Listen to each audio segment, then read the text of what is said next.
Welcome everyone. It's time for the final elimination series of the day as we close things out here tonight. نرجع لكم على طول في المباراة الأخيرة في الإليمينيشن لهذا اليوم. زي ما احنا عارفين ودعنا فريقين اليوم، باقي نشوف مين الفريق الثالث اللي بيستمر معنا ومين اللي راح نودعه.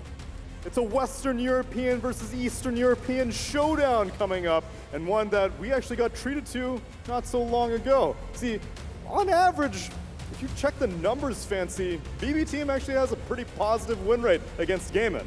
They are one of the very few teams that have a positive win rate against them, but during the grand final of the Dream League Season 20, they were able to beat them, but they took them to Game 5, so who knows what could happen. أعزائنا المشاهدين الآن راح نشهد المباراة هذه زي ما شاهدناها في الجراند فاينل في دريم ليج الموسم ال20.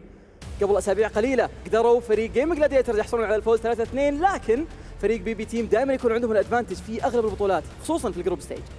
The other thing is that for bbteam, this wound is still fresh. They just got knocked down to lower bracket by Team Spirit yesterday. Meanwhile, Gaimin are on a rampage right now. They went through Tundra, and now, earlier today, they went through Quest. But at the same time, this is their first time being in lower bracket in the LAN tournament, so anything could happen.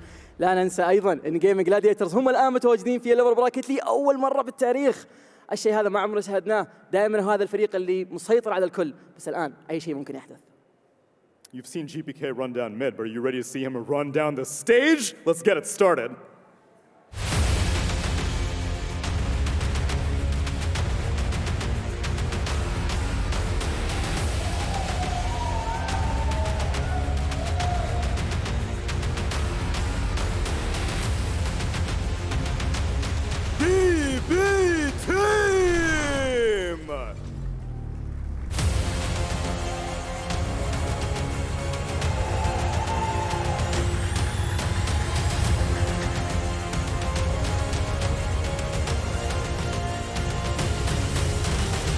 They've got the energy, they've got the skill. Now we just need to wonder if they have the mentality. Getting knocked down to lower bracket in that series against Spirit, an all-time game in that game number 3. Didn't have much time to recover. They had to show up here 12 hours later, 18 hours later. I don't know if they've got it all together quite yet. Nobody knows what's going on. صراحة الجيم هذا صعب جدا تحدد طريقته، لأنه bbteam توهم طالعين من خسارة، توهم نازلين من الأبر براكت ونازلين الآن للأبر براكت، ومين اللي بيكون يقابلهم من أحد أفضل الفرق في العالم إذا ما كان هو الفريق الأفضل. خلونا نرحب فيهم.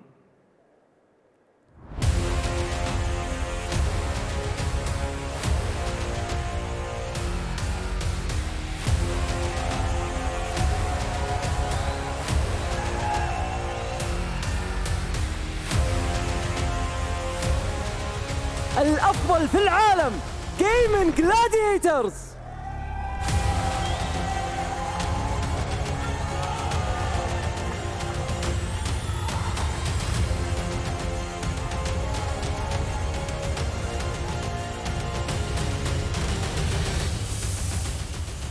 هذا الفريق شفنا كل النواحي وكل الجهات وكل الفرق، ما حد يقدر انه يوقفهم، ما حد يقدر يوقف طريقهم ما عدا تيم ليكويد اللي قدر يسويها لأول مرة في التاريخ في الأبر براكت قبل يومين فقط، لكن من وقتها في اللور براكت تيم ورا تيم يفوزون عليهم، وحتى الآن ما حد يقدر يوقفهم. لكن bbteam بالمقابل هو الفريق الأول معنا في الجروب ستيج، وممكن يكون هو الفريق اللي يقدر يوقفهم، ما حد يدري.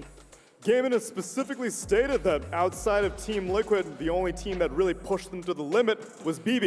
We saw it Dream League Season 20 Grand Finals, like you mentioned, a full 5-game series, but now we're going to see it on LAN in a best of 3. خصوصا انه فريق bbteam الان عندهم فرصه انهم يقدرون يفوزون عليهم في الجيم فقط بسبب شيء واحد. تورونتو طوكيو بعد دخوله معهم في الروستر صار من افضل الروسترات معنا، وشاهدنا الشيء هذا في رياض ماستر 2023، لكن الآن قدامهم الأفضل في العالم. فجيمين جلاديترز جاهزين، توهم طالعين من فوز، لعبوا مباراة اليوم بس 3 وفازوها 2-0، فحرفيا ما حد يقدر يتوقع النتيجة. Yo, Gaimin, we had you on stage earlier. Are you feeling tired yet, or are you feeling ready? Chilling. They seem ready to me. bbteam, you guys chilling? You guys ready? We destroy them. Crowd, are you ready? كلنا جاهزين، خلونا على طول نروح مع المعلقين اعزائي المشاهدين، لكن قبل كذا please all the players take your seats and let's get back to the studio وخلونا نشوف ايش اللي ممكن يصير. We are about to kick off with an incredible BO3 matchup, Gaimin Gladiators versus bbteam. And Fear, it was mentioned by Tsunami and Fancy there. It's been in a bit, very much a bbteam favored matchup, 11-5 in the total overall score. However, all of those games are either group stages at a major or online. They have not been tested in a proper stage environment under these lights and are up against a game of this magnitude. Yeah, I mean, this game is going to be amazing. It's going to be a lower bracket game as well for elimination for one of the biggest tournaments of the year here. So both teams, tension's going to be high, nerves are going to be high, and most of these teams aren't very familiar with this situation. Same with GG. They don't like being in the lower bracket. We've seen throughout the year. bbteam, I'm sure they don't want to be here either. These two teams are extremely good, and the stakes are incredibly high. I'm curious to see how they're going to adapt to that through their gameplay. Let's talk about some of the dynamics of the draft year purge, because both of these squads have similar thing in the sense that they favor the Radiant side, they favor first pick. That's where most of their success comes from. So what should be the angle here? If you're one of the team captains, are you trying to get first pick or Radiant? Which feels more important for you? I'm not quite sure which one is going to be the preference. I think it's maybe more hero specific, despite having side preferences. Like the side preferences will influence like what opening heroes are going to be more effective, because you know, if you don't feel you can't like first pick an Underlord, but you can like second, third pick an Underlord, for example. So that could definitely adjust things a little bit. But primarily, I just expect the teams are going to want their preferred heroes, and they have slightly different hero pools. They do indeed. Lacoste, unfortunately for bbteam, overall they still have the second smallest hero pool. Most of that is because of Save. He's only played very few heroes in the tournament. Of his 4 preferred heroes, which one feels like the biggest priority for the squad? For this squad, I'm looking at Keeper of the Light, techies. Like these two heroes have been first phase for so many times. They're undefeated on Keeper of the Light, 6 out of 6 games so far. At Riyadh Masters, Legion Commander as well. I don't think they're going to get hands on Legion Commander in the second phase unless bbteam wants to first phase it, but then you'll need to cover him heavily in the second banning phase. So these are the two heroes on side of Gaimin Gladiators. I'm looking mostly at the Underlord. Again, undefeated. They're also not too afraid to first phase it from time to time. Usually it's the second pick, sometimes it's the last pick, depends on the matchup, but they really know how to play with the hero. Underlord has been very successful for the squad. Something else we've been seeing in terms of adaptation from Gaimin Gladiators here is that generally, you know, in the prior tournaments, Diracho's hero was not the priority hero in the entire draft, right? It would be picked first phase or second phase. At the tournament, there's a point you mentioned yesterday with BSJ that carry-to-carry matchups have an increased prevalence, and Diracho seems to have an increased role in the squad right now. So are we assuming his hero gets left to last?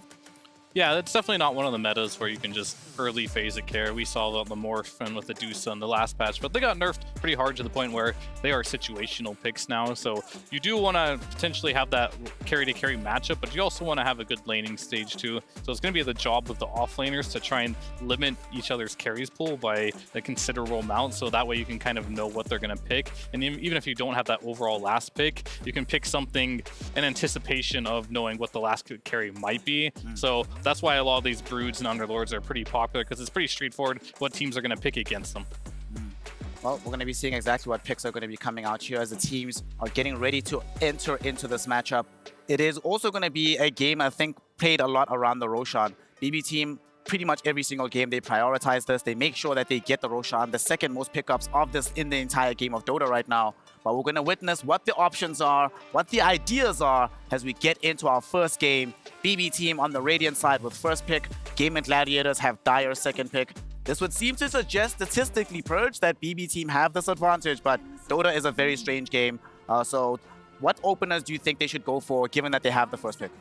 Brood is probably the ideal hero, but bbteam doesn't really play it, so that's a bit different. I assume they're going to go prioritize Save's hero instead, or they're just a lane dominator. They pretty much always open either Undying or Coddle +1, so that's mostly likely what they'll grab.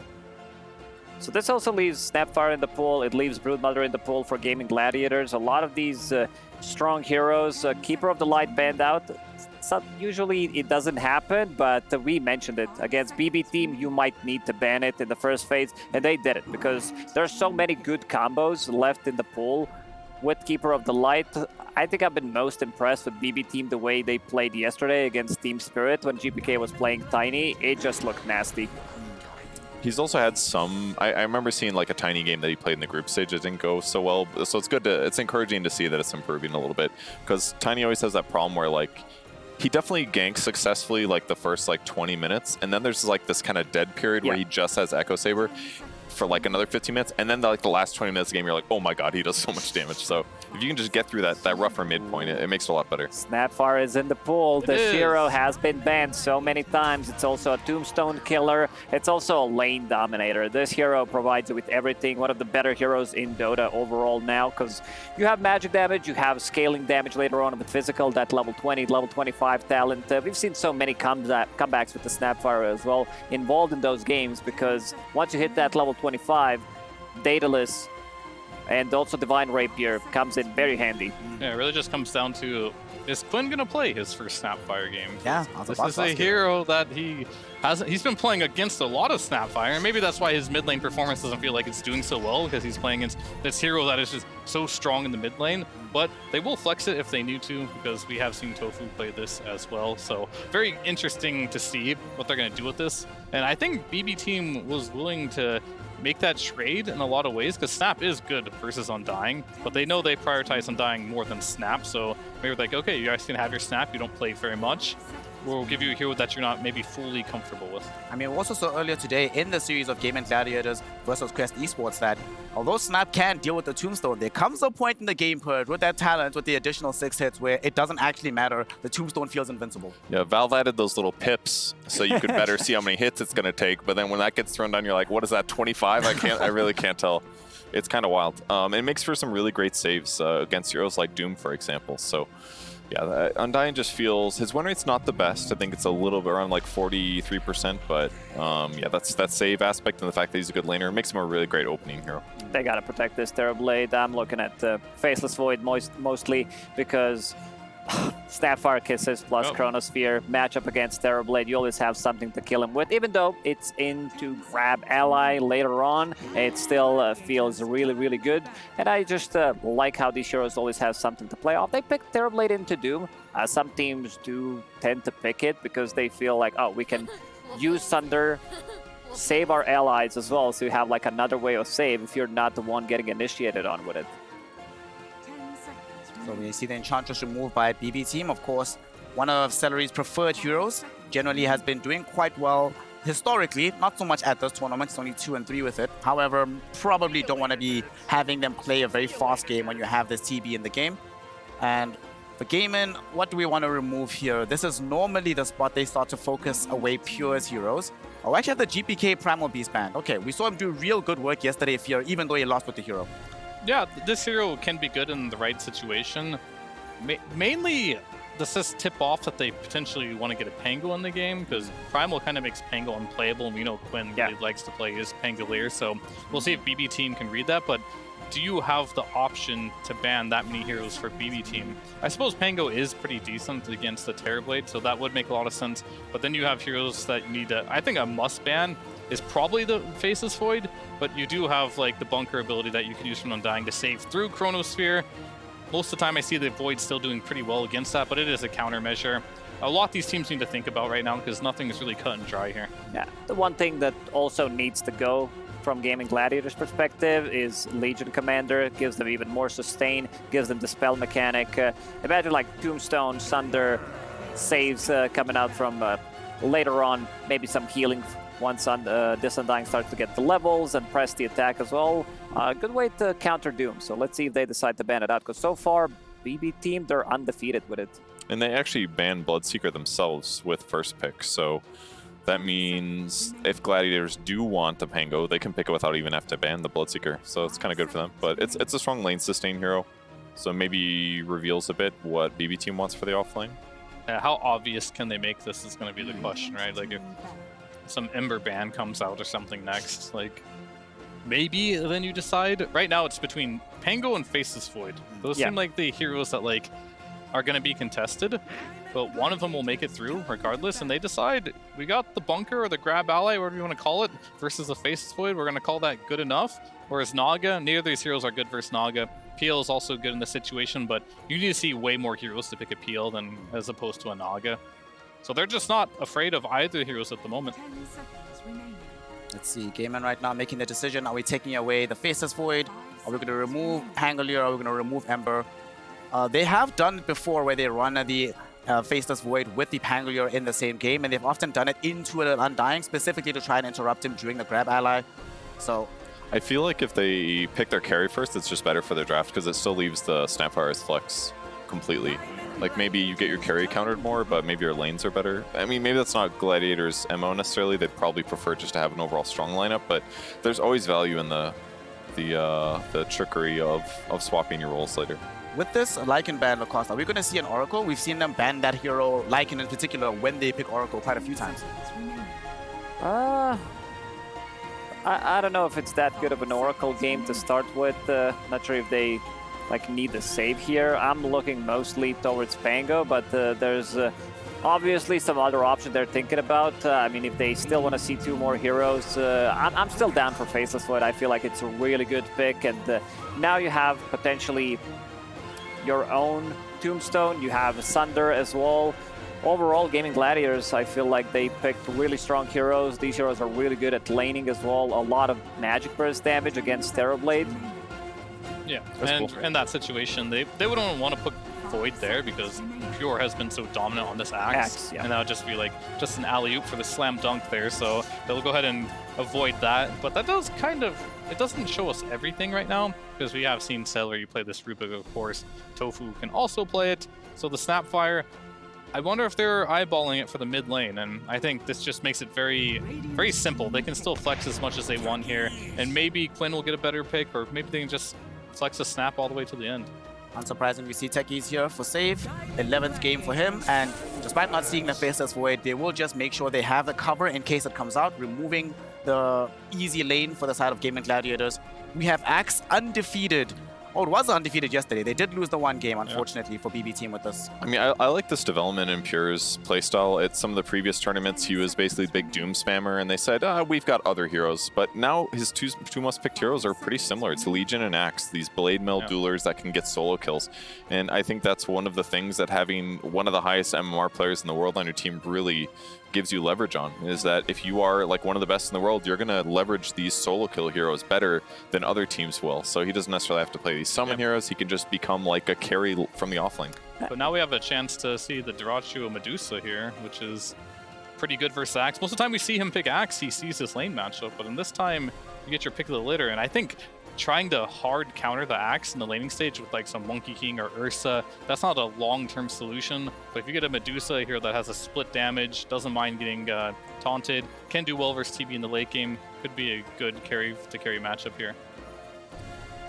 I'm really not surprised that bbteam's picking heroes that they show. Like, you know what's coming, you know how they're gonna play, you know they're gonna lane well. A lot of the times they'll just leave GPK's pick for the last one, so now you see two strong lanes. Like, what are you gonna do about it? Only 4 heroes played by Save throughout the whole tournament, which is pretty nuts to think about. Even like on the hero that has been heavily nerfed. So in the end, it's gonna be the Pango. There's only one hero that can kind of threaten the Pango. That's Axe pretty much. Other heroes are not so good at doing so, so they're gonna use this opportunity, flex this Snapfire to position 4 or 5 Rubik, and then you gotta decide like how to counter this Pango. Ember has to go, most likely, even though I've seen Quinn not dominate the matchup, but get out of the laning stage even, and then he knows how to itemize. He just gets way too much from the lane compared to some other Pango players. Well, this leaves, I think they took a while to think about this, because I can think of 3 heroes that you can pick for Gaimin Gladiators here. One is going to be the Void, the other one will be the Medusa that I mentioned, and then the third one that I could do, well, he does love his Lifestealer, we have seen that, but then there's another option in which if he doesn't want to win the lane but they want to secure the game, is they could pick PL. These 4 heroes don't do anything to peel in the late game. It's just the lane against Axe will not be a 1 lane whatsoever, but you will secure your late game, and you got Quinn making space from his Pangolier. So that's probably why they decided to go for this Pango here, because they have, I mean, I guess I mentioned 4 options that Dyrachyo could pick on that last pick. How do we feel about the Water Boy? Something that Dyrachyo has often gone for at the very end of the draft as well. That works too, yeah. I mean, especially with the Shard against Axe, you can get the shift off, but I'm looking at some mid laners. Like, do you want to ban Tiny even though you don't have Keeper of the Light? That could be a big one. Like, I don't think they necessarily need to have, you know, something to initiate, because you have Axe and Pure already showed that he can't be the one solo doing it. So maybe some like other options like Wind Ranger as well comes to my mind, and also Puck. I feel like it's a relatively good Puck game. You're playing into not so many disables, not so many stuns, not a single silence overall. Yeah, I like the Puck idea as well. It's kind of difficult to get doomed most of the time because you can dodge it. Storm Spirit is still in the pool as well. It's a little one-dimensional in terms of damage for them. Like Axe sort of covers similar initiation, but Storm could definitely work too. Yeah, Should be for a ban, sure. I think. I thought Storm was banned. That's why I didn't mention I think he it. will be in a second. But he's not. All right, the TA. We've seen that matchup go pretty well against the Pangolier, but yeah, it's not a bad Storm game by any means. They don't really have a battery, so to speak, for the hero, but I've seen this matchup versus Pango many times, and it seems like Storm really pulls ahead in this one. So does it feel like bbteam has much better options for their role than Gaimin Gladiators do at this point? Like, 'cause they lost, they're getting all of their, we can think of like 2 good mids for GPK at least. Gaimin Gladiators just got knocked out with the Void and the Dusa, I feel like. Not at the tournament or whatever, but you know, a lot of their heroes. There's the Puck. It's 2-1 for the GPK so far at this tournament. Has performed quite well with it. Obviously, we know how good this matchup can be into the Pangolier as well. Makes life very frustrating. So in terms of limiting the carry options here, Lacoste, if you're the Deracho here, you have the 24 pick in the draft. What don't you want to play in this situation? I don't know if you want to pick a melee hero into Techi's Axe or probably something range. I'm looking into Morphling, maybe Drow Ranger, but never mind. It's gonna be Monkey. I mean, they went the other route where they want to like fight in the lane. I thought they might go for, you know, we'll collect some of the XP and move that hero into the jungle. But it seems like they want to be fighting. It's a good option considering that bbteam, they always win the laning stage. So Gaimin Gladiators with this Monkey pick, they decided to punch back. I want to hear from my Monkey King enjoyer, Fear. Hit me. How do you feel about this Monkey King this game? The same as any Monkey King game, really. But what this really shows for Gaimin Gladiators is that they're more afraid of losing the laning stage than securing the late game here, because this is going to be a game where Monkey King in the late game, as usual, if he dies a couple times, it's going to be hard. And I don't think this lane is super straightforward for the Monkey King versus the Axe Techies combination. You're going to get spammed pretty hard. Techies going to keep clicking you. You're going to have a Rubik as your pos 5, not the absolute strongest. It's no undying by any means. So it's a very risky pick, let's put it that way. If it does well, it's going to do really well, but if it has a slow start, TB's just going to take over this game. But they're definitely respecting bbteam's early game and making sure that they don't get ahead like they normally do. Speaking of the early game purge, I'm looking at this draft from bbteam. It feels like they can play extremely fast with this draft lineup. Do you think the side of GG have what it takes to stop them before the snowball starts rolling? I mean, yeah, they can be really fast for sure. Monkey King definitely helps in those early movement stuff because it's not difficult for you to leave your lane either through Twin Gate or a teleport to actually back up some of these rotations. So I think they'll have what it takes. All right, so quick one word. GG? BB. BB? BB? GG. All right, split panel at this point in time, mostly favoring the side of bbteam. So let's figure out exactly how the game is going to be playing out. Before we get into things, though, we have some important voices to hear from, and that is, of course, Jenkins with Coach CY on the floor. Hey, CY. Hey, What are you doing? chilling. Okay, you guys last picked Monkey King. Was this Deracho's call? He said, give me Monkey King, or it just looks like a good Monkey King game to you? Oh, we talked about Monkey, and he said what you said. Okay, I heard from a little birdie that you've got a bit of a tradition for eating something during the playoff days. Is that true? Well, what did you hear? Poke bowls. Oh, that's actually true. Yeah, we always do that. We had one today. Yeah. So you're going to win. I'm not counting chickens. Okay, we'll counter chickens before they hatch with our casting duo, the two dads, Kezu and Cinderin's co-commentator again. Thank you very much. We have an epic match in the lower brackets of the Riyadh Masters. In fact, it's a rematch of the Dream League Season 20 finals that went all 5 games. It is Gaimin Gladiators versus Bed Bath & Beyond team, and this is gonna be super hype, Kazu. I mean, dude, I can't. Last time these teams match up against each other, it was a banger of a series, and actually a pretty good stat on BBT. They're the only team in Dota 2 that have a positive track record against Gaimin Gladiators. No one else has even a positive win rate against this team.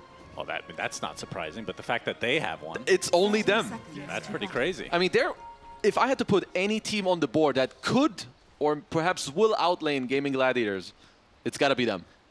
Yeah, but BB team, they're coming off of a very, very hard loss in the Team Spirit series. Probably one of the hardest losses they have ever received and maybe ever will receive. Yeah, and I mean, it adds insult to injury that it is Team Spirit, you know, from the same region. The fact that Toronto Tokyo used to be on their team. The fact that they were up for 95% of the entire series and somehow lose 2-1. Let's see how they respond, because we talk time and time again about how they have the propensity to tip. Or I hope, tilt. actually, for them that they don't get too much deja vu, because 4 of the same heroes they had in the game last night, they have it here. That's the true. only hero that's different is GPK's Puck. I think that was an Ember Spirit yesterday. I'm not sure, but the other 4 picks were picked in the exact same order. As getting into the laning stage. I mean, I can't blame them, because they were leading, like I said. They were owning most of the series. Gaimin Gladiators starting off with 3 out of the 4 bounty runes, so already a pretty good start for them. I am looking at Pure and his axe, because it's been 2 games that we've seen him personally in this tournament play, and in both, even if they lost, he was a complete monster. I actually think at Dream League he did it too. So we've seen like 3 or 4 of his games where he always has a good lane, then he just snowballs, which is maybe also another reason why Gaimin opted for like a more aggressive laning carry with the Monkey King to maybe nullify some of this early tempo that BBT always have from their lanes. Yeah, we'll see how the laning stage goes here for BB team. We talk about it all the time that they are quite possibly the best laners in Dota, as Ace getting chased by Toronto Tokyo, and that's going to be first blood for the Undying. Plenty of mangoes to go, still with a blood grenade as well. That was without even the meta. Like, Reflection is such a disgusting spell nowadays. You get all the decays going, Reflection with the blood grenade slow. I mean, it didn't even look like it was going to be a kill, but they just barely get to squeeze it in. So that's going to put Ace at the disadvantage.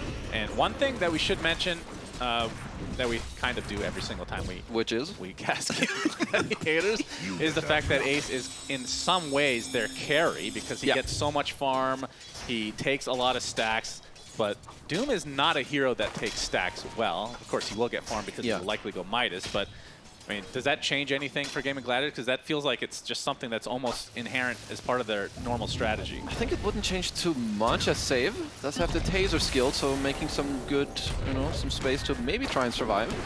Duracho has the Boundless though, so we'll put that exit. Oh, Ace. Oh, level 2 little Shredder, I like that. Okay, all right. Just get the Tomb out of the way. As for Ace, I mean, they don't have the best stacking killing capability. I mean, you have Pango, but, you know, Ancients won't really be killed too much as Ace. He's going to be top of the network just like every single game that this team plays. Yes, that is definitely the standard. Mid lane, GPK is playing the Puck, and of course, Quinn has been playing a lot of Pango. Throughout the entire year. Yeah, that's true. Throughout the entire year, because Pango is still very viable. It's 18-3 for him versus a 13-1 for GPK, so Quinn off to a pretty good start in the lanes. It's also just like one of his best heroes as Lotus is coming out. Who's going to get it? Oh, goes to Toronto Tokyo. He wins the battle against Ace. Faster clicker. I mean, it matters a lot in this lane, because when they put you down to like lower HP, or they need to kind of pop the meta and the Tomb to kill you. So if you're the ones getting the Lotus, it might be the difference as to why you do actually stay alive. And if we look at the CS right now on the side lanes, Gaimin are not at all enjoying their side lanes. No. And Ace might even die again here. Toronto Tokyo slowed up a bit. Another decay coming up shortly. Doesn't have any other items, though. He does not have a blood grenade. It's literally one lonely sentry. So it'll put his pursuit to an end. But yeah, like you said, 12 CS for Duracho. And we can see on the other side, 20 and 8 on the side of the TB for BB team. And also for Pure, once you get closer to some Vanguard, he has boots queued up for now, so maybe he wants to go phase boots and like just maneuver more around. They're just doing really well up here. Radiant structures are fortified. Sticky bomb, not going to latch here onto Duracho, but they are doing their best to make sure that he has a miserable laning experience. It's just a lot of creeps. Like, look, even like just one of these next range creeps, he can't really contest it. It's going to be a free deny. Poof. Gonna take that. It's Duracho. Gonna get himself at least some very needed CS here, beyond the tower. But there has to be some PTSD with bbteam, or the fact that they win their lanes so hard, and then when they try to go high ground, something goes wrong. Yeah, I mean, this team's problem is certainly not the laning stage. Like, that is the least of their problems. It's more like mid-game, how do they move, how do they really make it work? Because after the loss yesterday, I hope that they were able to speak a little bit about what they don't want to have happen in their future games. Yeah. And Ace, still only level 3 right now, is Nightfall getting basically everything that he wants. I mean, the one lane that is going extremely well is the mid lane, which is super important for Gaimin Gladiators. Well, important for both teams, I guess, but more so for GG because they are kind of losing these other lanes. And then generally, it is going to be through Quinn where they speed up the game. Celery comes bottom. Yeah, 3 members of Gaimin are here. Very tanky. Try to take out this very okay, they actually only get the still have a Nightfall with the tombstone. nuke, as Ace is just taking massive amounts of damage. We'll get off the wand. They kill the tombstone. But it looks like the meta is too much for him to handle. So second death for the position 3 Doom. As meanwhile, top lane, Pure is, we're going to say, Dyrachyo is trying to push him out of the lane, but Pure does not give a crap at all. Yeah, Dyrachyo is going to be able to apply some more pressure in this lane, but we touched on Quinn earlier, and it is very important for him to be winning this lane. I do think Pango does beat Puck a little bit, as Puck very low armor hero, so you go to Blightstone, Orb of Corrosion, Swashbuckle, you can kind of push forward. As now first rune of the game is very important. We'll be able to get it as GPK goes for the 50-50. Loses out. Yeah, of course. It is Quinn, so he will get the power rune, as he always does. Gaimin is always watching, and he will decide where the rune spawns. That's correct. Pure. Getting gone on a bit here. Celery. Try to back him up here, but... Oh, call in the tower. Call under the tower, doing a decent amount of damage, but with the Jingu stacks from Dyrachyo, he doesn't have balance for another 20, so... we'll have to get the full heal, but still we'll be able to get a decent amount back. As I need to stress on Ace's CS. He's got 11. This could be a plus 4 Doom, as he's in a lot of trouble. He's gonna get gone on again, save with the body blocks. They have the blood grenade still activated. Toronto, Tokyo, decay, but here comes a TP. Oh, it's gonna get canceled. Like, yeah, we can't help you anymore. Sorry. Yeah, you're dead, brah. You're donezo. Ace. This is 10 seconds before the Wisdom Rune. Uh-oh. Oh, that's Bro true. timings. That is true. Yeah. GPK did cancel the TP with his coil, so nicely done by him. At least for Gaimin. If they do lose this Wisdom Rune, which, well, they are. Celery gets the other one. So. Gets the trade. A very needed rune here. Absolutely. Pure. Okay, now he's taking some pretty considerable damage. Gets off the call. Trying to get to the cover of the tower, but the balance strike is there with the full Jingu. Stacks the TP. Not going to be in time. Dyrachyo is a ranged hero temporarily on the Monkey King. The melee attack range from Monkey King. Of course, outranging heroes such as Luna. Very nicely done. Somehow. Sneaking that one in. Looks like he's going for Hand of Midas this time around. Yeah, we've seen that more and more. I think it's just maybe these first items on Monkey King, they just feel awkward and it just allows you to scale more nicely. So I mean, I don't know what it is, but when you're going against an Eastern European team, I think you can just say, we're going to go late game. Yeah, like we ain't... Let's prepare.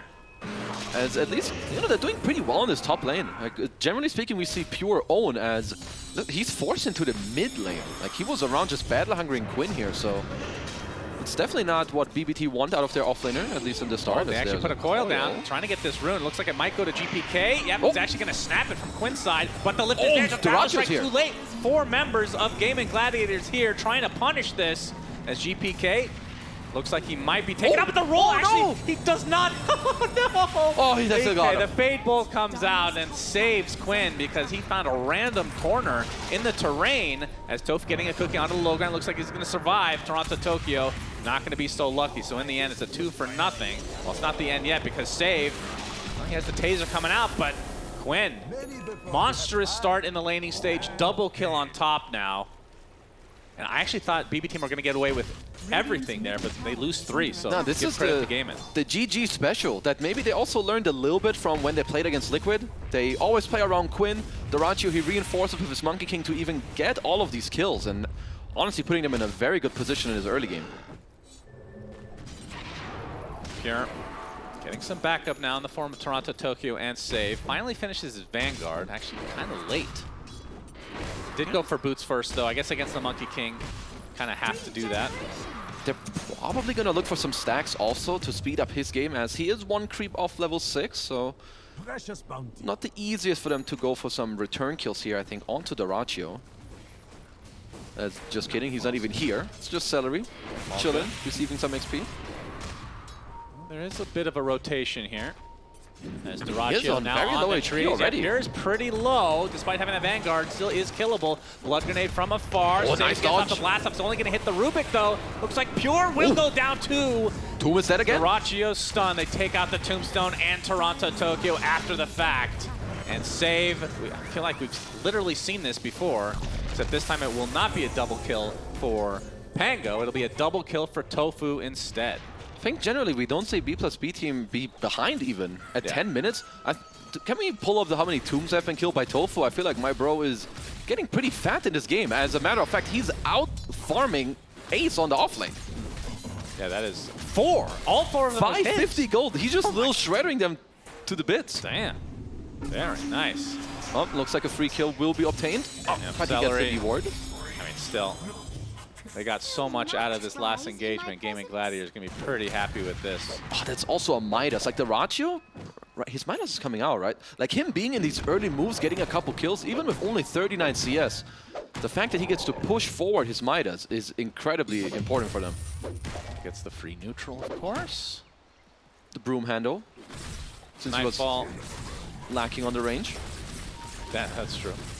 Nightfall not too far behind Quinn in the network department. Basically the same farm as Dyrachyo as well, but we can see the 1,000 gold discrepancy is the big part here between the two mids.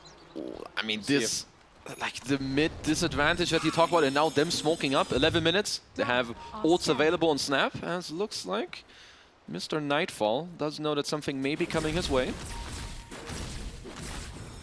They're pinging him though. They know exactly where he is. Yeah, BB team have been pretty good at sniffing these out ahead of time, and you can see, man, just a sixth sense for this. He knows stuff.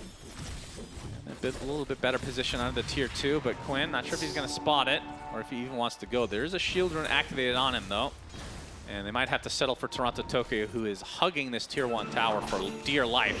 Swashbuckle mostly misses, but it's not really going to matter too much as Toronto Tokyo will drop. Oh, just a pretty easy kill at Quinn with the 2 supports, just kind of owning in this early game, setting forward the tempo for his team, allowing Ace to recover, which honestly he really needs this space.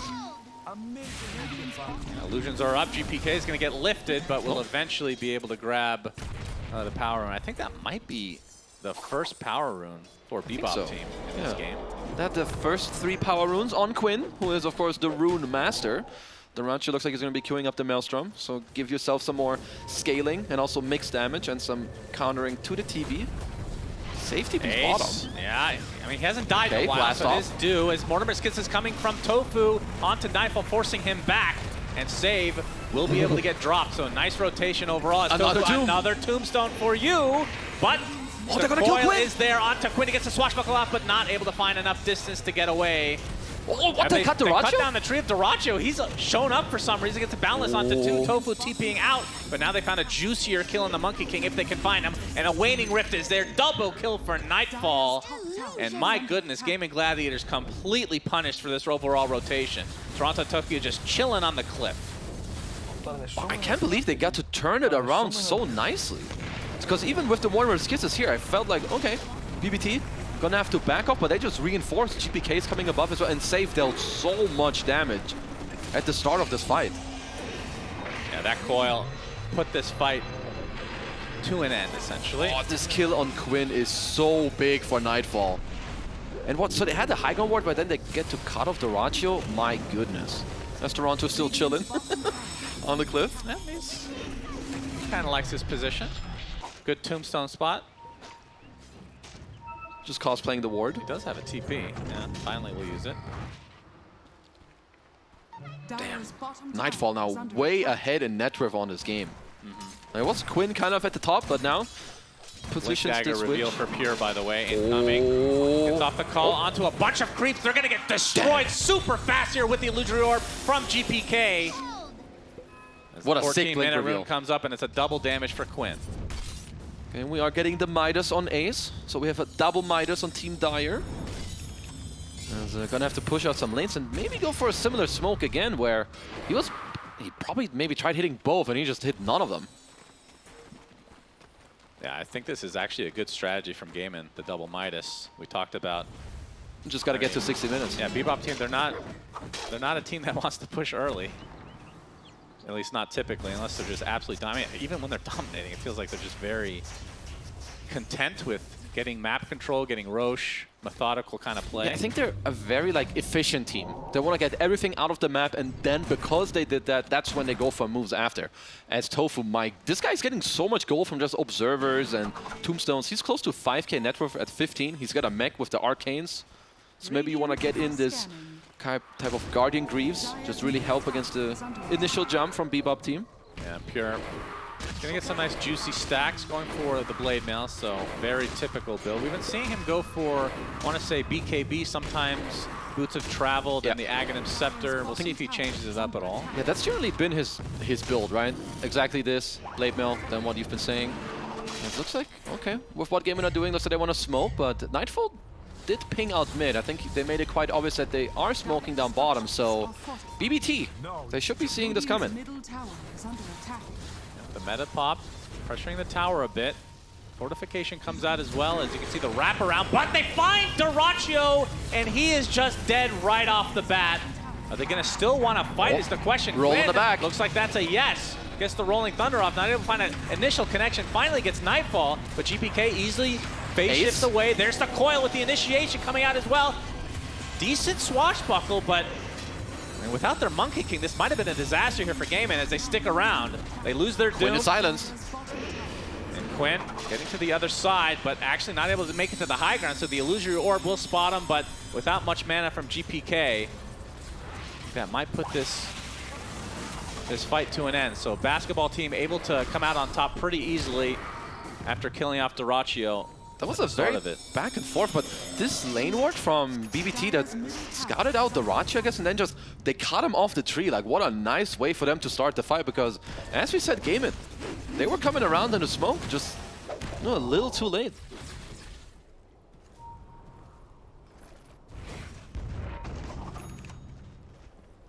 Well, 2K lead for Gaimin. I mean, we are 17 minutes in. Is it too early to talk about Roche? I mean, there's, No, Roche is on the deck. Like, you have Radiant lineup, they have TB and Undying, and Toronto Tokyo. He is the king of either buying drums or Medallion Solar Crest. So he's going to help his team speed up killing the big bad boy demon that gives you an Aegis. And Nightfall himself going up for the very early BKB here, which is honestly a much needed item when you play into Snapfire, Doom, and Pango. Top tower is under attack. I typically do not see it that early, but he is top net worth. He can do whatever the hell he wants. And certainly the scare is here to go against. I mean, despite him being top net worth, Gaimin are the ones leading the game. We're not too far, but at least like all of the cores are doing very well. Honestly, this entire net worth lead, it's just on the... It's literally just Tofu compared to Save. The entire lead is just right there. Yeah, it's on your Snapfire. True. And this is... We were talking him up. Pure, this is the first time he has not completely dominated the early game. We'll see how big of an impact he's going to be able to have. Yeah, he's actually got 0 stacks on the Culling Blade, so he's going to have to wrap it up later. Going to have to look for some couple of good fights. Celery with the Stolen Mines. Yeah, those are always super annoying, but GPK gets the Waning Rift, phase shift, gets the coil onto 2. It's going to be a trade for supports. Save just exploded. Celery gets a turn kill. Blade Mail is completed after all of it on Pure. So they may be able to look for a play. I mean, there's 2 more minutes left in order for BBT to maybe look for this Roche on the Dire side. So if they can take the top tier 1 tower and then force a fight there, I feel like they will be very happy about that position. And Quinn already halfway to his Aghanim Scepter. He is mega farmed this game. And I feel like ever since he mentioned that he feels like he's been underperforming at this tournament every single game since, he has, which I guess well, has only been a couple, yeah. I must have missed that one. Well, ever since he said that, he has been absolutely trashing everybody. Well, kind of makes sense, as he is one of the best mid laners in the world, and showcasing that here. I mean, he's even got an Arcane Rune for one of the next fights, but BBT find themselves probably one of the best timings here that they could go for. I don't really see Gaimin being able to contest that. Yeah, they've been pretty consistent on taking the early Roches. Yeah. It's definitely part of their inherent strategy when drafting. And the Flesh Golem with Tombstone able to help out quite a bit. Oh, Blink Call onto Ace. He gets Does get off the blade mail as well, but save. Yeah, they're not going to pursue any further than that. TPs are coming in. So let's see what BB team are able to do with this Aegis now onto GPK. As ooh, Octarine. Okay, Ooh, man, this more gold. Well, it's so greedy. Everyone's being so greedy. No, everyone today. just wants more gold. But He doesn't even have blink. He just took apart his Vanguard. he just wants to print that money. He wants to increase that net worth lead as Team Boombox might be having a different idea. Illusion Rune on Axe, take it. Come on, man. Dude, if I'm an Axe, I really want that rune. 8 million gold going into your bank. But GPK, with this Aegis, with the bottled up Illusion Rune as well, I feel like we're about to see him just go ham in one of these next fights. Yeah, potentially. Oh, Tormentor time. Doraccio is going to hit it my once friend. and forget that his team is not there. He cannot solo it. Unfortunately for him and the viewers. He won't know until he tries it. So maybe he should Hey, just you never try know. Maybe it was hot fixed. Maybe it's bugged. Okay, Gaimin. I mean, there have been some changes that were not in patch notes to my understanding, like the Sunder through BKB that initially did work. Yep. Unlucky Apparently, for you. it does not. Toronto, Tokyo. Yeah, he's going to tank the gank here. Quinn able to finish him off very easily. GPK, okay, the initiation from Pure gets off the nice call onto the Rubik. That's going to be a trade of supports, but now Quinn with the Rolling Thunder. GPK gets off the coil, but Tofu gets chopped to the ground, and Quinn forced to TP during the Rolling Thunder, so ends up being a 2-for-1 in favor of 2B team. I mean, we're talking also about Pure's net worth, you know, maybe not the strongest. We just talked about finishing the Blade Mail, and now he's like halfway through his BKB. Nightfall, still deathless in this game. Gonna pick up the Meteor one, has a BKB and working halfway to his Scotty as well. Gaimin Gladiators, you gotta be careful. Yeah, Quinn does ridiculous damage with this, and he doesn't even have the Aghanim Scepter yet, but good counter initiation. He needs this Axe plus 15, honestly, to fight back against Pure's Axe. It's 1800 HP, but you're not getting through that with just a Pango roll. Yeah. Pure starting to get his stacks up now. Was slow to the party, but slowly getting there. I mean, the fact that he is... Actually, look at Doraccio's farm. He's still up there. He's starting to ramp up. Now that he has Maelstrom Midas, it's starting to catapult a bit. He's not the strongest. I would say once he has his BKB, his power spike definitely goes up. As Team BBT taking a tier 2 tower. Meta available. Might be able to go Is for it the Tormentor time? Steal it! Steal it! And they're going to do so very easily. Grab ally. It's written in snow. Whatever. Okay. Reactive ding dong. But they could go for their Tormentor. That's always a possibility. Of course. We'll see if Bing Bong team want to actually get to that side of the map. But no, they're going to disperse a bit, as there's the Aghanim Scepter from Quinn. Also BKB on Doraccio, so some 2 very big timings. Also a DD rune on Quinn. Of course, good timing when you do get the Ags. It's generally around the time you hit 15, or at least somewhat. So he's got the Shield Crash talent available for himself. Yeah, that's the perfect timing when he can get the Ags right at the 15 talent, the dream. Yeah, very even game, as we were kind of expecting. I mean, these teams went all 5 games in the Dream League Season 20 Grand Finals, and of course, BB team were the ones that were actually ahead at one point. Yeah. And I mean, it feels like it's kind of their MO to just I mean, collapse all of a sudden. They're always ahead. Actually, no matter whether they win or lose, they will have been ahead at one point in a game. Pure. Also, we've got a lot of item timings coming out, which means both teams will be ready to kind of play the map, but also fight into each other. I mean, maybe Ace is the one that would love to wait as you're playing Doom. You just print so much money that you're always close to your next item. Yeah. He already has a shard as well. Quinn will be going for the Blink Dagger next to get a little extra CC action. Lots of pings coming out from Mr. BB team. I wonder if they want to smoke up. I don't know why they're pinging each other otherwise. As they still have They do Aegis. ping the most out of any other team. That is true. As GPK has Aegis and the gem. I do like this gem pickup. I just lower the capacity of the enemy's map. As Good's lucky shot will protect this ward for now. Invis Rune spawns in the top as, ooh, big timing. So we got BKB on Pure, and we have Nightfall with a Scotty. Yep. We'll see if Bumblebee team wants to try to take advantage of this, although they don't have the Aegis anymore. But still, with these timings, I wouldn't be surprised if they actually try to take a fight. No, they're honestly pretty strong. That you also, so you have a Glimmer on save. You've got the Solar Crest on Toronto, Tokyo, which I think he's also the one that bought the gem earlier. So a lot of team items coming out for the Bean Blobs. 5-man smoke here from Gaimin. Looks like they're the ones that actually want to fight. They want to go for a straight-up nullifier later as well for Mr. Duraccio, but let's see. I mean, High ground BBT have a great team. position. Yep, it's going to get popped. Quinn, he gets silenced. Beautiful initiation from Pure. Is he going to be able to get off the chops, though? Quinn with his shard, able to buy a little bit of distance, but no, gets chopped in the end. 2 dead, 1 buyback under the Rubik. Tofu's next on the list as bbteam crushing this fight. Oh, And another one. call coming out from Pure. His calls That's never a dieback. end. Triple kill. 5 stacks of Culling Blade now as Duraccio forced to try to push these lanes as much as he can. But my goodness, bbteam destroying in that fight. What a great position for them. Like, look at this smoke break. They get the double silence into the double call during and just canceling out the roll too. Literally at this spot, this fight is already done as Pure just gets himself like a double dunk. Oh, dirty. Boom. And that was the BKB reveal for Pure. It's also a Complete dieback domination. from Celery just to give another jumpy jump stack to Mr. Pure. As he goes, puh!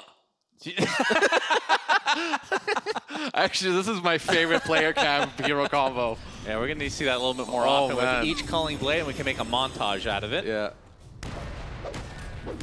I mean, sure, if you're gaming, you're going to be playing for some of these other timings where we haven't really seen Ace have a good team fight yet.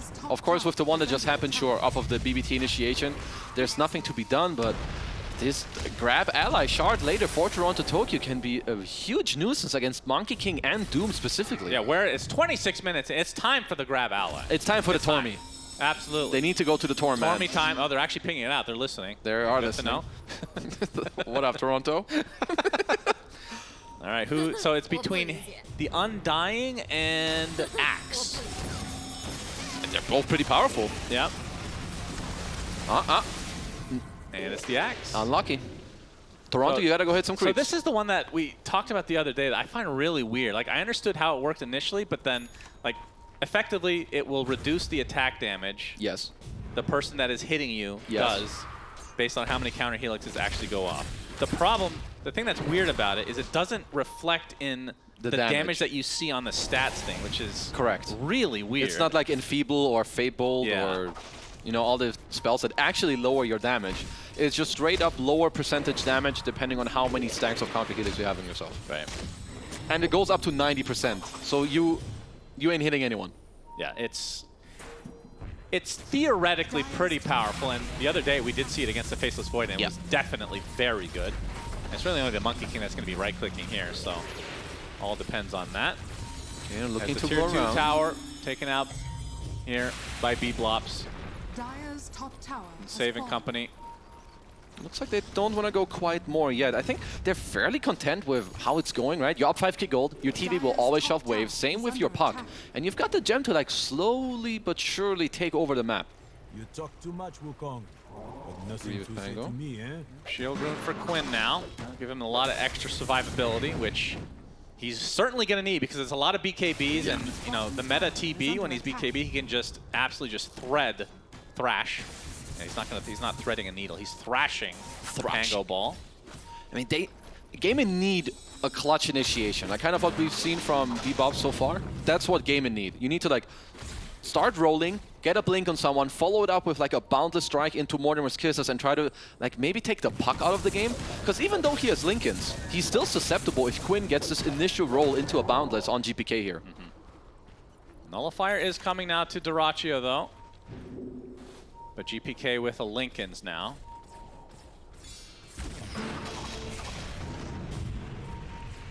What items did they have that?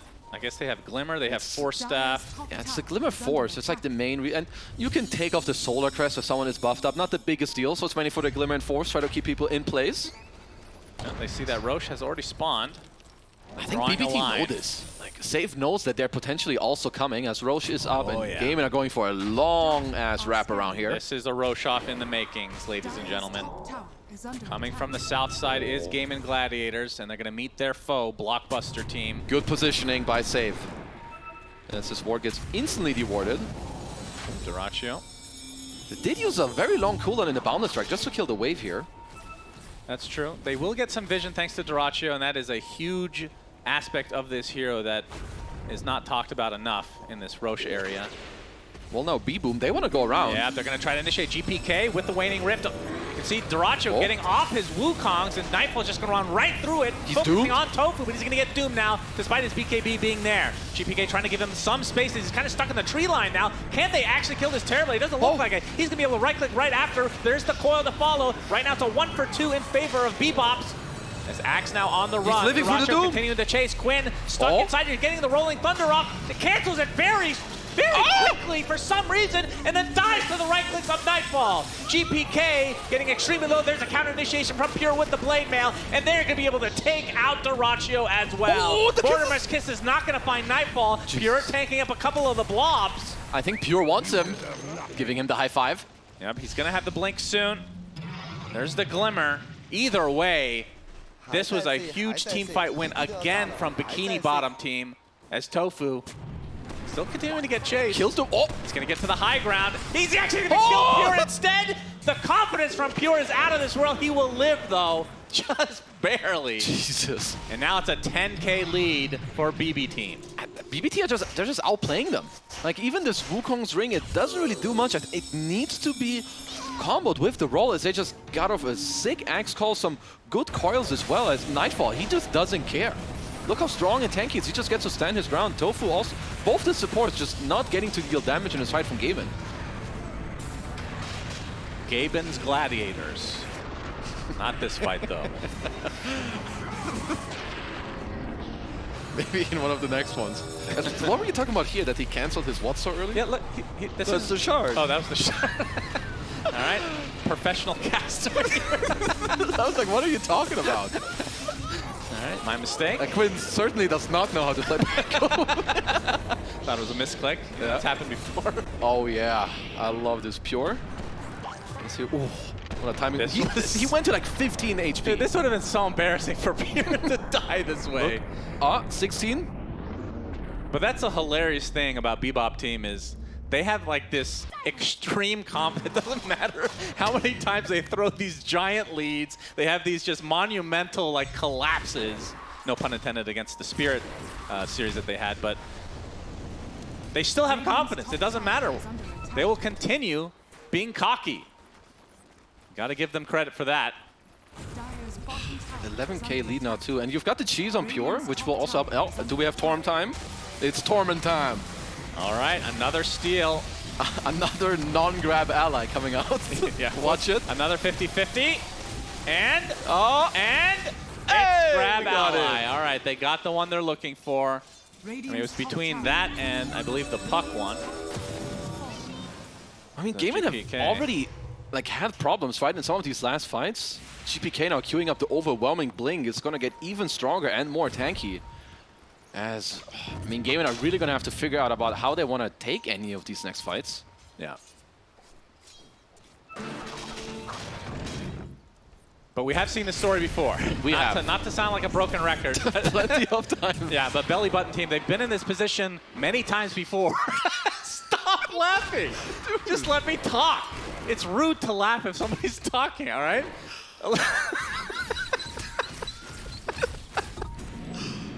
Keep it together. Dire's middle tower is under attack.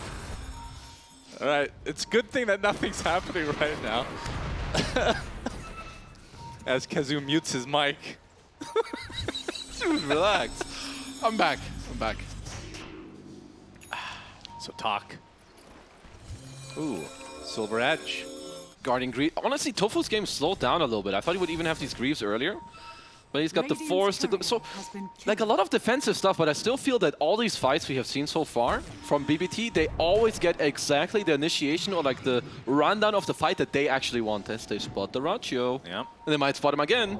Dyrachyo. Oh, And the here it call is. comes out from Pure with the blame on GPK doing a great job of preventing any save coming out from the Rubik. He's going to get the solo kill now. Wukong's Can't do command is anything. out from Dyrachyo. Extra armor, not going to be nearly enough. And just like that, 2 dead on the doorstep of the base of Gaimin Gladiators. Wave is not quite there yet, as, well, never mind, backdoor's gone anyway from the mid-wave, so BBT straight up to the high ground, as Quinn even misses a swashbuckle. GPK not able to find anybody. There's the Ags now from Pure. Fortification is forced. Full minute without your Monkey King. And this, I think you just have to give up a full set. This is -1 racks for sure here. I mean, they could go for 2 potential. Another, okay. Actually pop the Fortification here. I mean, I guess the meta is the timeline. I feel like you could kind of go. Oh, as Pure just barely gets his Lincoln. Meta's running out. You could maybe bonk the mid tower a little bit. Let's see what they want to do. Sure, Gaimin do have all spells up. Like maybe they want to look for some more explosive play, but you have Aegis Cheese. Let's see as they ping out the Tormentor, which is not there anymore, of course. That's right. I mean, it doesn't say which Tormentor they killed, in theory, right? Yeah, unless or technically speaking. I guess only if they have Suns fan brain. Because then they wouldn't know that they killed that one. Yeah, that's true. I mean, I don't know if they fixed it, that you can see the Tormentor being killed from fog. Because that was a thing for many weeks. Like the last time I played, before we came here, it was doing that, so. I'm not sure if that works anymore. I know that if you're invis, like I've had a bounty hunter sit under it while we're hitting it, and then it bounced over to him. And he died. So we knew he was there invis, so we just blasted him and he died. I see, yeah.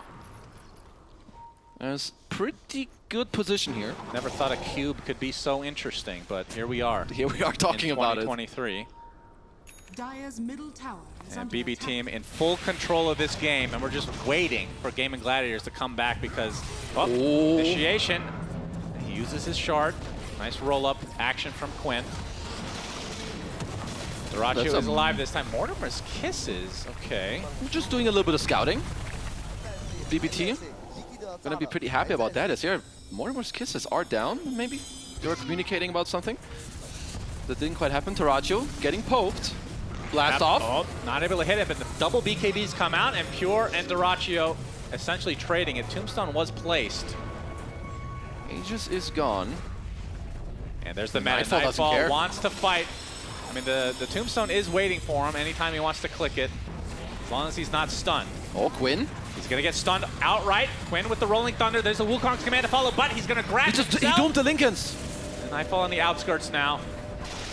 Lots of BKBs expended on the side. Big big Link. As the Wukong's command about to end, and Pure jumps in with the call. Coil onto 3. Snapfire's dead right off the bat. Big Sunder. shield crash, but the Sunder onto the Pango as Quinn has to hightail away. And now the racks are completely exposed.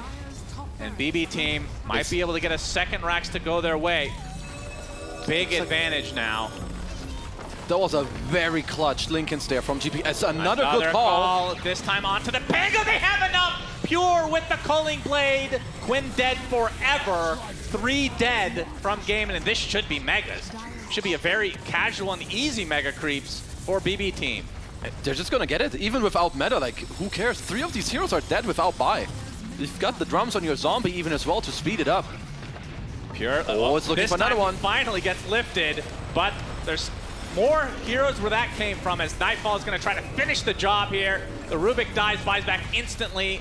Dyrachyo has his buyback intact, but yeah, we'll have to expend it. But this is certainly mega creeps for B-Box team. I mean, they're just keeping up the pressure. Another Celery call again. from Pure. He just does not stop initiating. Celery's dead. That's a dieback. And Dyrachyo left in a 1v5 situation. Gets off the Wukong's command, doing considerable amount of damage, but now they can just wait him out. Inside, he's getting a high 5, and he drops to the deck. GG's come out, and that was an incredible performance from BB team, taking game 1 of this best of 3. Honestly, they played disgustingly well in this game. They took that loss to Team Spirit, I think, actually pretty nicely in this game. I saw barely any mistakes from them. Yeah. Like no overextensions, good smokes, Nightfall 9-0, 15, GPK 8-1 and whatever. And every single time I see this Pure Axe, my boy is just popping off. Yeah, he spun so much, you might as well call them Beyblade's team at this point. My goodness. Right, but Pure, I will say, he got off to kind of a slower start this game, but he still ended up having enormous impact. And I think in the current scene, from the people that are actually picking, Collapse is like also in my mind, but Pure's Axe has been the most consistent. This is a super scary hero to give up, and it's something that almost nobody else is playing right now. No, it's like even with the bad start, like the other lanes just go well for them and they just go together. I feel like bbteam just always know how they want to move on the map, how to get each other in the game. And honestly, they played with a lot of confidence in this game. That's exactly what I saw from them. Just pure confidence. They were not afraid to go high ground. Certainly not. They were not punished this time from Gaimin Gladiators, but this is Gaimin Gladiators we're talking about, right? They've won basically every tournament this year, literally every Tier 1 tournament this calendar year. So you cannot rest on your laurels. I mean, that's the thing that bbteam is known for, is getting a little bit overconfident, but we'll see if that continues here in game number 2 coming up.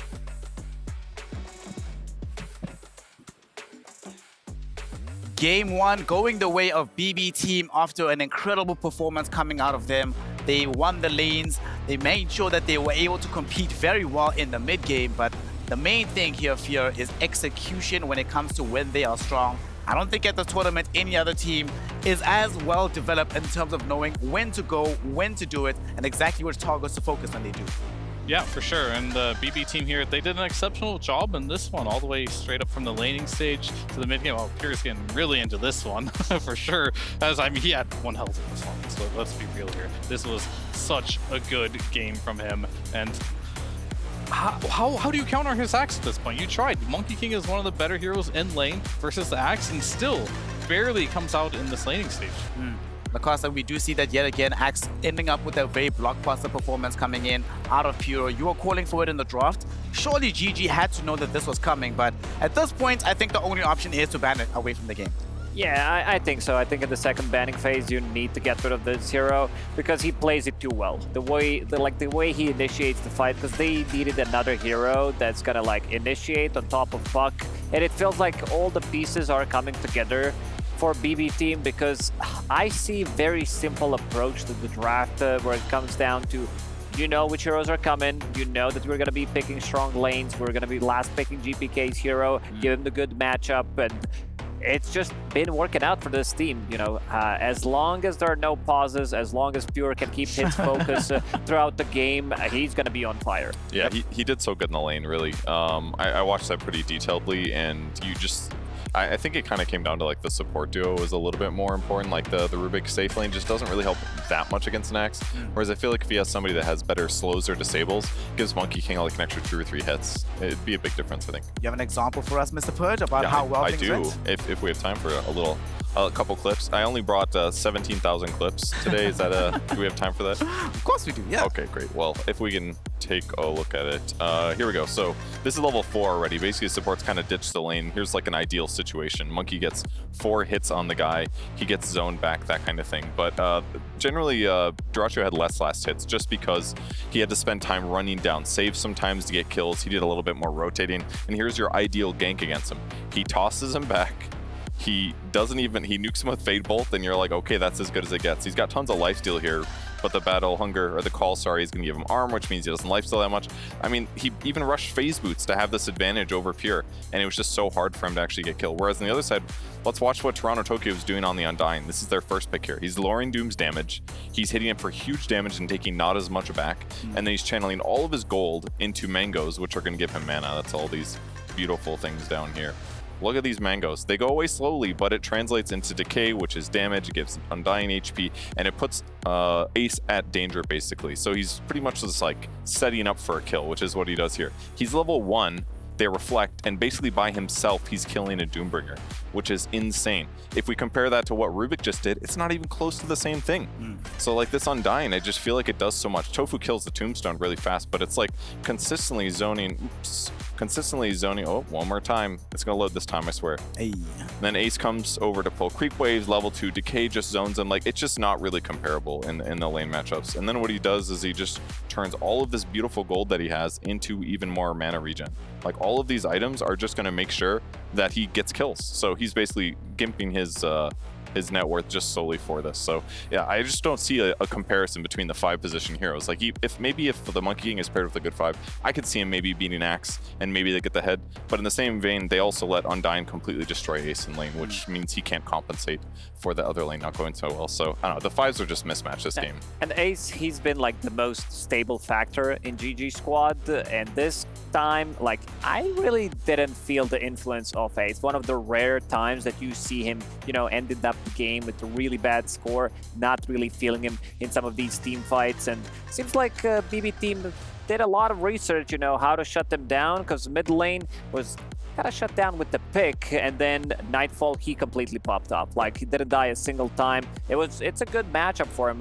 We were a little bit surprised talking in our green room about this 24 pick Monkey King into Terrorblade, who naturally builds into Scotty. He even went to a further distance, so decided to go for Silver Edge, break Monkey King, and it's just like really difficult. Because with Monkey, like, you want to buy so many items, it always feels like I need another item. Like, it's not as impactful as it is right now. The matchup is not that good, and it always feels like you're playing from a deficit.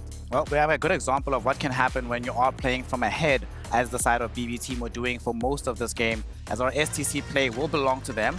A fairly elongated fight, and normally here, Fear, if I'm hearing a long fight that doesn't necessarily involve Wukongs, I'm going to think to myself, a Monkey King, a Doom, a Pango, they shouldn't necessarily be this far off the pace when you have an elongated engagement, but the targeting from bbteam, and especially the movement of this Axe, man, that was so good.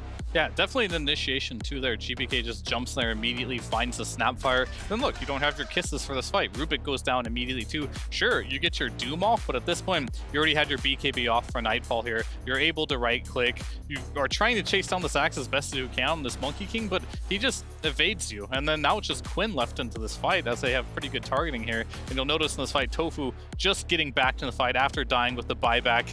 You'll see the kisses come in here, but this just little too late here. Like, if that would have been there at the beginning of the fight, that could have changed everything when the TB was doomed and low HP. And that comes down to a lot to GPK being able to find those supports early on in the fight with this puck. Yep, I think that's probably the big difference maker, right? The ability for them to pick off these backlines very quickly. Not only pick them off, but I'm looking at these supports, Purge. You mentioned already the weaknesses in the laning phase relative to the BB supports, but as the game scales as well, they are so squishy relative to what we have from an Undying, even from a Techies there. So it's just much more difficult for them to sustain through the fights. They die immediately, and then what? Where's the option, right? Quinn can't do all that damage by himself. We've seen Pango just struggling all throughout this entire meta. Monkey King, if the heroes are outside of Wukong's, just not that hero that can carry fights 1v9 in the same way a Terrorblade can.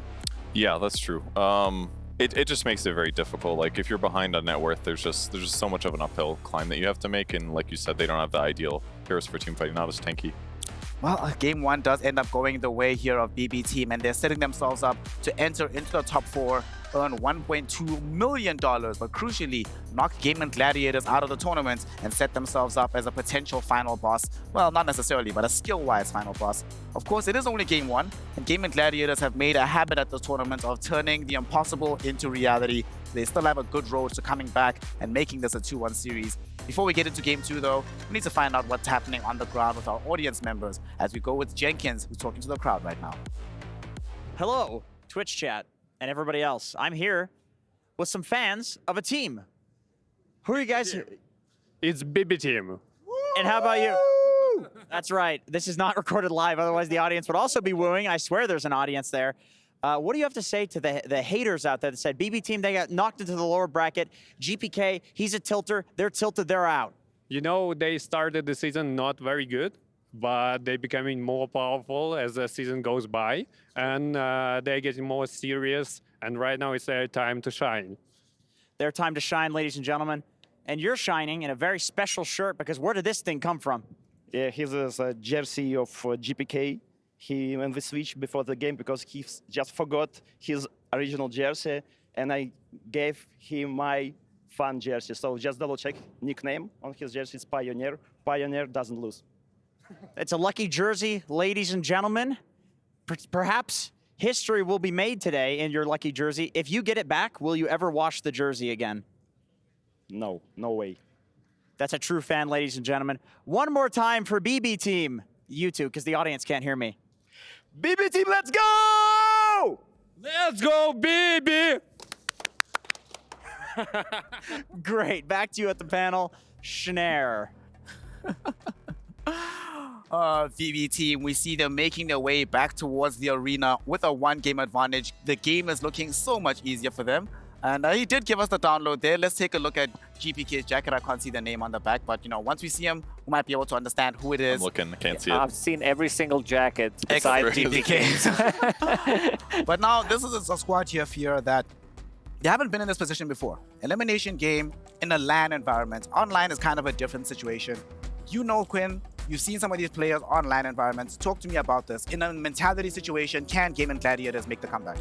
Well, they have already against Tundra, right? They were in a elimination game number 3. Of course, this is game number 2, and they're already got their backs against the wall here. Can they do it? Yeah, they can for sure. I think they need to give Dyrachyo more of a more potent late game type of hero, because as we've seen throughout this tournament, if you have good enough late game, or if you have that carry that can 1v9 the game, as we like to say, you always have a chance of winning. And Monkey King just isn't that hero, unfortunately. He's supposed to win his lane. He's very stable. He can do good things in the team fights if you have certain circumstances, but at the end of the day, he doesn't really hit buildings, doesn't scale the best, and can't really hit Roshan. There's a lot of things he can't do. I want Dyrachyo to be able to play heroes that can just take the game and just win his team the game. Another one of the things that we've seen from Gaimin Holocaust that is a bit of a concern for me is that although they were able to get the first pick Snapfire, they do not play this hero in the mid lane. BB team are aware of this, so don't have to be scared of what has been the premier mid laner in the entire tournament. Yeah, for sure. That's a big concern because this hero has, I would say, almost exclusively been played and been banned, so you don't get that matchup from the mid lane because there's so many good overall like matchup where Snapfire shines. I've seen like especially Sumail, he really shines on the hero whenever he plays it, like win some of the matchups that maybe they could come out even. So maybe also think about that. I know that Quinn can play it, it's just that seems like they're prioritizing different heroes for him from this mid lane. Well, the mid lane matchup has been a difficult one so far here in this best of 3 matchup. BB team, of course, being able to win out game 1 with a stellar draft and some stellar play. We're waiting to see what Gaimin Gladiators has to offer in game 2 as we head on over into the second draft, hopefully not the last one, between BB team and the Gaimin Gladiators.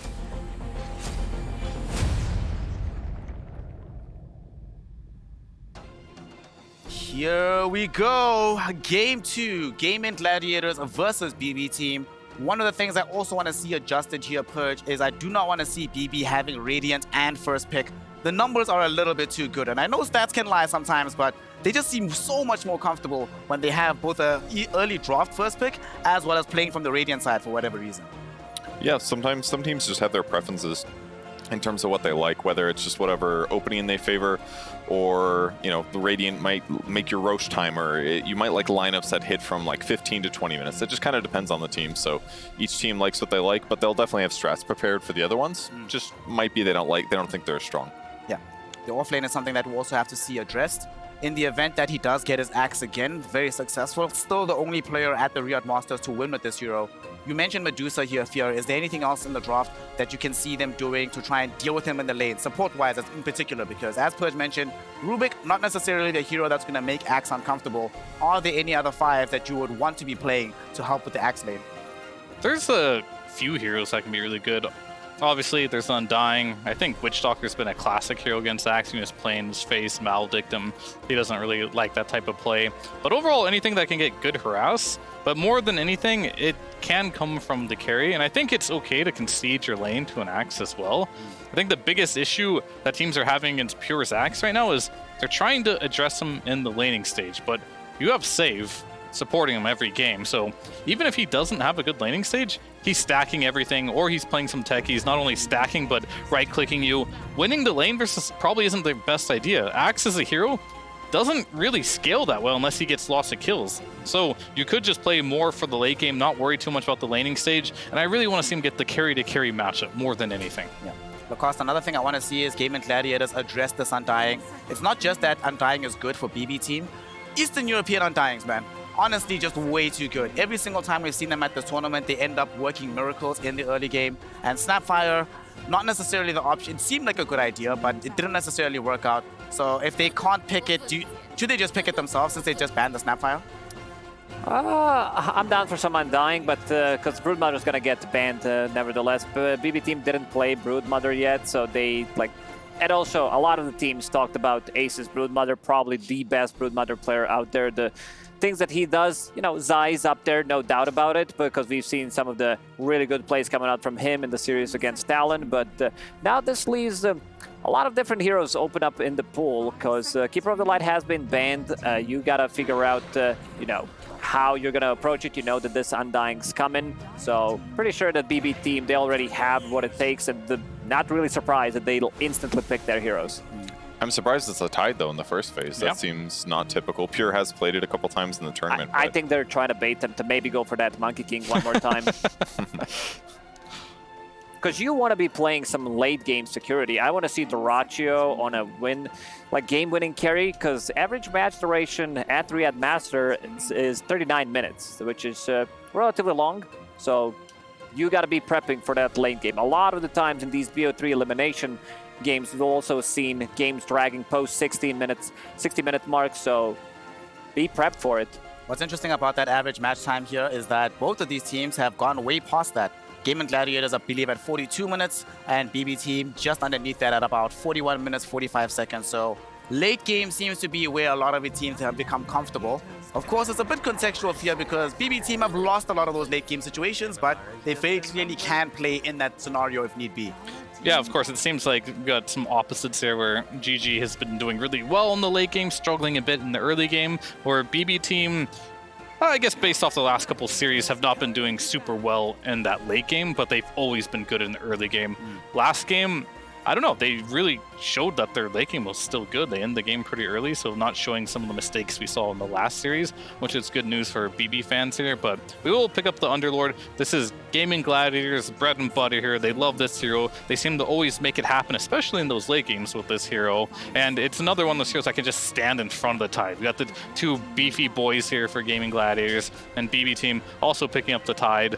Not really showing the carries quite yet, and I think we made a good point about this Tidehunter, maybe limiting the hero pool in a lot of ways for Gaimin, but more than that, Dyrachyo, he does like to play his Slarks, Ursas, these type of heroes that build stacks, the Monkey King, and I think bbteam's just baiting them into, yeah, go ahead, play those heroes. We don't really care. They're going to ban like the Terrorblade, heroes that potentially Tide is considered good against, because they don't really care about these other heroes. And they're kind of covered as well by having techies in the lane. It's not the best 4-position hero right now, but it's definitely one that Save's extremely comfortable on and does do a lot on the map. Rotations, scales well. So yeah, Tide should have a decent game no matter what. Whereas Gaimin's a little bit more split on their I mean, they picked a 5 and a 3, so they don't necessarily have the lane stability guaranteed just yet, but maybe the flexibility will help them in the rest of the draft. We've also seen like different skill build coming out from Save's techies in the previous one, because he was playing into Monkey King, so opted to go for Taser at level 2, which was pretty interesting. So some of these matchups with the right clickers, the ones that Fear mentioned, like Ursa, these Monkey Kings, Bloodseekers in the lane against Tidehunter, you know, you have that covered as well until Tidehunter gets to level 3, gets to like his second point in Kraken Shell as well, potentially, to just be more sustainable in the laning stage. So we see there's a Juggernaut removed away, so Nightfall will not be playing one of his better heroes. No TB. I wonder if BB have any predilection towards... I mean, I guess they're probably fine against melee illusion heroes, not that big of a deal for them. As they take out the Lion, so that opens up one of the Spirits into the mid lane here.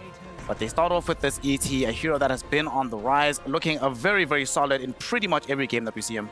He's got a great win rate. He's like 60% in 43 games. He was kind of one of those barely trending heroes at the start of the tournament, but a lot more teams picked him up and started picking him regularly. It just guarantees even more team fight. It's part of the benefit of picking Tide in the first phase. Great anti-agi hero overall, like especially if the game drags long enough. Another like counter initiator compared to like even Tide, even Techie. So all of these heroes are really good at stopping the fight, especially if gaming want to be in their face. And they synergize so well damage. Techies lowers magic resistance, Elder Titan reduces to 0. Proximity lowers mines. Armor, Tide has Gush for minus armor. It's a cool triple opening here. And there's a hero that Dyrachyo loves playing, the only man that loves playing that's good against all 3. And that is the Lifestealer, which might be another debate pick here, potentially, because is good versus Tide in a lot of ways, great versus ET, the same thing, but they're going to go for something that can actually carry the game. But back when Dusa was in her prime, we would see a lot of Tidehunter and ET to kind of deal with it. So they're kind of like maybe had a team talk or like, it doesn't really matter if this hero was good in this situation. Let's just pick the hero that can carry the game. And that is Medusa, and Dyrachyo has proven time and time again, no matter what he's playing against, he can get it done with this hero. A lot of the times you'll struggle finding a kill on Tidehunter, but Medusa, she is the Silver Edge buyer, third, fourth item potentially, so you will have that break mechanic, kill him from 100 to 0. I know it's a lot of long cooldowns inside of bbteam, but I do like Faceless Void overall pick, just to have, you know, ET Splitter, Faceless Void matchup against Medusa. We've seen teams prepping for the like late game, super late game as well. I think Faceless Void overall the best carry when it comes down to like post 50 minutes once you get down to these refreshers and also like refresher on your own, some coming from Roshan, and now they're having at least something to deal with Tidehunter early on until Medusa gets to that Silver Edge. So Static Storm, great against Tidehunter, great laner with Medusa as well. So Gaimin Gladiators setting things up for the lanes as well. Void would be pretty good, especially for like the diffusal burn, but Medusa is quite good against the Elder Titan, and his ulti, his aura doesn't really do anything. Techie's amp from her ulti, his ulti doesn't do anything either, so there's good and bad things about it. Come in for this Medusa or this Morphling right now to go into the Medusa for Nightfall. Played it a couple times at this tournament, been not necessarily the most successful, like 50%, but still very good at the hero. One thing I think that they did kind of need here, Fear, I was looking at the damage output, as Purge was mentioning, going into the Medusa, she was able to stand her ground quite well. So I wanted somebody who could play these elongated team fights, and Morphling can certainly offer that to the side of bbteam here. Yeah, for sure. And one interaction we maybe not covered too much is the ET Stomp, right, on the Medusa. It's like it's just a 5-second stun, right? Which is a very big issue for the Medusa. Even though the aura doesn't work, what's better? Like not having the minus armor, which you don't really need, or you just stun for 5 seconds by the Echo Stomp there. And Morphling is a hero that just kind of matches up pretty well in most all games. And it's not getting super hard countered by pretty much anything. Good versus Underlord as well. He's going to spam you in lane if you don't really care. And yeah, I think it's just a very stable pick here, and I think bbteam has a good grasp right now of like, you know, Morph, Medusa, Terrorblade. No matter what happens in a game like this, games are getting crazy. You want to have these guys on your team in the late game. The cost is also very nice because they've already banned out the Lion, so you don't have to fear that instant initiation onto the Morph. Killing this Water Boy does feel kind of difficult from a Gaimin Gladiators perspective right now. Yeah, not too much lockdown. You have Static Storm Glimpse, but that's about it. Maybe this time there's going to be some Road of Atos build from Underlord, which I've seen Ace do whenever they lack a little bit of a lockdown. But I'm looking into these heroes that are very maneuverable from the mid lane. Windranger banned out by bbteam. Storm probably needs to go because they don't have lockdown on their side. This is like very, very difficult. And I also want to see how they're going to round up their draft because they need some cooldown. I think they need some playmaker for GPK, and banning out Quap. Yeah, Gladiators need single target damage basically. Underlord doesn't provide that much. It's like AoE-ish. Deuce is pretty AoE heavy too. The Sport Duo is not offering it, so that's why Windranger would have been so good. If they do catch Morphling, they can kill with Focus Fire. So whether that's going to be, I like the Storm idea. TA's Storm looks banned, really good. I think they don't really have a stun for Storm right now. But they are leaving GPK Puck still in the pool, so maybe they'll still do it anyway, but there are some counter plays to the Storm pick if they want to do it. How about we try have Quinn scale through the mid game and have him pick the DK through this mid lane? It's a possibility. Into a counter pick, it might be a little risky, but I'm not sure because we don't see... Normally we only see DK as a response to seeing like an Ember or some type of spirit like that. I'm not sure what the premier picks against DK mid lane, but this hero, generally speaking, has been quite exploitable in the mid lane if you blind pick it, so... Then there's no like stun setup. If they had like a Mirana, I'd be more into it, but like they need more damage than a Dragon Knight, I think. They've got already enough tank between Underlord and Medusa. They just need something that's kind of flashy that gets kills mid.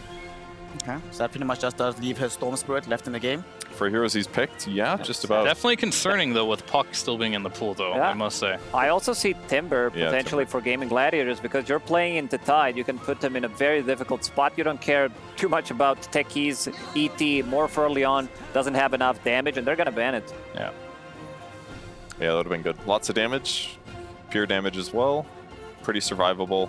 Yeah, it would have been solid. The only other hero that he's played at this tournament is the Razor that's still in the pool right now. Well, and is Pangolier, but I'm pretty sure all of us are in agreement that doesn't necessarily fit the bill here. No, Pango could be okay, but you're definitely not going to pick Razor into Morph. That's for sure. I mean, the Pango can get the early Diffusal Blade against these type of heroes. I don't think that's a bad pick whatsoever. Okay. But maybe you just go Puck again, and you're in the same type of scenario. But we did see Quinn in that last Primal game. Beast, what about him? That's in the, that would be very, very It's still good. available. GPK showed some really nice performances so far, and for some reason, Primal Beast ulti stops Pango's Rolling Does Thunder. that make any sense? You're going to say we did see Quinn last game here? Oh, I said if they do the Puck route, maybe they didn't ban the Puck because Quinn actually did exceptionally well versus the Puck in the laning stage. So it really comes down to BB team if they want to do that again. And it's a really good pucking. Their catch for Puck is super low, but as Lacoste just mentioned there, Pulverize just instantly cancels Rolling Thunder. So that puts you in a pretty bad situation. We often see this Primal get banned when you do want to pick the Pango. They did it last game, but this game they're going to let it through. And it's still good against the rest of the heroes. They don't, like, he's going to be able to channel full ultis in a lot of cases. They don't have good ways to just interrupt that. So if he gets a good initiation and gets backed up by his team, I don't see how GPK doesn't kind of like just roll over them in a lot of cases. So I think Gladiators need to win their lanes. They've got really solid heroes for it. And then they need to group and take really, really good fights. I already know how this game's gonna go. It's just like, you've got Underlord Medusa, right? You're playing versus BB team. They're gonna crush the early laning stage. They're gonna be owning. Then Dirachu's gonna farm some Rapier. You're gonna see some like gates across the map, but GG's gonna outplay him. We're going to game 3. We're in game 3. All right, Lacoste, what's your read on the situation? I could see what Fear's talking about because this happened way too many times throughout the tournament, especially when Gaimin Gladiators are playing, because they're the team that they never give up. Their late game is super strong, and you're playing into Medusa, you're playing into Underlord. Your high ground defense is definitely there. Like, if you just ask me who's gonna win this one based on the draft, I would say BB team, but considering how everything went so far, it has to go to game 3. All right, Purge, you are an early laning phase enjoyer. Which team has the advantage at that portion of the game? I mean, Gladiators have they have the laning win heroes. They've got the Undying, so I'm kind of leaning towards them a little bit, but I feel like Ace has lost his lane a lot of times this tournament from focus or weaker play, so I'm a little spooked for him, but I think they have the heroes to do it for sure.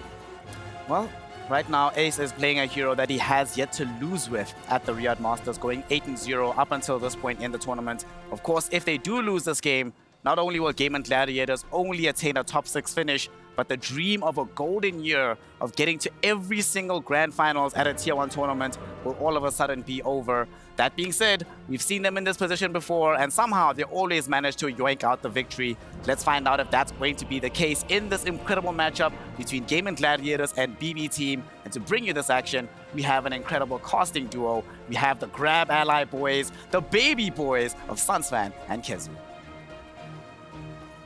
Thank you very much, Snare. Welcome everybody to game number 2 between BB Team and Gaimin Gladiators. BB Team put the stomp in for the game number 1. Yep. Will they be able to achieve the same type of victory in game number 2 as Gaimin Gladiators? I will say the first thing that popped in my head here as these drafts come out, well, first of all, he's playing, Quinn's playing Pango again. But oh yeah, big surprise. No big surprise there. But Ace is actually playing a hero that we've seen him just he's get undefeated. Ridiculous farm on in the Underlord. The only thing is, like, some of his lanes have not gone very well, and I feel like Bebops, they are the best laners. Like, out of any team in this tournament, they always win their lanes. They're always ahead in the early game. So already here for Gaimin, to stay alive in this early game, they need to perform better in the lanes in this game than they did in the last one. Yeah, for sure. And we'll see if those stacks will come eventually for Ace, because that's typically how he gets to that next level of farm. But, I mean, at this stage, these two teams know each other extremely well. They faced off many a time. And will BB Team finally be able to vanquish Gaimin Gladiators as they've taken every single Tier 1 tournament first place finish so far in this calendar year? Seems like we'll just have a 2-for-2 trade, as I think top 6 is already BB Team's best land placement. So if they were to win here, they're just going to skyrocket that even higher. But I don't know, I'm just a little afraid for Gaimin's early game. So we'll just have to see if BBT are going to have another explosive game, as they did in the last one. And it will be GPK on the Primal Beast. against the Quinn Pango, of course. And from a Primal Beast perspective, do you think this is going to be a good game for him? We talked, the panel discussed the interaction between GPK's ult, the pulverize onto Quinn's Rolling Thunder, which I'm pretty sure that's a bug. It probably shouldn't cancel it. I have a hard time believing that's a feature. Yeah, I feel like it should hold him in place but not cancel the roll. Yes. So overall, GPK should have a good game. Like maybe in the early game it's a little annoying that there's some kinetic feel and like I guess a little bit of this Pango roll. But later, once you have a BKB on him, I don't see anything stopping him. Yeah. Yep, no doubt about it. Pure. Okay, Pure. Is he actually be taken out this early as a Titan? He's only level 1, of course. Oh. Just that Anchor Smash to work with. Mystic Snake's coming for you. They need one more. Dyrachyo not gonna try to force it. We'll go back to lane to be able to get some nice last hits.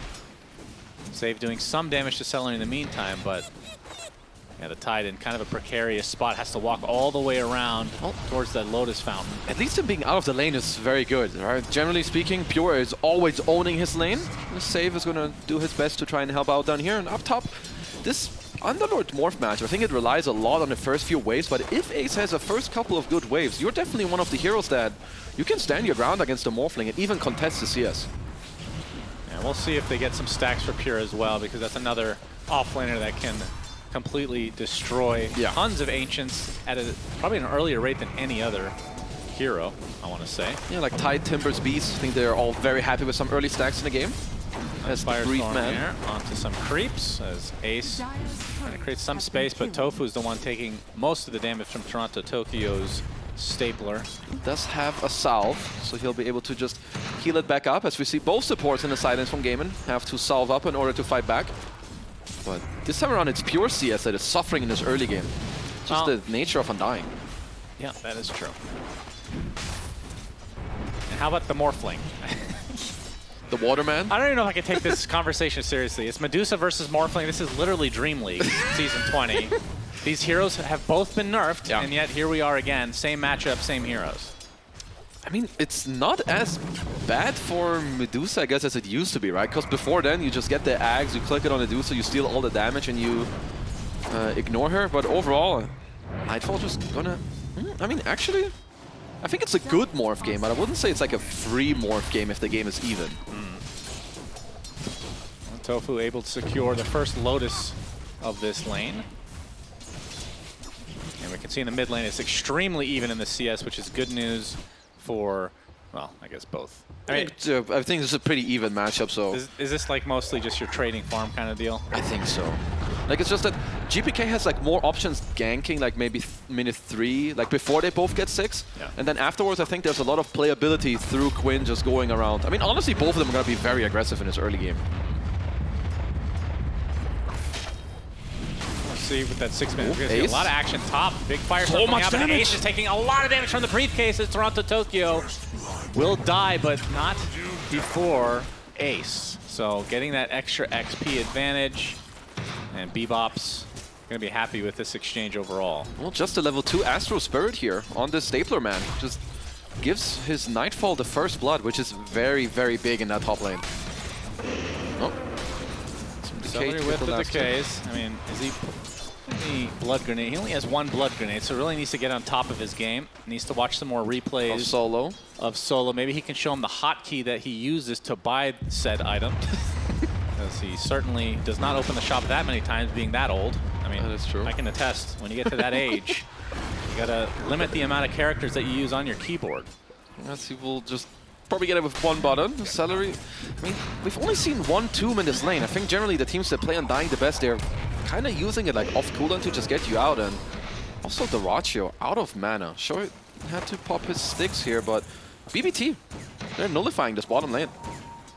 Yep, pretty decent start. You can see 18-4 CS right now for Dyrachyo and 31-3 for Nightfall on the opposing lane. So, or the opposite lane, I should say.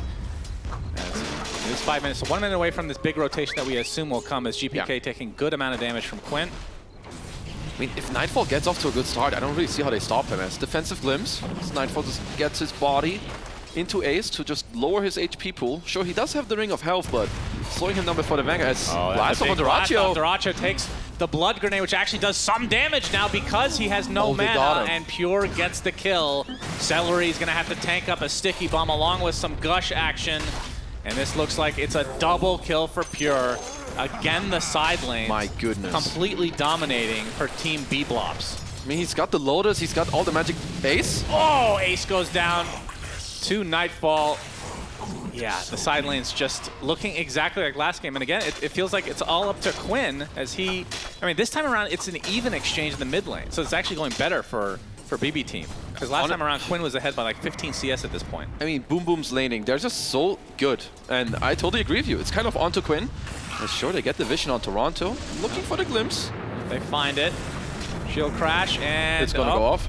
Echo Stomp able to connect. And GPK is actually here. Has the Pulverize, but that is a shield rune you have to go through. As Quinn still faking out his ult, doesn't want to expend it just to kill an Elder Titan. As Toronto Tokyo wasting a lot of time here from the two members of Gaimin Gladiators. But eventually he gets brought down. Actually, would have been a little higher. You would have seen that there was a bounty rune there, but not going to opt for that as Dyrachyo continuing to get harassed in the bot lane. Just feel like super relentless from 2bbteam. I mean, they're getting all these little trades, like all their HP trades from them is just way better than Gaimin Gladiators. Dyrachyo already again down to half mana. And there's a Meteor Hammer, which is honestly gonna come out in not too long for Pure. Yeah, I don't think there's a better hero in the game for the Meteor Hammer. Yeah, currently I actually feel like there's not. Nightfall forcing Ace out again, and the question is, are there any stacks being created for Ace? It looks like there's one double stack hard camp in the triangle, and that's kind of it. You can see Ace, level 4, forced to go potentially try to get something. They will be able to glimpse. Dyrachyo's there with a couple more members along with Quinn, getting off a nice swash, and it looks like they'll be able to take out Watermelon Man. Honestly, much needed rotation to kind of slow down BBT's like early timings here. As Ace is forced into the mid lane at minute 7. Yeah, well, he's getting some solo XP at the very least, but yeah, that's not exactly the recipe for success. As Save is going to be spotted out, glimpse into the kinetic field. Continue to disarm, but Quinn can just swashbuckle from afar. Okay, Quinn showing up big here in this early game against Boombox team to try and push it back at least a little bit. Yeah, GPK, they see Ace, only level 5, but Quinn is there with the Rolling Thunder. He's going to connect onto GPK. Now he's on the run. Doesn't have an onslaught available to him, but Quinn hits the side of the terrain. Actually works out. They have a glimpse. That was probably on purpose then. As GPK trying to get away, but the swash is there. Firestorm as well, and finally they can put GPK in the ground. As Nightfall takes down the enemy safe lane tier 1 tower at 8 minutes. At least some good early rotations from Gaimin. Yeah, they certainly needed. These side lanes were kind of a disaster. You can see the net worth now. Dyrachyo has been given enough space to catapult himself to top 3 overall. And the big concern for Gaimin Gladiators was Ace, who's only 300 behind Pure now. So I feel like they've come close to equalizing what was a horrific start for them. I mean, they nullified it a little bit, as now, okay, if Nightfall keeps pushing in the lane, Ace will be able to get some space, but even with what's going on right now, Dyrachyo has no levels yet in the split shot, so he's definitely going to be forced to stick to this bottom lane, at least for a little bit. And Pure very close to that Meteor Hammer, and with that, bbteam will have the opportunity to do a lot of damage to these towers. He'll be able to take stacks a little bit easier, and it's not a hero that you can ignore. Absolutely not. Like, it's hard for him to kind of push out Dyrachyo in the lane, but he can slowly take the tower. And it looks like for Gaimin, they mainly want to play through this safe lane. Well, maybe not as they move back to mid, but GPK's he's a hard kill at this point. Tofu, though, also having a good performance, as his Static Storm is already available.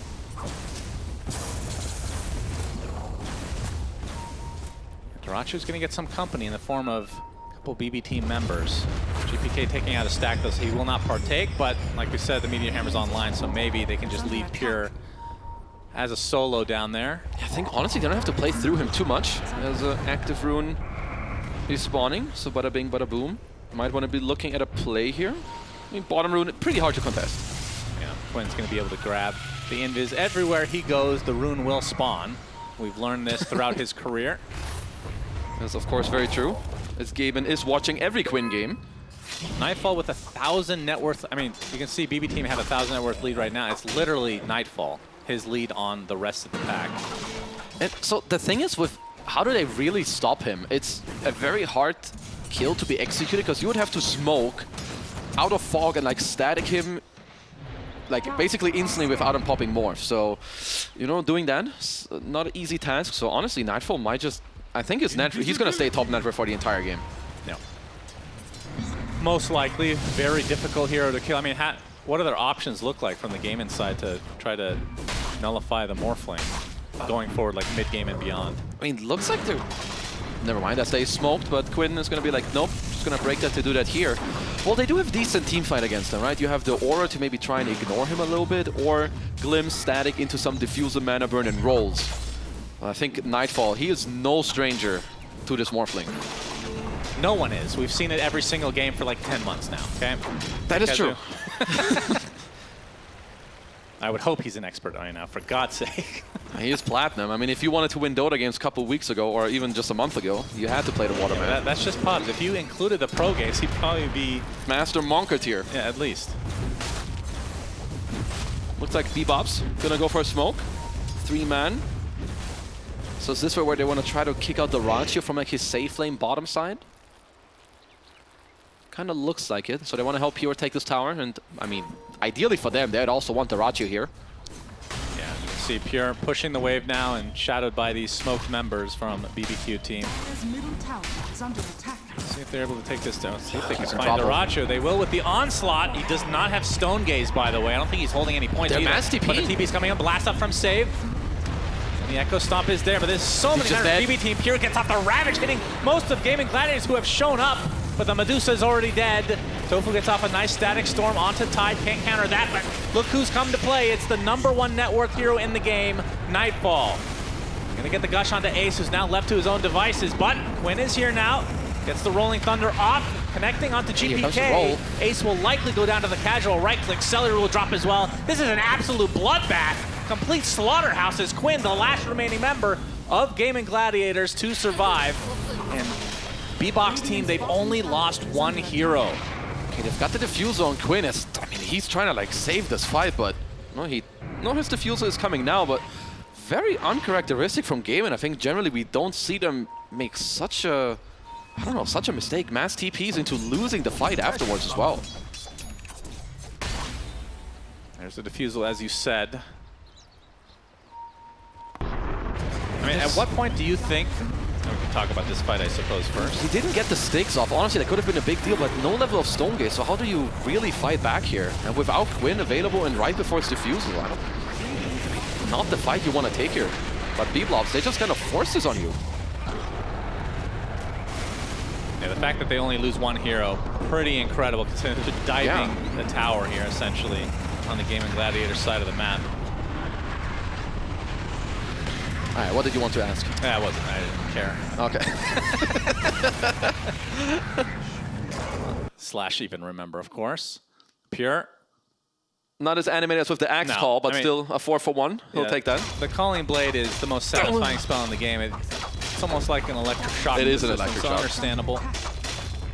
As Quinn, looks like he'll get the tier 1 tower by himself. That is a pick-up. Pretty good for them to just pick that up as...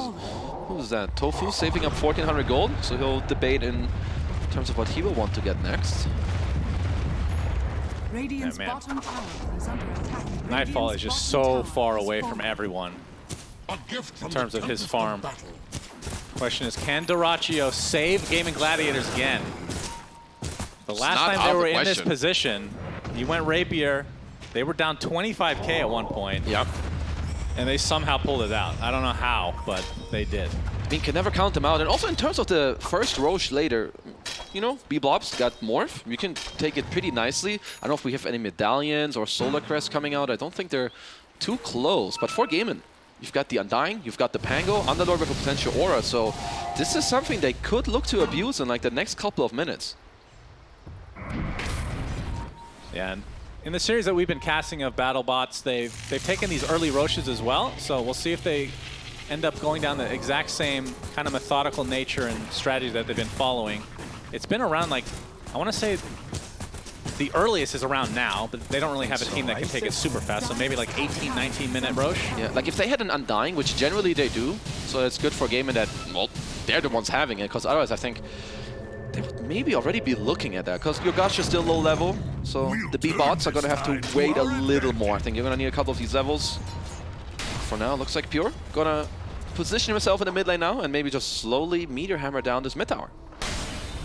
Now we should talk about the auras from Ace right now. He has Mech, Vanguard, that's not an aura, but you can take it apart for the eventual pipe.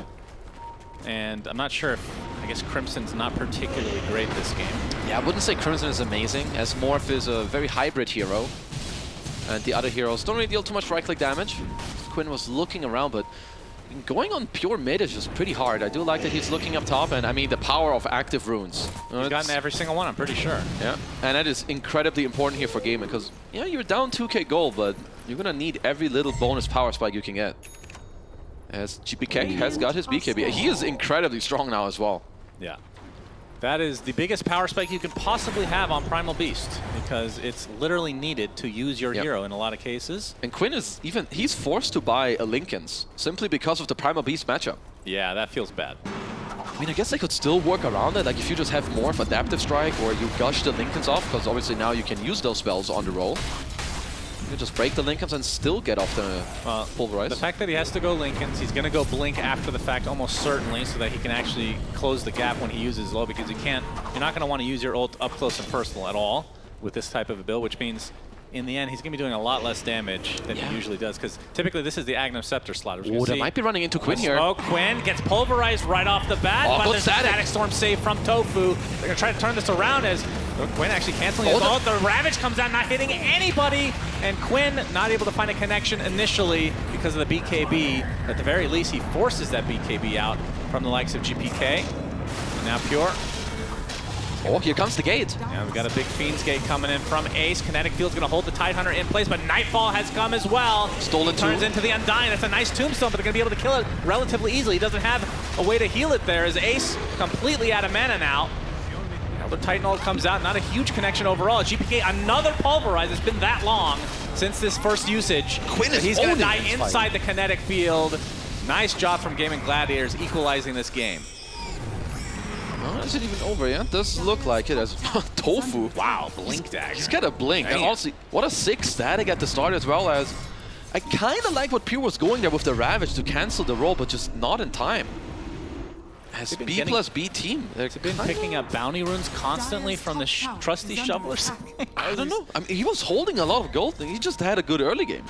There was also a very nice glimpse in the fight where GPK tried getting back in, but he got his onslaught cancelled by what seemed to be a preemptive glimpse.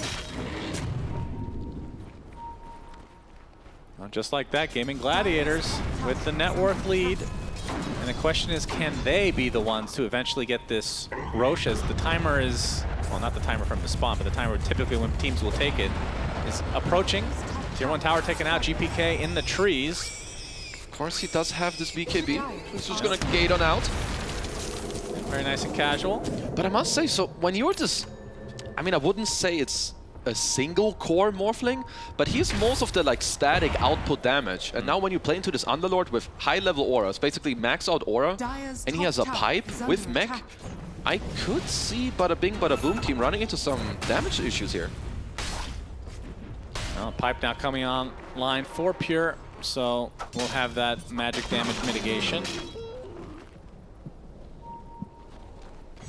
Yes, what can they do with the... So this Tofu with the blink, like maybe they can try to really surprise the Morphling in like a fight where you get to static him with like just a pit and you keep him in place.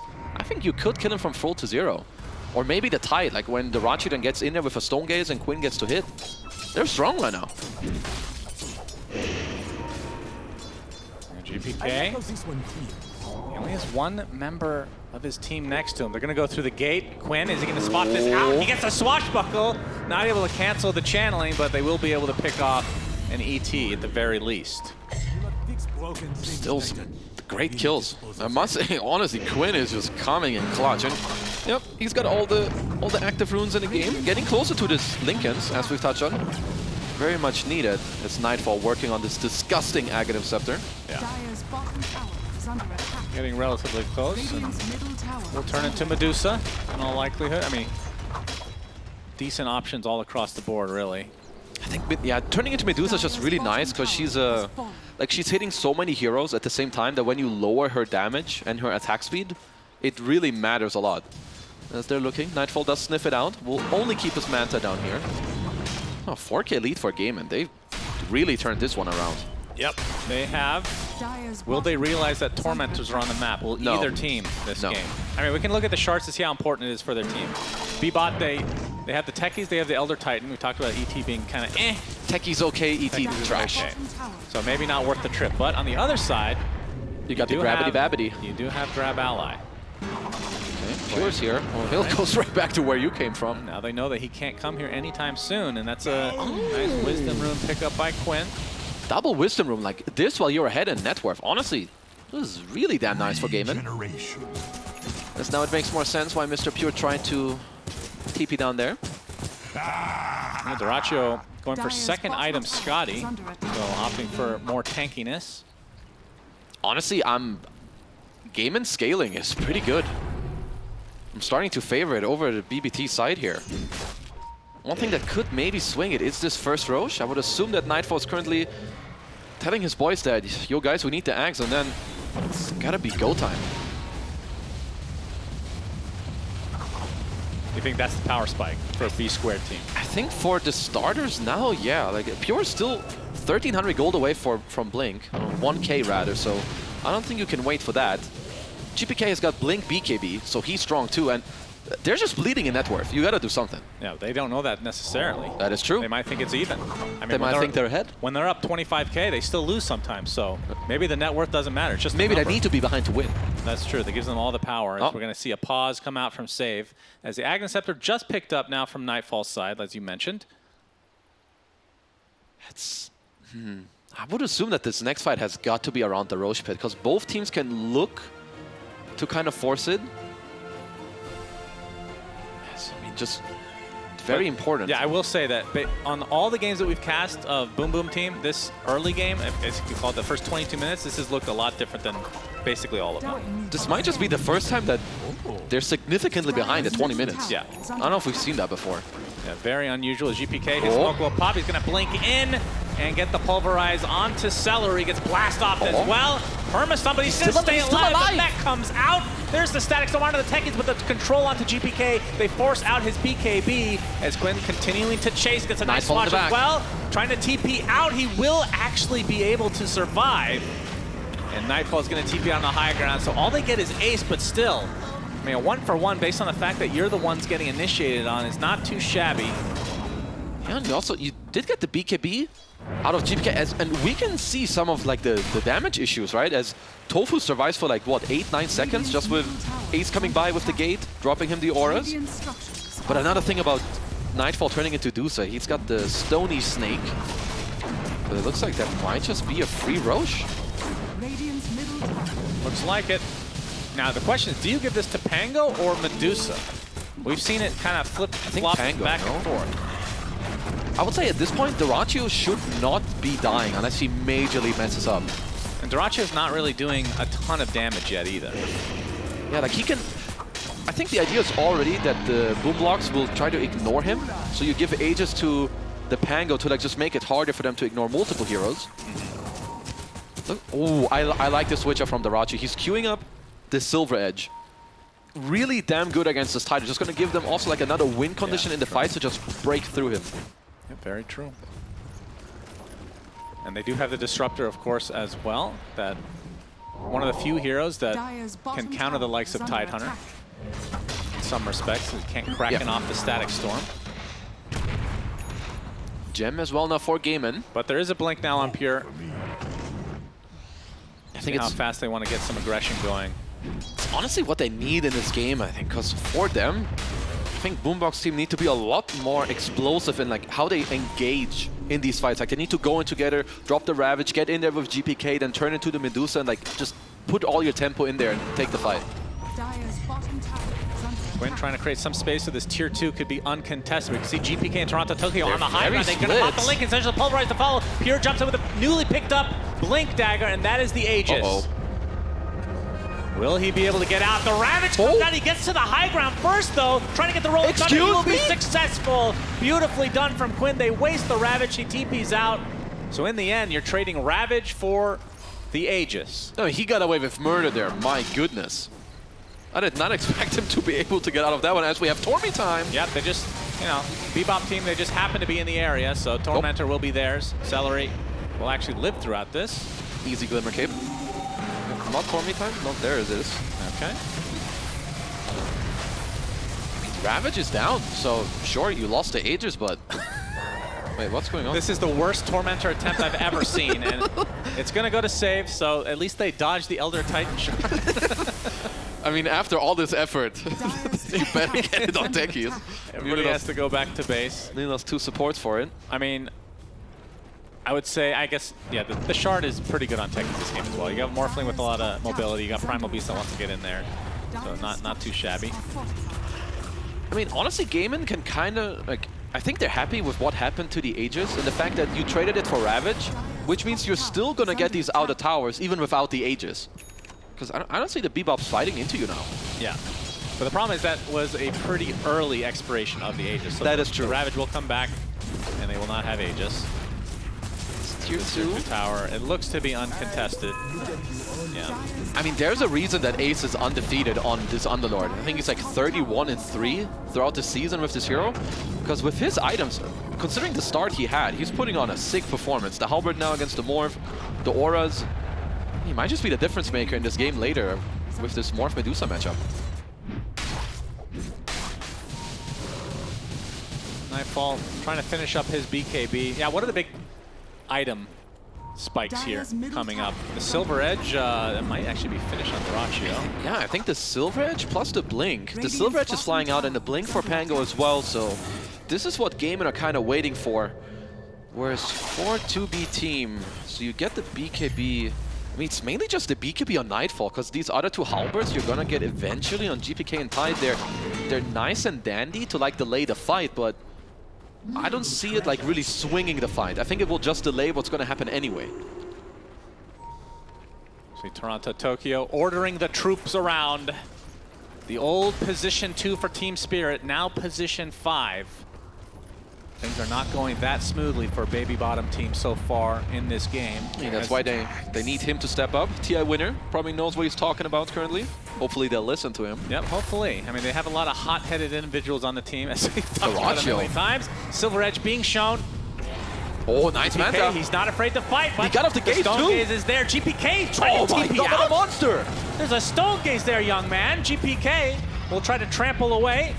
Mystic Snake's gonna slow him, and he's just gonna die. I actually cannot believe he tried to TP there. That was a sick play from Dyrachyo. Like, this is where a lot of the times people will call him out, this guy dies like a clown. He's in an aggressive position. He Manta dodges the Pulverize in the start, then gets off the Stone Gaze. Like, he's baiting. He just got this kill on GPK basically on his own with aggressive positioning. Honestly, monster play. He's going BKB on Tech. It's not the first time we see him do that too. He did that the other day. It's still really weird. I mean, this is the Philly Stone going to work, I guess. Do you know how many different heroes Safe has played this tournament? I'm going to say 3. 4. You were close. Techies is one of them. Damn. I mean, they're making it work, so. Yeah. He's the Kaka of 3 heroes then, I guess. He's the EU Kaka. Yes. Tier 2 tower for Gaimin Gladiators. Still a long ways from Roche being able to spawn at all. Quinn, another power room. Man, I would love to know how many power rooms he has gotten, like what percentage of them. A lot. Up to this point. 80%? At least. I'm going to go to 80. Pure. They're sniffing out the young man Pure. Doesn't see. I thought for a second that maybe there's like a bug where the maybe if you... I mean, the thing is, he was already hitting things, so then it's, I guess, harder to decipher that. Like, I know that if there's a Maelstrom proc, you can see the effect in fog. I mean, also, if you hit people, you hear the sound. That's okay. Yeah, true. We've got a big smoke from bbteam. Gonna go through the bottom lane. Yep, Still 9k down at this point, and no Roche in sight. We have everything up now. We can see they're not really gonna find anybody off the bat, at least. Let's see if they take the gate, which looks like they will be. get some wards down for the eventual Roche, I suppose. Yeah, it is still quite a little bit away, but they're setting up for it for now. Yeah, it will be a daytime Roche at some point here. Although, I mean, it kind of depends on how long the Roche off lasts as well and how long the initial spawn is. But either way, they have control of this area. And when you have a techies, this is maybe the best use case of techies in general, is these Roche off scenarios. No, for sure, like holding areas, but also most importantly, preparing areas. So the fact that BBT are down here for now, and I get to put out a ward, put out a sentry, and maybe just like kind of mine up the entire area of this around the Roche pit with save is honestly very useful and necessary for them. Dire's top tower is under As Philly Stone is going to continue to go to work, because why not? It's still putting in overtime right now. You can see a lot more. It's a lot more gold. Only 3 more bounty runes. That means that Gaimin have been getting the later versions. Dire's You actually figured it out by yourself. Thank you. Appreciate that. Pretty good. As the halberd soon to be completed. But I mean, 2B team have to deal with their waves again, so this could be a potential timing where Gaimin get to go down bottom, retake their own area, kind of, around this Roshan, because I mean, we don't know yet how soon Roche will respawn. We'll see it in 20 seconds. Ooh, that's a lot of Lotuses. Look at, he's got the stack up as well. Oh, yeah. All right, guys, you've seen this before. They certainly will not use these Lotuses. They will be creating a block of cheese at some point. Of course. Gaimin Gladiators know what the fans want. If you're a Quinn hater, even though that's not Quinn, that's Dyrachyo. If you're a Quinn or Dyrachyo hater, you're going to love them after this game when they make that block of cheese and then lose. Because you get everything you want. You get to see the block of cheese and you get to see them lose for the haters. Wow, that's a double whammy. I mean, Medusa is like the best carry to even have these Lotuses. Like, you make more of them, even just put them on your other teammates. As the Bebops are getting ready. Good ward on bottom from before, and now in the jungle. Making an avenue towards Dyrachyo. Boom Boom team are ready to go. A smoke immediately popped, actually, but GBK gets out the BKB. Cannot find any sort of connection, though. He has to onslaught back to where he came from, onto the high ground. Quinn coming in with a Rolling Thunder. Has a shield rune applied as well. Not able to find anyone, though.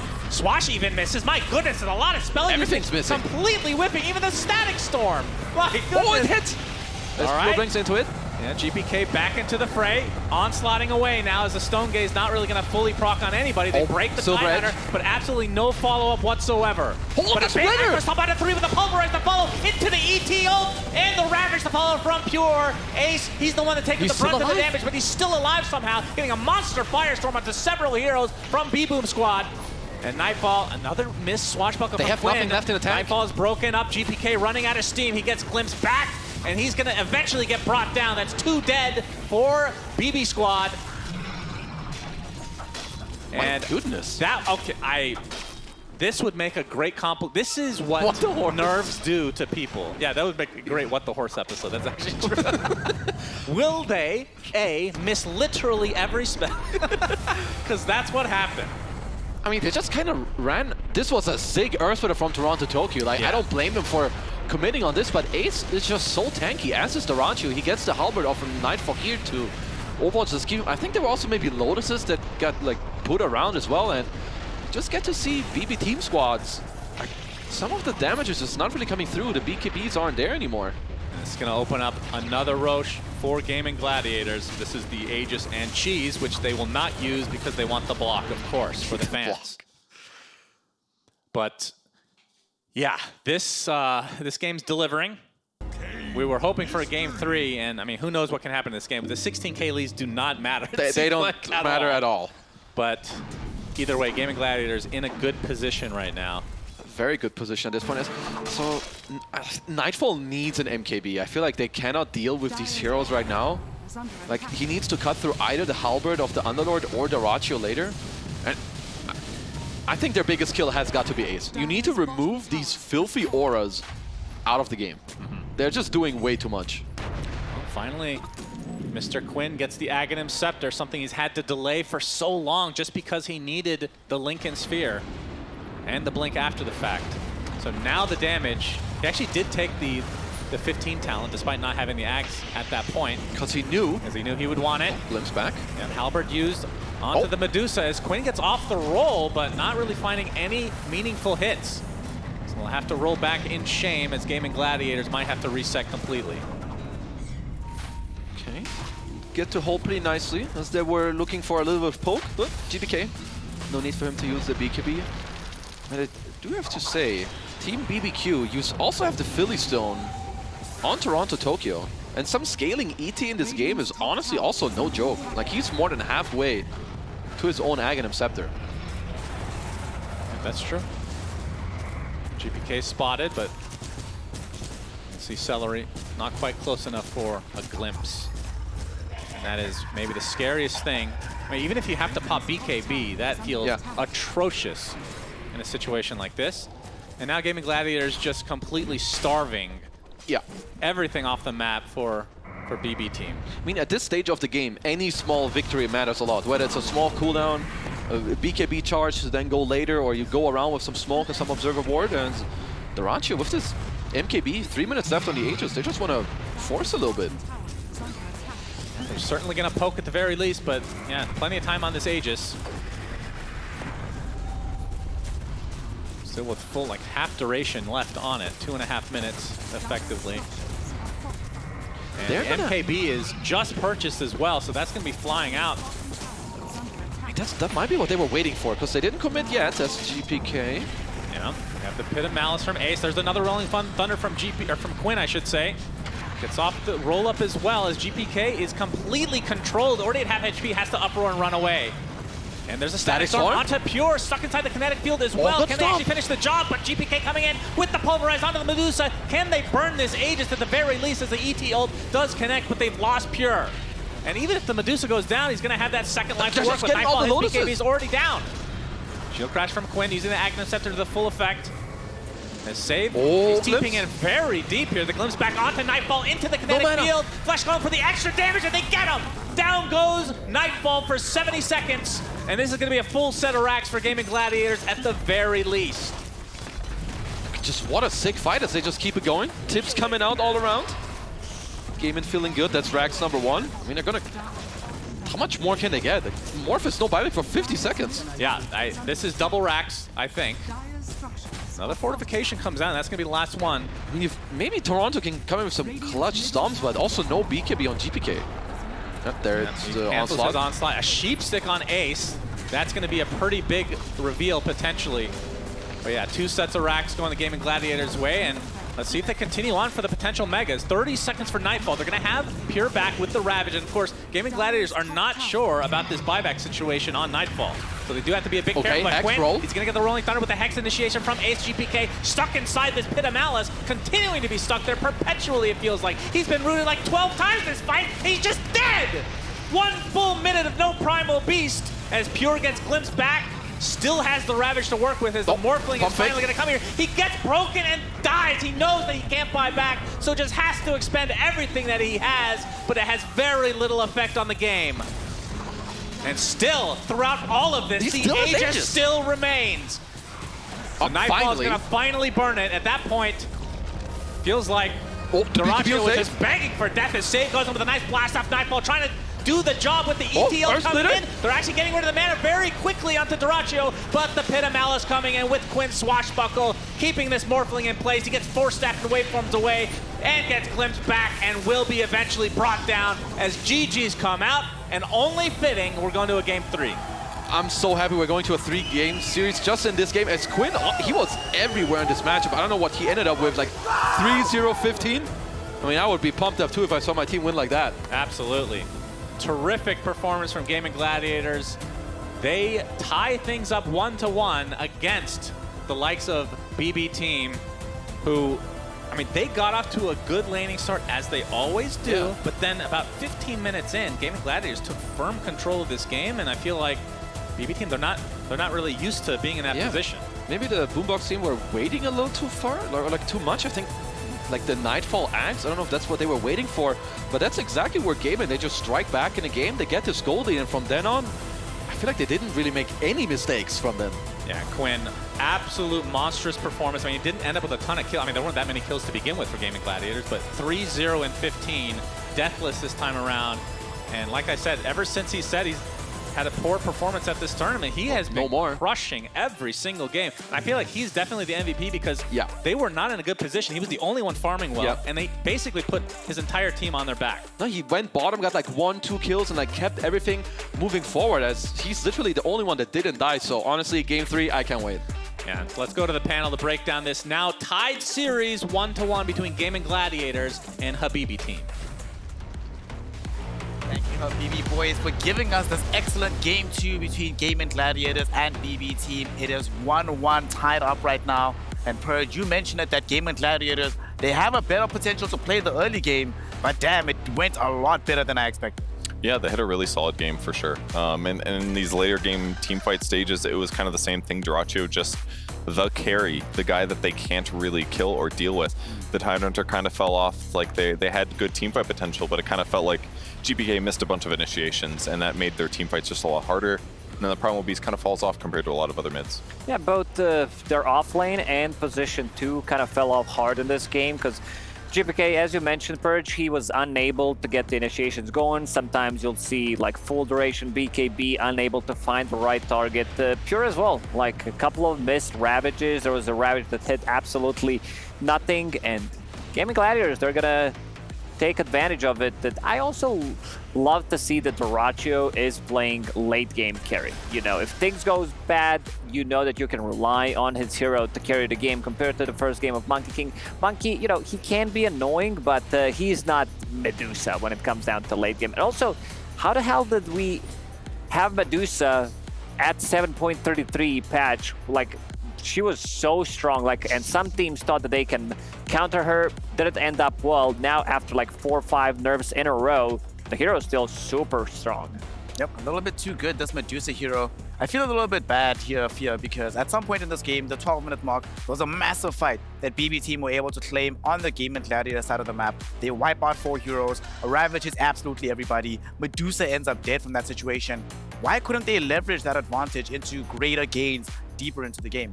From what I saw, it's just like throughout the game, GPK seemed a little flustered in this one. His initiations were he was blinking in, not being able to get the pulverize, or he'd blink in, cancel the pulverize, uses BKB, gets stone gazed. It feels like he is a feast or famine type of player. Like he either has this amazing game or he has these games where just like, I don't know about that one. That was a little bit rough to watch there, but I did like how Gaimin Gladiators, they finally took the Medusa. I really wanted to see it in game number 1 instead of that Monkey King.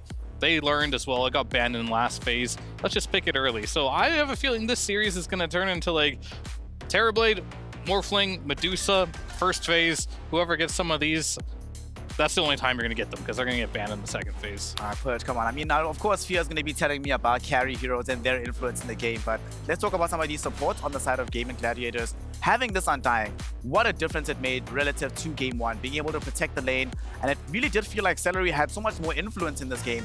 Didn't even need to be saving targets with the grab ally, just was like, okay, Soul Rip, but we're going to play aggressively instead, having this Undying to drive us forward in the early game. Yeah, it's kind of a cool thing when your carry is that difficult to burst from the Medusa, because then Undying can focus on being offensive instead. Like there was definitely a lot of buffs and heals and stuff that they tried to put on Medusa, but I mean you can't even heal Medusa for 1 point. Soul Rip just doesn't give you mana back, but yeah, you can focus on being offensive. He survived, and you can start slapping people with your ulti, amplifying your team's damage. But ultimately, the laning stage was the big thing for sure. So I think that was the crucial hero of both games so far. We'll see if it makes it in game 3, but I'm leaning towards no.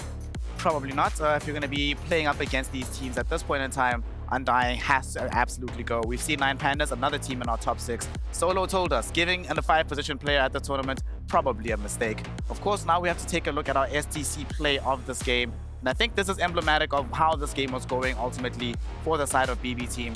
Because firstly, we see what Fio was mentioning. GPK jumps in, unable to find the initial jump. The initiation does not go anywhere as expected, and then the rest of the fight kind of falls to pieces thereafter. Yeah, it was a rough one. He already used his BKB, used the onslaught, and this is like, I don't know, 3rd, 4th shield rune that Pango had. Shield rune plus shield crash, double shield pretty much on top of Pango, almost impossible to kill. And there's gonna be like ET ulti on 3 of them, but already the fight seems like they're losing. And Ravage, it connects on 3 of them.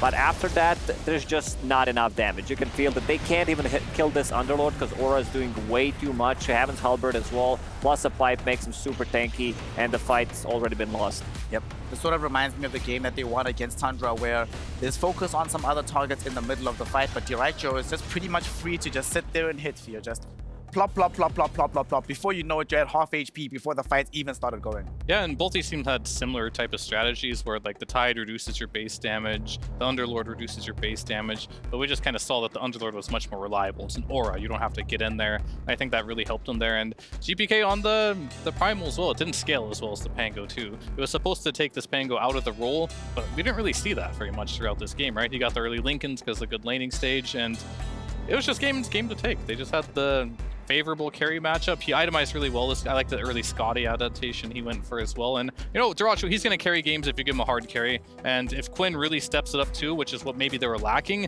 this team is back to looking really scary. Yeah, I don't like the itemization Quinn picking up this Lincoln Sphere because they didn't have anything to proc the Lincolns. And you had Morphling ulti, Primal Beast ulti, maybe Adaptive Strike. But other than that, Gush, but that's really not good. And sometimes you've seen him use this Lincoln Sphere on Medusa just to be able to protect him against the Aghanim Scepter, and also a great way to just protect himself in some of these fights. But we didn't see what we wanted to see from this Primal Beast. It was 24 pick Primal to be able to counter this Pango, stop him from going in with the Rolling Thunder. Haven't seen it. I think it just kind of comes down to like player familiarity. I mean, that's the second time GPK's played the hero this tournament. He lost both games. So it's just maybe something he's not as experienced with. And we know that Quinn's played a lot of Pango at this tournament. He's going to be ready for these counters. He's probably played against them already. So with that in mind, yeah, the matchup didn't work out so good for them. And they got really far behind in net worth by 25-30 minutes, and the fights just kept going bad. So yeah, you lose decidedly then. I think there was also a very illegal play that ended up happening, which I think was a good story of this game. There was a moment where Pangolier dies with Aegis. You're thinking, sweet, we've got the setup for this. And then the Ravage comes out a little bit too late. Pango was able to escape. And unfortunately, because you're playing Tidehunter instead of Axe, your entire initiation is locked behind an ultimate rather than a fast-hitting ability like the Call. As a result, bbteam are now tied up with Gaimin Gladiators 1-1, which does mean we forget a Game 3. Absolutely something we all love to see. For now, though, before we head on over into that Game 3, we do have Jenkins reading the room and seeing what the audience atmosphere is like over in the arena. So send it over to Jenkins to see what's up. Hello, ladies and gentlemen. I'm here with a totally random guy from the crowd, and you had something to say to the fans out there. Yeah, we absolutely bust them up in that game. Quinn was on fire. We got the milk out, the shreddies came out. I don't know what this Tomato Tokyo guy was talking about. We're gonna smash them, baby. You getting smashed. And back to the panel. Damn, if I'm a fan of bbteam, I'm glad I'm not in the arena right now. Yeah, you get know? this guy on the panel as well. I mean, to be fair though, Quinn did indeed end up smashing the game. The entirety of Gaimin Gladiators looking super, super solid. And you can read it on their faces, Fear. They feel very confident. You can sort of feel that the mood right now is much better for them than it is for the side of bbteam. For sure, I think GG, they just made a crucial adjustment in the drafting phase. Maybe getting the Ace Underlord, they don't really lose on that hero is one of them, but also Diracho being much more comfortable. I don't even say it's more comfortable on this Monkey King, it's just a better Dota hero. Just pick what's good, he scales well with it, you can make a couple mistakes, it's fine, continue down that route. You know, Lacosta, I was memeing about this, but I think I might be onto something, right? So okay. They tend to do worse, bbteam, when playing up against Eastern European opposition, right? They've lost against Team Spirit. They didn't look nearly as clean in their series against 9 Pandas. Now, if you're Gaimin Gladiators, you pick Undying, you pick Disruptor, you pick Medusa, you drag them back into Eastern Europe, baby. Yeah, pretty much. It feels like first pick in this particular series is gonna matter more because there were a lot of teams talking about putting pressure onto enemy team with the first pick, and Undying's doing absolutely that. You know, one of the heroes that can, like, best blunt grenade user pretty much in the game, one of the better laners, one of the better save heroes when it comes down to late game, one of the better backstab users going through the gates, ganking your carry hero. Just overall, this hero does absolutely everything. I mean, we maybe made a mistake making this strong support in the lane being like super strong in the mid and late game fights with grab ally ability. Yep, grab ally ability, but for me, a big thing about this purge is also the usage of twin gates, which you've been seeing more and more often when you do have heroes like the Undying. Obviously not necessarily as clean as what we see 9 Pandas do, where they make that full-throated rotation into the safe lane, kill all the heroes there, but the ability to respond to the enemy aggression. That's where, generally speaking, we've seen bbteam look the best, when they can overwhelm you, make your life impossible. But with heroes like Undying, Disruptor being able to utilize these twin gates, it's so much harder to pull off those moves smoothly if you are bbteam. It does make it a little bit harder, certainly. I mean, you can do the same thing back. A lot of times what happens is the teams are executing a rotation at the same time in opposite lanes. So that's what makes Dota kind of cool right now. It's that the supports plan ahead. It's like, oh, the lane's going to be in a perfect position in 30 seconds. They prep, they get there, and like the second that the carry's like, okay, I'm just going to pull these creeps past the tower, that's when the support shows and you're like, I'm so dead. So it's rough to play against if your opponents do great rotations, yeah. So looking forward into the draft though for bbteam. What adjustments do we want to see here, gentlemen? Obviously we know Undying's going to have higher priority. For GPK Fear, what do you want to see him play? The Primal Beast, 2 games now on the playoff stage that he's ended up losing on this hero. What comfort hero do you think he should be back on in order to enable them a bit more? Well, that last game, I think if you kind of look at his game 1 performance on Puck, it looked really good. It was also versus Pango. I'd go back to that. But I think more than anything, maybe you don't first face a Tide. I think this was an experiment by them, and Pure, not that he had like a bad game or anything, but he seemed to have a lot more impact on like these later pick axes. Sometimes he gets the Lycan as well. Sure, a lot of them are going to get banned, but that's going to open up Nightfall's hero pool a lot if you do end up banning out all of his heroes. So wasn't a big fan of the first phase Tide, and you know, GPK, he has some good games on Primal, but unfortunately, this just wasn't one of them. Yeah, high variance player, that's kind of what you have when you have a person that's this skilled in the game. So the side of bbteam will be trying to bounce back and ensure that their Game 3 performance mirrors what happened in Game 1. But for Gaimin Gladiators, they've been here before, running back a very difficult series, and they'll be hoping to mirror the same performance they had against Tundra, the same performance they had against Quest Esports, and try to make a run into the grand finals, where we do not know who the challenger there awaits at the moment. These kind of runs, Purge, when they do start to happen for a team like Gaimin Gladiators, who are looking a bit seesawy, I'm pretty sure everybody else that's still in the tournament is looking back at the Tundra series and being like, damn it, why didn't they just eliminate them? Make all our lives so much easier. I mean, there was a lot of times for so many teams this tournament that's been happening. So that's the glory of this late tournament competition. But yeah, I'm sure a lot of teams are wishing that they got knocked out right away. The tournament would have looked very different. Potentially. Maybe Quest beats whoever is there instead, and then it's BetBoom Quest right now, and then who knows? Yeah, it's fun to watch. Liquid Bros, they're watching this like I thought we had a deal. We're gonna knock them down into lower bracket for the first time. All you have to do is finish them off, and seems like the deal is off. Like nobody's yet to do that. I mean, bbteam could potentially do it, but I don't know. Like when they're playing from behind, a lot of the times you'll see them crumble, but let's see if they can manage to beat them. That has always been the concern for a squad like bbteam. Have they the potential? Do they have the mental fortitude to deal with difficult scenarios? We're going to be finding out as we head into our third and decisive game between bbteam and the side of Gaimin Gladiators.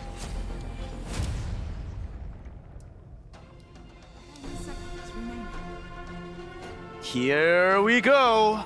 Gaimin Gladiators on the dire side with first pick, a Radiant second pick for bbteam. So it looks like the decision has been made here. When you can't get first pick, you should do it because that probably guarantees you Undying. Yeah, potentially. What do you want to give them? Do you want to give them Undying? Do you want to give them Brood? That's your choices right now. Without a doubt, the IO has to go, right? So yeah, that one's gone. I don't know which one I'd want to play against. Undying, of course. We talked about all the good things this hero can do. Yeah, we look at Brood as well. This hero can do amazing things too. The thing about bbteam is they didn't run Broodmother yet at Riyadh Masters, so they like if they have first pick, they have to be the ones banning it because you don't want to give it to Ace. I mean, you could, but then your chances of winning the game suddenly drop to like 20%. So. Yeah. I mean, it's such a nice situation, right? And Gaimin Gladiators, not surprising that they chose the first pick. Such a nice place to be here, Purge, because either they give you the Broodmother, right? You're happy to play it.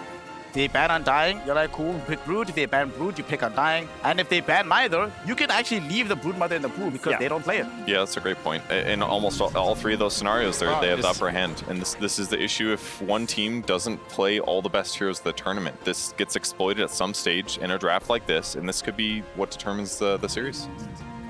We're running it back. All right. I'm not a fan, Pure, if I'm honest. I think the thing that I like the most about Pure in Game 1 is just how quickly he's able to play the map.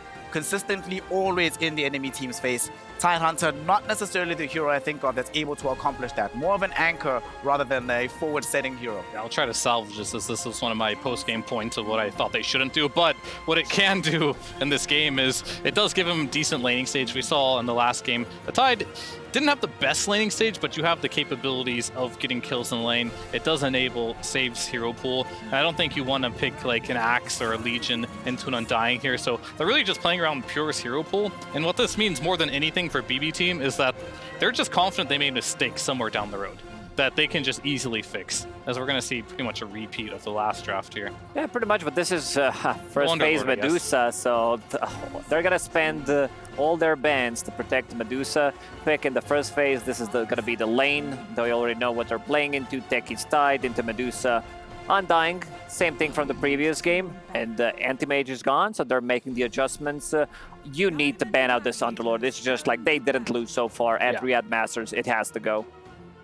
I mean, there's not many things that make Medusa unplayable. The three that we saw when Medusa was in her prime, one was Darkseer. You're not picking that. You got a Tidehunter. Anti-Mage, of course, in the offlane was great. And we saw every once in a while a Shadow Demon appear. So that's something that they could think about.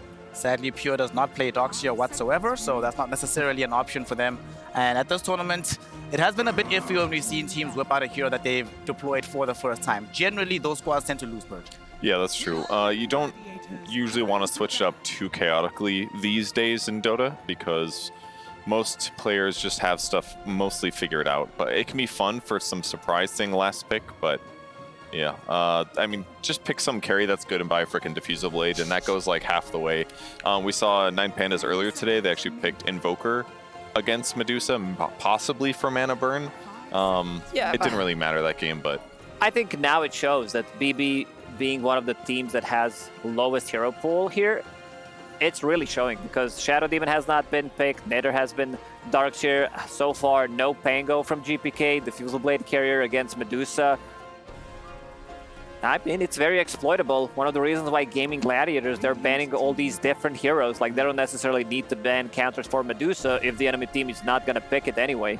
It was just very smart of them to push the Deuce up to first phase instead of waiting for a second, because when you have a hero of the match of the previous one, like, it's almost always going to get banned in the second phase if they ran it back. So I'm into it. Well, there's a slightly new hero. Okay. They have played Bat for Toronto Tokyo. Yes. Thus far, 4 matches, 100% win rate. So going a different way. This gives them some initiation, yet again some more movement through the Twin Gates, and a different hero to start fights here. Fear. That was my big concern. At some point, it just felt like you could almost see bbteam being like, "What do we do?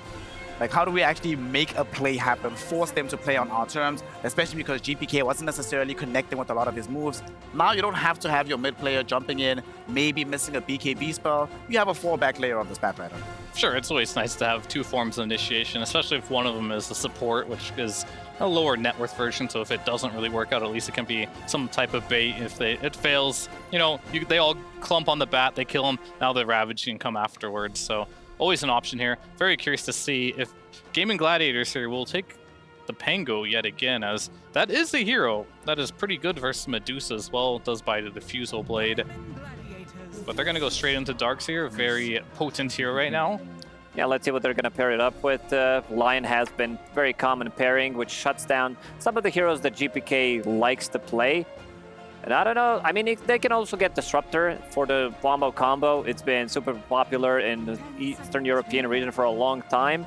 And also have something against the Tidehunter. We saw some clutch Static Storms against the Tide early on, then Medusa with the break, and they managed to kill him. So Tidehunter, usually a hero that is super tanky, but if you itemize correctly, not necessarily.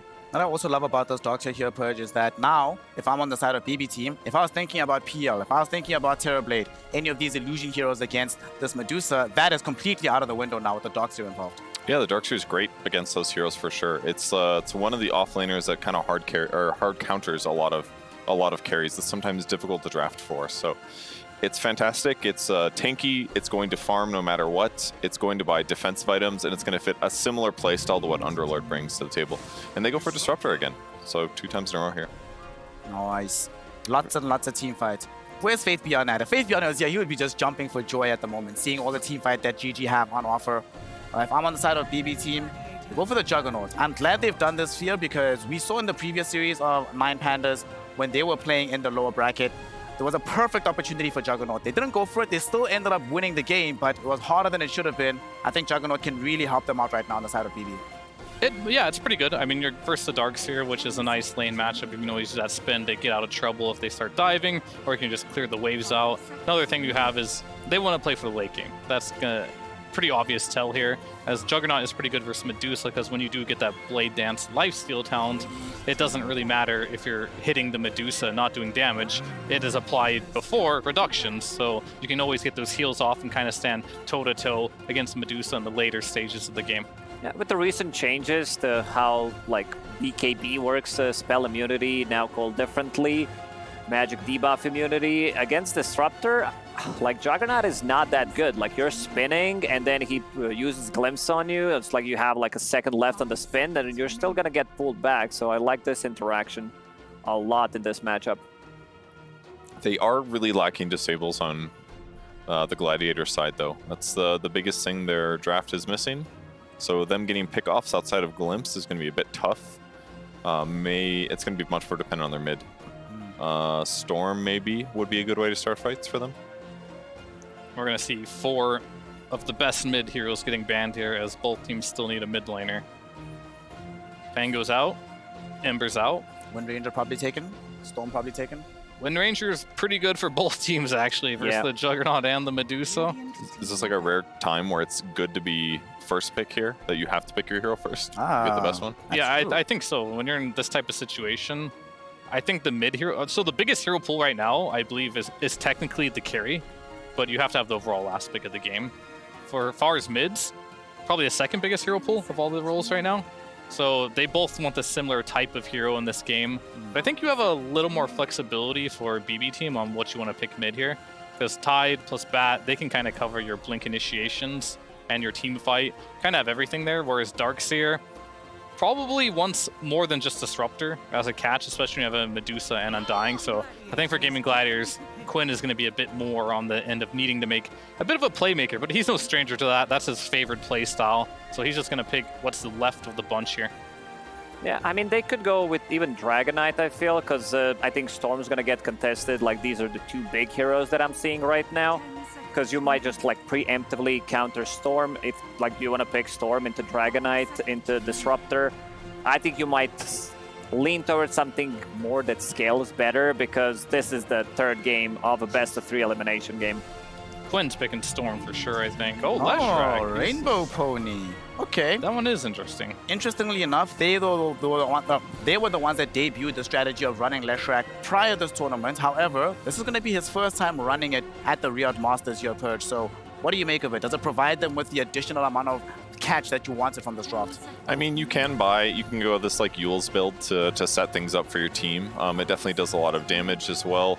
And it's going to be happy to like run around dealing, like just being alive in fights is all it kind of needs. And so between like Undying protecting it and Darkseer amplifying him in the early mid game, I think it looks fine, but it's generally better with IO for sure. I'm going through the list of the heroes that GPK played. I don't see any of these heroes that are still left in the pool doing good against Razor or Leshrac, so it might need to be like something like Razor, just to dig deeper into the pool and because it's a good lane matchup against Leshrac. If they go with something like Storm, I believe that Leshrac will buy Yule Scepter, so he can't like roam around freely. You'll have something to stop from going that. It's a great setup for Static Storm, great setup for your own Earth Splitter.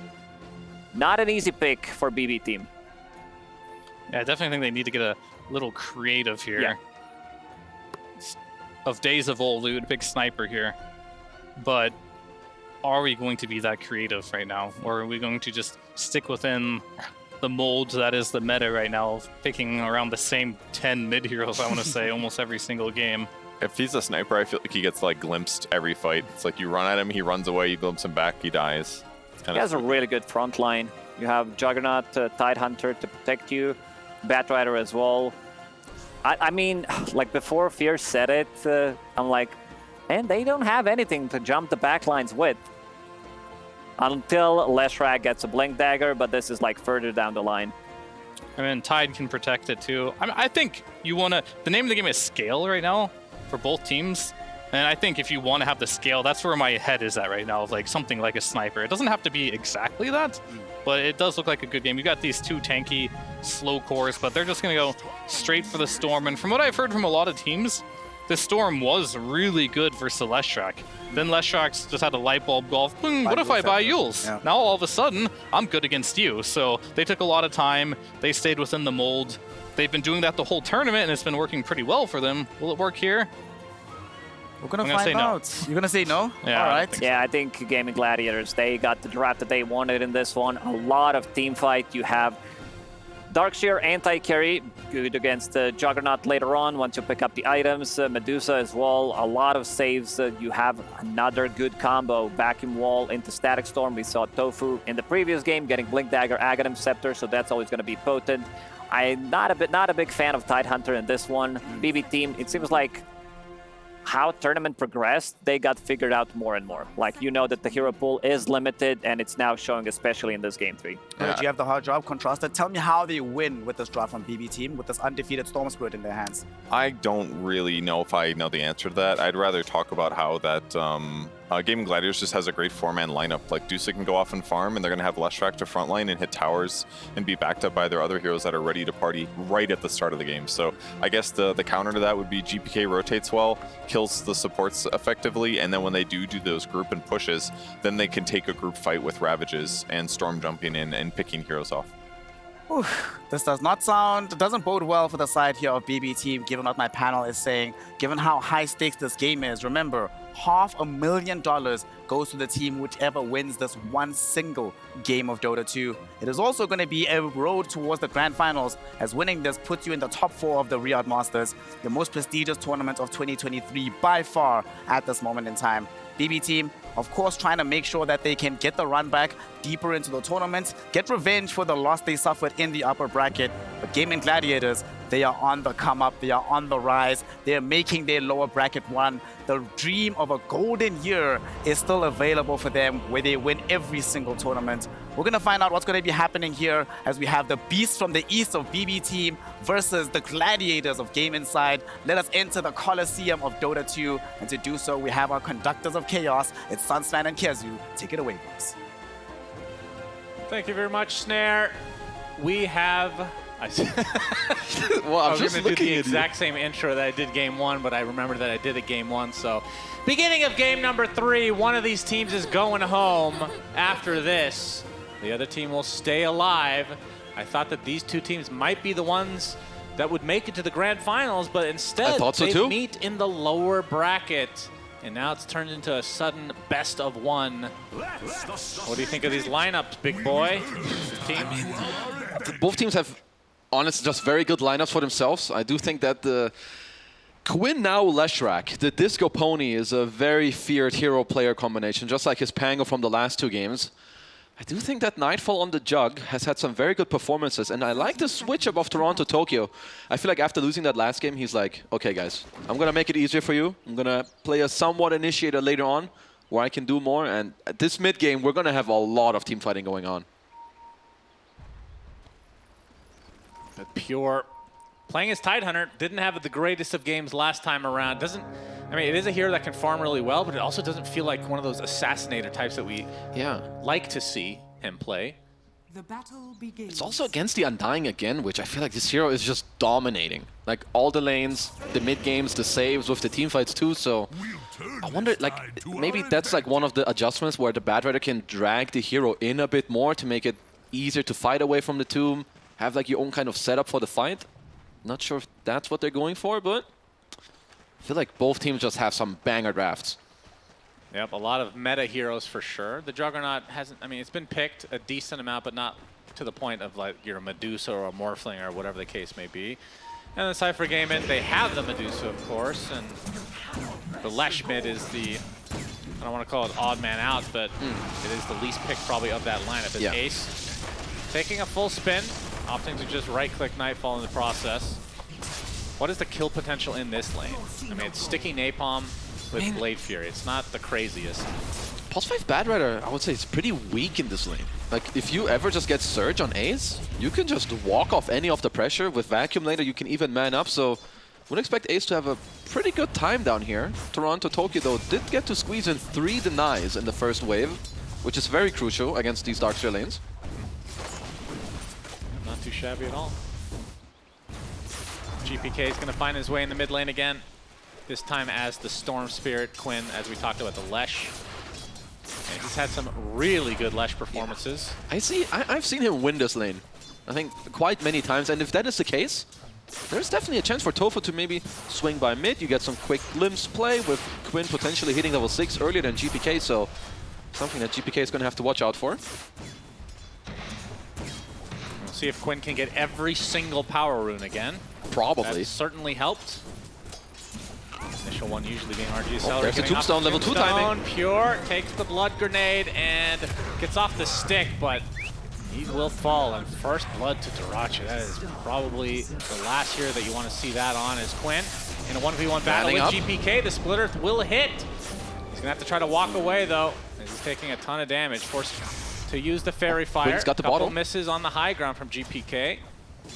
Quinn will eventually get the other water runes, so there's a lot of trading left. I mean, I really like the way that Dota is set up now. The first 5.5 minutes, it's actually, for the most part, 1v1, which is really cool. Yeah, with the Lotuses on the side lanes as well, they just get to refill their bottles in mid, but overall, just this first blood up top again against Pure. Like, generally, when they have a really good early game, it's Pure who's taking off, but in both the last game and this one, Gaimin Gladiators was just a very simple combo of Medusa Undying, just kind of shutting down his early game. And if you're looking into the mid to late game, do you see any matchups that would be interesting? I feel like we've seen so many of these heroes face off against each other. I guess, Accelerate, making a sticky bomb. We'll just walk it off. That's going to allow the Lotus to be picked up by Pure. Very good posture by them to go forward, allow themselves to get the Lotus, but like mid-game, late-game timings, maybe, I feel like Jug should have a pretty good time here in like the mid-late game to just like stand your ground and keep hitting. But honestly, the X factor for me in this game is this Toronto Tokyo Bad Rider. I feel like they must have talked about it during the break. He did bust it out yesterday, and it looked pretty damn good. Like some Blink BKB pulse 5 Bad Rider. Cannot underestimate that. Yeah, could be looked at as a bit greedy. Yep. But considering these games typically go relatively long, although the last 2 games kind of a different story. But we are here again with the elimination game 1-to-1. We're not able to hit the Split Earth, and GPK is going to try to punish him for it. 4-minute water rune's about to spawn. Yeah, he is quite out of mana and HP here on Quinn, so has to look at these runes. As Tofu is making his way to the bottom once, maybe GPK won't even be able to refill his bottle. Yeah. Very needed play as well. Actually be holding it for Quinn. Looks like, yeah, he's able to get both of them. That's a pretty big boost for him. I mean, that is like one of the small things that could push you over the edge where you can get level 6 and then allow Tofu to rotate over to you later. Quinn is going to try to slowly burn through these raindrops. But GPK doing a very nice job. 7 denies and slightly ahead in the CS. And Nightfall owning 25 and 12 right now in the CS. And you can just see on the left side, all 3 top CSers are on the Boom Boom team. Even with Pure going down to the first plot again, like the later stages of the laning stage just kind of going in their favor. And Nightfall CS, I've experienced it myself. I think he's the most aggressive carry with the best CSing in the entire game. It is so annoying to lane against this guy. He's going to be going for the Battle Fury, no big surprise. Do you think we're going to see the defusal? I think we talked about this the last time that he was opting for and then changed his mind as Many sticks and Lotus. Yeah, nice jump from Save. He's going to TP out immediately. Here, looks like he's going to live as a result of that move. I could definitely see a 3rd, 4th item defusal again. Was it Ramses who had it queued up but then didn't go for it or something last time? It might have been Nightfall even, I don't know. Yeah. Oh, we'll see. It is a pretty decent defusal game. There's also like some Undyings around the block. You can go Disperser, of course, because now that you can actually upgrade it. As Nightfall should have a pretty uncontested early game. Like you're laning into, what, Darkseer, Disruptor. You've got the Healing Ward, you've got the Spin. I think he's going to be skyrocketing up in the net worth. Nice D-ward by Tofu here. Want to apply this early pressure. Yeah, we've seen these late game juggernauts as well. They are absolutely crazy. The 6-minute power rune about to spawn. Quinn does not choose correctly. What? Everybody watching? Gaimin is not watching the game? Gaimin, where are you? You guys just witnessed history. Quinn did not get the first power rune. Did not get the 50-50 as both supports. Remember this moment, yeah, quote-unquote 50-50. Dyrachio's going to take the sticky bomb. Here, there with some anchor smash action. Dyrachio, I mean, he's all alone. Going to bully him out, but he's going to get another Lotus here. This is, of course, amazing for Medusa. It kind of seems like the new Medusa build with all these nerfs that did come through. You go to 0-3-3 to like, stay more tanky, be able to fight back as... What, is Toronto Tokyo already setting up the 7-minute Wisdom Rune steal? I mean, you have Flame Break, right? So you can always just bounce back the other noobs who are coming to contest you. Make it easy for yourself. And Tofu, he has Glimpse, but when you're standing still this entire time, it's not going to do anything. He's ready. Don't he move. Does move slightly, yeah. He messed up already. Toronto Tokyo trying to out-click Tofu. We see a TP coming in. He gets off the Firefly. There's the Flame Break. Be able to secure it along with save on the other side. So double Wisdom Rune. Wisdom Rune's going the way of Boom Boom and Toronto Tokyo. I mean, Quinn made his rotation over. They better get this kill. Oh my. This would be absolutely awful for Gaimin. He will die, but this is so much space. Double Wisdom Rune, they will find him. Yep, eventually a lot of mana having to be expended. Toronto Tokyo will finally go down. Now on the other side, Celery getting gone on. Save dropping a little Save bit. trying to take out this Tombstone. Save. Should be able to get out now. Gets off the sticky bomb onto Dyrachio as well, as now they're trying to turn the sights, or turn this around onto coming Dyrachio. GPK making his first rotation over, gets off the electric vortex up there. Tofu is there with the glimpse, and Save will eventually be brought down, and Dyrachio is actually going to drop. So GPK getting glimpse back means that he has to use all his mana, but they still end up finding the position 1 Medusa. Honestly, really nice play here from 2bbteam as just Save getting like, what, like 20 right clicks off, GPK rotating over and they just keep chasing it down as GPK. At least what sucks for him is that he's out of mana as Pure is currently getting ran up by Quinn and Tofu. Oh, Omni Slash on the ace, but it's not enough damage. Now TP coming in. Nightfall, without that spin for another second. Does have a TP and will expend it. We'll get most of the creeps as well on the TPL. Does go to base. Looks like the Dyrachio just doesn't really want to stay up top, so he's just straight up going down bottom. He's going to need some levels. Like, if you can't really lane, need levels of split shot, which currently he has none of.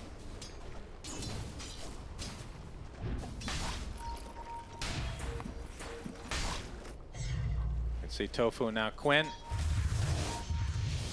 I mean, Quinn with this Diabolic Edict, we've been seeing this time and time again. He kind of ignores it to begin with to be able to win his lane, but then he starts maxing it so he can actually do some damage to this tower, because that is a huge benefit for your mid lane. I mean, it's like a DK essentially, except not on a very long cooldown. I mean, he's currently only level 1, so he would hope to have like what, level 2, level 3, start to get that going. As the Boombox team have a good ward in the triangle, where it looks like the Dyrachio's like, sure, I'm just gonna go take the mid lane, as looks like Quinn doesn't want to have too much to do with that anymore. I mean, this is very good for Medusa in like this early game. If you can go anywhere, it's mid. Just push in the wave, go back to the jungle, the enemy mid comes here, he will do the same thing and you just free farm. Toronto Tokyo gonna get close to his level 6 in that mid lane. Still another wave or 2 away. And Pure about to finish his Meteor Hammer.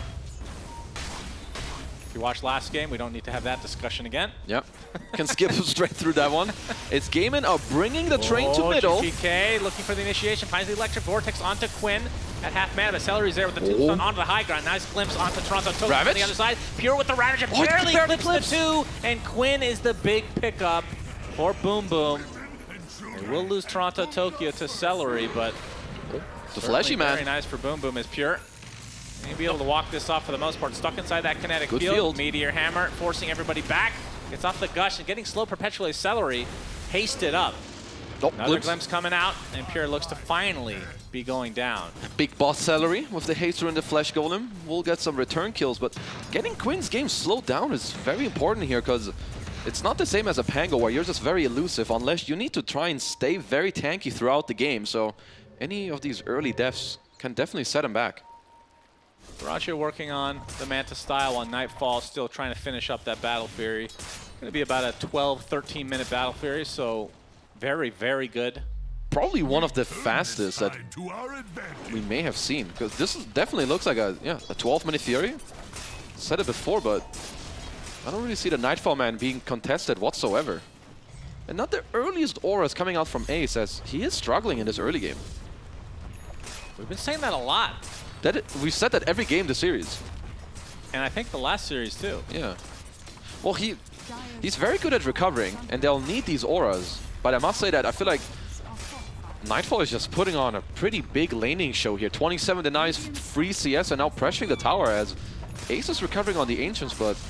Yeah, I feel like a lot of these teams against Gaimin, they're starting to figure some things out that maybe they've been getting away with for too long. Which, one of which we talk about all the time with the fact that Ace is kind of their carry. So making the early game a little bit harder for him maybe will slow down Gaimin. And it's kind of shown to be true because they are in the lower bracket now, but still obviously very strong team. I mean, when you have these heroes like Lifestealer and Jug, and I would consider this a fairly free Jug game, and you get off to this type of a start, you're not gonna slow him down, really. GPK with a big rune. It's a refresher as Quinn is there trying to take out the siege creep. He does so. Tofu gets off the Static Storm, but cannot lock GPK in place. And will lose his life, and Quinn's courier will also drop. They had a Vit booster on it. That's just going to be part of his eventual Bloodstone to come. Does have the Seeds of Serenity, which should help the ledge, but I mean, yeah, you can see Nightfall. He can high five, run into Ace, and he knows that nothing's really going to stop him. And at the same time, top, we have a similar story with the Tidehunter. Just going to Meteor Hammer away at the tower. I mean, you're actually having the same thing on all three lanes. Yeah. So laning stage, as per norm, going the way of Bidet Bayer's team. As his tier 1 tower taking a lot of damage. There's GPK going in pretty deep, forcing out some TPs. I'm not even sure that the team wants to fight as Toronto Tokyo is going to get glimpsed. Requires all the effort here from Gaimin Gladiators just to defend this tier 1, but the top lane, lots of damage done with the Meteor Hammer as Pure continues to push. But Darachu did show up to try to defend, but meanwhile tier 2 taking a little bit of damage as Nightfall's still completely left alone. He's just soaking up the entire map. As I would say Gaimin are probably okay with this play. You know, they get a kill. B-Boom are also like, okay, we force some TPs. Most cores are kind of happy in this game. As I feel like Nightfall's heat map is just going to be this entire bottom area plus the Ancients. Yeah, that is fair. And getting this Ancient stack is pretty big, even if you don't get all the last hits, which Nightfall probably will. That is nice. Oh, he's running into them. Yep, and there's Ace getting initiated on, gets off his back, and the wall to come, but he dies shortly after 4 members of Boom Boom here. And Quinn, he needs to find something, and it might just be save. Settling for save. And they do have to settle in the end as Nightfall, he's not done fighting yet. He's going to get Static Storm stuck inside the kinetic field as well. Nice Ravage giving a little bit of space in the Meteor Hammer to follow. GPK running out of mana, but should be enough to take out Celery at the very least. Flame Break brings them back into their arms. And Quinn trying to save his little buddy. Celery will go down to a very long-range Anchor Smash. And Quinn, he is completely surrounded. This has been such an in and out fight, but the surge is too late from Ace. And bbteam completely crushing this early game, and now they're going to finish up. Well, it's not a stack anymore. Pure everywhere he goes, just a casual Meteor Hammer Really here. nice Ravages, like the first around the mid that then clipped Quinn to get the kill. Here again to stop like the follow-up stun into the static as well. Then just play around the healing ward. Nightfall continuing to farm the enemy triangle. Gaimin are soon going to lose their mid tower too, just bleeding everywhere on the map. And we'll see how Gaimin end up responding to this. Been in this situation a few times. And Ace, at the very least, he was able to get some stuff off, but just too many heroes from Boombox team. Just so much damage, right? Techies also lowering your magic resistance, then the Bat Rider comes through. Like this Ravage here is really nice to stop Quinn from running in and getting a follow stun here on Nightfall. Yeah. Would have very likely just been straight up dead. Did take them a pretty minute to kill off Celery, but I mean, they get what they came for. And Gaimin completely losing their stacks and several heroes to boot. Having said that, the fact that it's only 2K really confuses me. 2K lead. I mean, Darachu is still doing a good job, right? He hasn't really been needed to join anywhere. Like during this entire long fight, he was stealing B-Boom's Ancients up top. He now has Manta to try and come back a little bit. I guess most of the bros and Quinn, when they die, spending all their gold. Because yeah, 2K lead. Feels like maybe the B-Boxers should be ahead a little more. Spirit Vessel almost there for save. That's one charge. That's honestly a big one. Like, against this Quinn Lesh, who has been slowed down. So by the time the Vessel comes out, he's not close to his BKB or his Yules. There's also no Lotus Orb. So that could honestly like really help them just cut through this Bloodstone heal and the tankiness. The Diffusal is queued up alongside the Manta style for Nightfall. Okay. And for GPK, he's had his Witchblade for a bit now. And it will be a BKB next. And for the likes of Pure on the Tide, who's been having a very good game in terms of his impact overall, is going for the pipe. I mean, they really want to try to kill him? He's okay, let's see. Glimpse back. Static Storm, Kinetic Field. He's stuck in place. You can see the TPs are coming. Yep, they're getting him. In place. He gets off the Ravage just in time to do nothing, but GPK zips on in and then immediately exits the fight. Toronto Tokyo, beautiful vacuum back as Save and Toronto Tokyo kind of stuck with a nice save. Jump in. That's a lot of damage being applied. Already Quinn is dead. And Ace getting spun down, but the wall will save him. So a great recovery from B-Box. Was that like a 3-man blast? That looked so good with the wall into the vacuum and all these heroes, but Nightfall is around on a triangle, comes in, Healing Ward, Omni Slash. Whereas here, sure, we see like the nice start. Ramage does come out, which honestly looks very useless. GPK comes in, he has to chill, but... Yeah, this was looking really good right here. This blast off he gets off, Jesus. But this, yeah. With all the mines on the ground too. In the meantime, Tofu just getting Omni to death, and then it bounces to Celery. Oh man, that's a dirty one. Yeah. B-Box with a great response. Let's see the reaction this time from Pure. Yeah, Pure very happy about that. Right. Very happy with himself. Well, Toronto Tokyo really wants that blink. He's not going to be too happy with himself because he ends up dropping here. How close is he to that blink? He was very close. That was like 100 gold off. Now 200 gold. Oh, no. We do have the Vessel charges completed on save. So if you're Quinn, you probably want to finish up this Yules before you fight, but at the same time too. Pure, it's going to be finishing a pipe, so making Quinn's game even harder as it is. And bbteam, as per norm, other than the last game, have a lead at the 18-minute mark. Can they hold on to it? Can they take advantage to get these early Roches? Can they actually go high ground? Now, I will say, Jug is excellent at going high ground. One of the best carries, for sure. Very safe. Worst case scenario, you Blade Fury, hit it, back up, but then you have to... They find Ace? Yeah, Ace. He is super dead. The Techie's mind's just doing massive damage. What a monster play. They're just really good at playing the map, and at the same time too, even if they can't fully go high ground, right? You just have the fact that Toronto Tokyo is going to have the blink to lasso people and just play the map where just now the way they get to pick off Ace, just a reactive taser from Save, purging out the Surge. Looking at mid. Oh, GPK, he gets baited inside that Static Storm Kinetic Field, and he gets punished. Overconfidence again, biting him in the ass. Save looking for another beautiful blast off. Will he find it? He cancels it there, gets off his sticky bomb. He's trying to bait them in. He gets glimpsed back into the fray. As Quinn gets the Split Earth off, they should be able to take out the Techies. And Pure showing off that newly picked up pipe. Looking for more. He is a super hard kill. They have to be careful because Juggernaut can show up at any minute.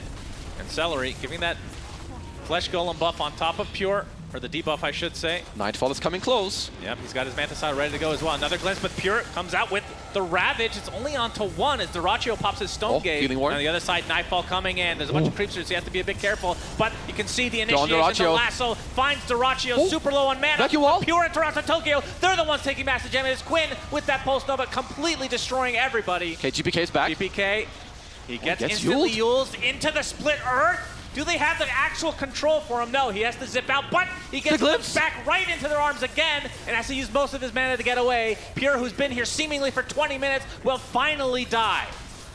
The Tier 1 tower will also finally die. Again, a super early Blink Dagger for the likes of Tofu. Well, I guess it was Celery last time, I think, right? But Tofu no, that was also here. him. Okay. Anyway. Unimportant. I mean, the Beam Bobs. Like, do they want to do that without Nightfall?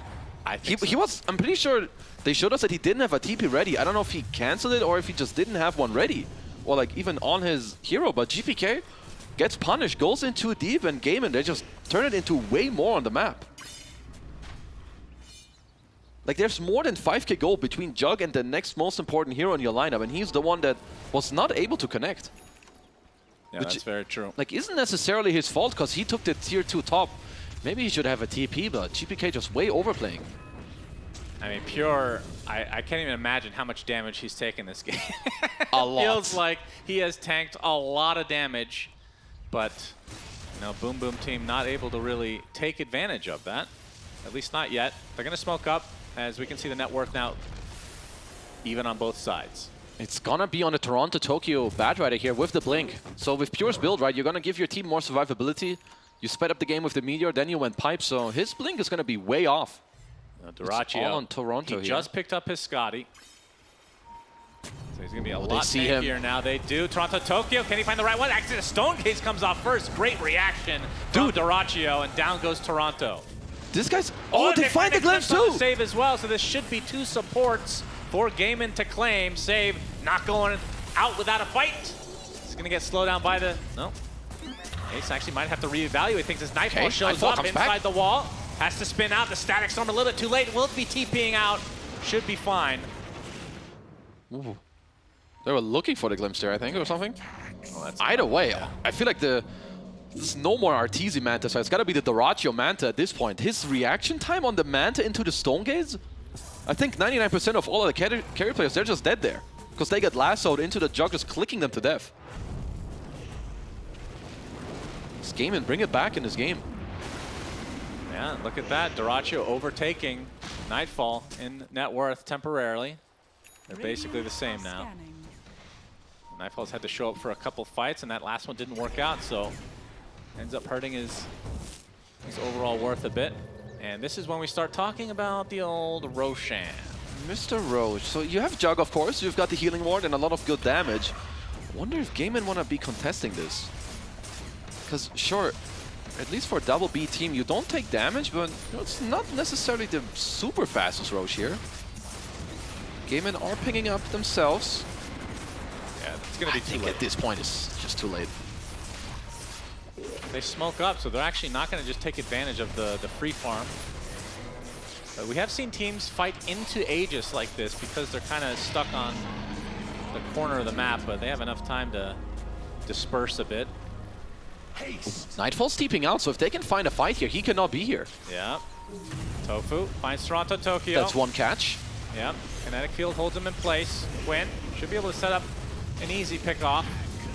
Kind of a drive-by goat by Quinn. Well, still. Everybody else gets out, though. Double B square team get themselves the Aegis on Nightfall. It's going to be pretty happy about that. I think there's also a Solar Crest on safe, so, you know, powering up your Jugger going to be very important in this game. Pure trying to get in his Blink Dagger, but Ace also. He got his. If he can get off a clutch wall, like in the fight to nullify some of the Omni Slash damage or even keep the illusion of Nightfall, like the Jug illusion is not a joke.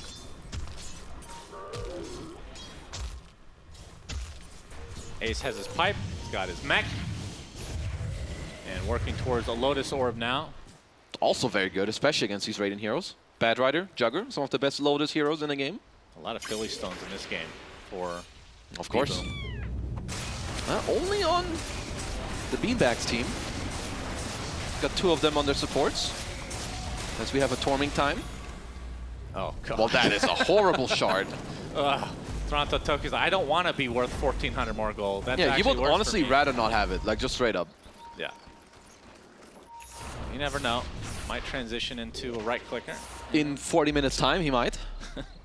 Okay, Gem is being purchased. They're a bit sick of this map. I mean, certainly when you have Storm and Bat, you rely a little bit on pickoffs, so buying that is good. As they finally unblock their Ancients, but it does see the ward as the Cardi B will kill this ward. And there's a big item for GPK. He has actual survivability now. Yeah, I mean, he needs it against these dire heroes, right? But must say that Tofu's Disruptor performance in both the last game and this has been very good. He's got the Blink, Point Booster. Like, this is a hero that can change the later stages of the game completely with an AoE Doom. It's funny, throughout this last few minutes and getting that Aegis, Gaimin have extended their lead despite not being the ones to get that Aegis. Honestly, this is just like elimination game, LAN vibes. You start 5-manning maybe a bit more. You're a little scared as, I mean, the Beambox team are still in a great position in this game. Gaimin doing a good job around the map as another Silver Edge, similar to last game. Give yourself another win condition and another timing in the fights against this Tide. Yeah, definitely worked last game, like you said. Break pretty damn powerful. It's already working on Agnum separate for the Disruptor. If he can get to that, my goodness. Blink, Static Storm, muting items. Game winning potentially. Might not be, I mean, I'm trying to think of the Agnum. I don't want to make a tier list here. It's got to be top 5 though, potential. Ags Disruptor? Yeah, it's crazy. I think it's like one of the most impactful, at least support Ags. Probably overall Ags in a game. Oh, GPK, he's going to TP back. They're all smoked up for the side of Baby Back Ribs. It's Toronto Tokyo. Not able to find the connection. Quick blink out. As both Tofu and Quinn on the run. But a huge jet from GPK. He's going to get Yult. He's up deep, but they're not going to follow it up with any stuns. Just like that, back to a stalemate effectively. They didn't get any kills, but they're regaining some of the map control, and they killed 2 of Gaimin's wards, which honestly, having this happen at this stage in the game is very important. Nightfall. So getting closer to a butterfly, which will make him very tanky. And I think Nightfall's going to be able to go quite ham in some of these next fights. Enchanted Quiver now. Picked up by Dyrachyo, getting that little extra boost in damage and range. We'll gladly take that. So Toronto Tokyo having a little bit of a slower game compared to some of his, I think maybe yesterday's Bad Rider performance, but overall, still working towards the next BKB. Oh, Torment time. All right.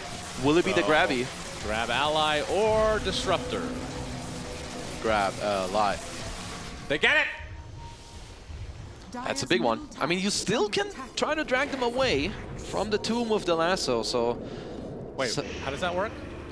No, I mean that you just make it harder for Celery to save because you're dragging them into your team with the lasso. But if you grab ally, somebody that's getting lassoed, what happens to Bad Rider? They're going straight in the tomb. But what happens to the lasso? I don't know. Like, does Toronto Tokyo, is he stuck there?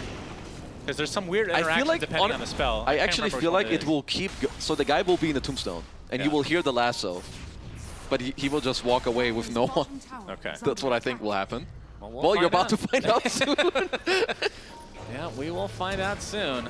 Didn't get much done with the Aegis. I mean, he got a lot of gold, but some of his teammates are falling behind, and I feel like Jug is not the best 1v5 hero, especially when you play against other heroes like Darkseer, who make it harder for you to get all these kills with more illusions, more auras, surges, so I think Gaimin should be pretty happy with what's happening. And they're going to smoke up. Looking for a way to initiate. And Toronto Tokyo seemingly always in front for Boom Boom. More wards being killed, as Gaimin actually have 0 wards on the map right now.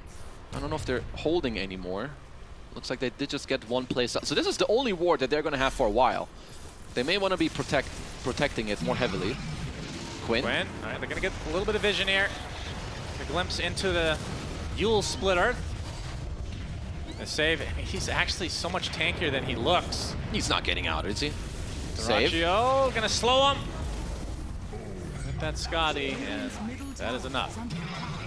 Gaimin actually own it, which means that BBT have not been able to get themselves a kill on the board in the last couple of minutes.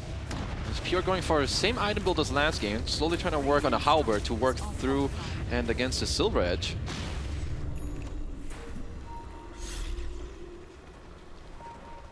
See if they continue this aggression with the tier 2. Still intact. Not for long. Dyrachyo will easily be able to take it out as a DD spawns top. Quinn is going to bottle it up. Not saving for his Medusa. Oh my, I guess the whole gold lead is just bounty runes. Yep. As Nightfall, he wants his BKB to just fully commit in the fight, but Gaimin will still have an answer there, with the Stone Gaze, of course, which could make his team fighting not too easy. Ever so slowly, Gaimin continue to expand this lead, but it's not by a dramatic amount per minute. As we can see, Boom Boom are obviously extremely efficient at farming the map as well. We've got some disassembling action here on Ace. There's the Lotus. Yeah, he's pretty strong now. I feel like the 2B team have a smoke in them soon, right? Like if they catch someone out of position with this Blink Lasso, I feel like you have a lot of options to ultimately end up playing in this map, because I think the game is, I mean, definitely slowing down for both teams. You're likely waiting for this Nightfall. He did get the talent and his BKB is flying out, but Gaimin are coming away and B-Boom better be ready for this. And there's the butterfly for Dyrachyo. So lots of power spikes from both sides in terms of itemization. So it's going to be some surprise from both sides, as I think, yeah, Boom Boom going to smoke as well. There's a lot of clutch factors. Ravage, Lotus Orbs. Lesh is showing some spells here. They know that they're smoked. Yeah, Roche can be up in a minute and a half, and of course these teams don't know if it is up currently, but they are on the Radiant side now. So this is basically a Roche off. Certainly will turn into one. I don't know if one team will truly walk into the other. They eventually do. Eventually. Eventually. I mean, I guess earliest Roche spawn could be right now, as the beanbags are moving forward. Toronto Tokyo actually breaks the smoke of Tofu in the trees. They're doing a good job. They're slowly moving forward. They killed the ward with another smoke. Yeah, Nightfall. Ooh, Dyrachyo. Not scared at all. Showing off that newly picked up BKB. He's going to get broke for the time being. There's the wall. Does create one illusion. Decent amount of damage on the Nightfall, but of course he can reset with that healing where GPK zipping in. They're going to get the control. Quinn! Lasso and the Omni Slash, but the Yules comes out onto Quinn to be able to save him for the time being, but he does drop. He's going to buy back in the game. Big Ravage from Pure onto basically everybody. There's the Stone Gaze, though, as Dyrachyo trying to find some sort of connection. Oh, he ran into the wall again. Right, he's going to buy back. Nightfall forced to try and TP out. He's barely going to do so. And Pure will try the same, and he'll have the same fate. Oh, no range for the glimpses. 20 seconds still for the Roche. I mean, costly buyback here for Quinn, which is, he had to expand that to come back in a fight, but no ace, even in the next fight that's about to break out here. GPK, the agent, he's still lingering. Yeah, Halberd just picked up now. Hear the electric vortex come out from GPK, trying to focus down Tofu, but the grab ally is there to save him. And GPK, he might be going down. A big save from Save himself, as GPK will go back to base successfully. Celery's dead though. Quinn now on the run. Cannot afford to die here as more buybacks come out from Gaimin Gladiators. The fact that they did not get GPK there, saving him. Really clutch. What a clutch spell usage there. Now with the healing ward, he's going to heal up. Some vision up here. As Roche still has not been attempted by either team, knowing how important this can be in the state of the game. Nightfall already using the Blade Fury. Dyrachyo's looking and cooking. Preemptively popping that Pulse Nova. Glimpse, nope. Not going to find him. Static Storm actually wasted as well, but a big back wall comes in on to 2 Save with another beautiful initiation. GPK trying to focus down the Darkseer. Start Save's going to be the first to fall. Nightfall getting super low, but he's life stealing with that 20 talent. He cannot die apparently. Dyrachyo completely out of mana. He does die though. The Juggernaut is dead. Dyrachyo with a double kill. The Medusa reigns supreme, and now Save stuck all by himself. Gets a decent disarm off, but Quinn's not going to stop pulsing out that garbage, and now into the pit they go. Pure. Oh my god, he wants to steal this? I mean, he's tried it before. He has a gem, though. He could Meteor from Fog and Give Vision. He's going to try Meteor. It actually hits everybody. And Pure, he's just going to He puts the gem down first, though, trying to get some sort of steal, but we can see that Roche is not nearly close enough to go down, and Pure will get punished. Now, will they retrieve the gem? Will Gaimin Gladiators just randomly run into it? We'll see on this episode of What the Hell Are You Doing, Pure? As Dyrachyo with the biggest balls I've ever seen. He just stands his ground against this monster of Nightfall, who I think initially he meant to dodge the glimpse, and then they keep fighting. But he just barely loses out on his man fight against Dyrachyo. I kind of thought they were going to win this Roche fight as they I mean, a lot of buybacks did come out. They got 3 buys out of Gaimin. Yeah. But Gaimin calculating it apparently, and now have a 10K lead. And we can see it was a pretty good vac wall, getting that Jug illusion. I did not think Nightfall was going to die here. Now they all go on Dyrachyo. Lifesteal, lifesteal, lifesteal, lifesteal. Yeah. I guess he had to spin here. Yeah, I think, so this is something I wanted to mention another game when Juggernaut was picked. Yeah. I don't understand why these Jugs are not picking up Shard, because that will also heal you with spin. But if you force to spin in these fights, then you're not going to be gaining HP. I actually think it was still healing him. He just doesn't deal damage in spin. Well, yeah, you need Shard. You mean to deal more damage or to heal more? To heal more. No, you crit. I think you're still dealing the damage. Because it's kind of bugged, the talent. Okay, good to know. As, well... Didn't seem too happy about this fight. He did not opt for the Swift Slash either. We should mention that. The Aghanim Scepter. Normally we've seen it at this point for the Jugs. Yeah, like this mid game was a bit rough, I think, for Nightfall. I mean, he's 5-1-5, still having a great performance, but he was forced to end up going the BKB against all this AoE trash that's coming out from Gaimin. And now the Butterfly came out and he doesn't really have the MKB completed. Uh-oh. 25 up as well soon for Mr. DR Doraccio. Quinn with the Aegis, Doraccio with the cheese, and now Gaimin in, I would say, the driver's seat. They're in control of the game, but it's none of these leads are safe. But there's an item we did talk about. It's a game changer. That he has a blink means that he can actually be the one to initiate. 87%, Mr. Gaimin, please. Okay. Have some mercy. I mean, I don't disagree. Especially now with the Axe coming out and them having... Oh, does Gaimin have information on Tentacle Surprise? He lacks critical information. How much stats does he have on that? I don't know. Not enough. Dire's top tower is under attack. GPK. Just chilling around in the top area for now, trying to scale up a little more.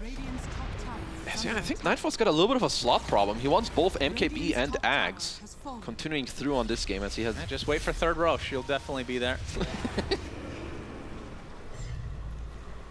Yeah, and that's one of the issues with, I mean, I shouldn't say issue, but Juggernaut just feels like he needs so many items. Because you can go for any, it's not like there's a really bad item for him to pick up. So many options, almost too hard to think of. I mean, they need a very clean fight coming through next.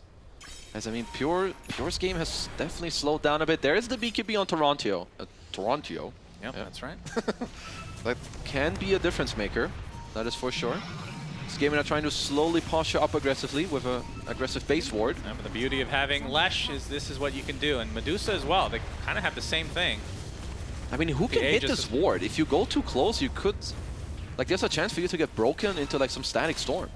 Because Gaimin are just camping this high ground ward right now. Yeah, the lasso is the scariest thing for Quinn. Let Jug do it. Seems about right.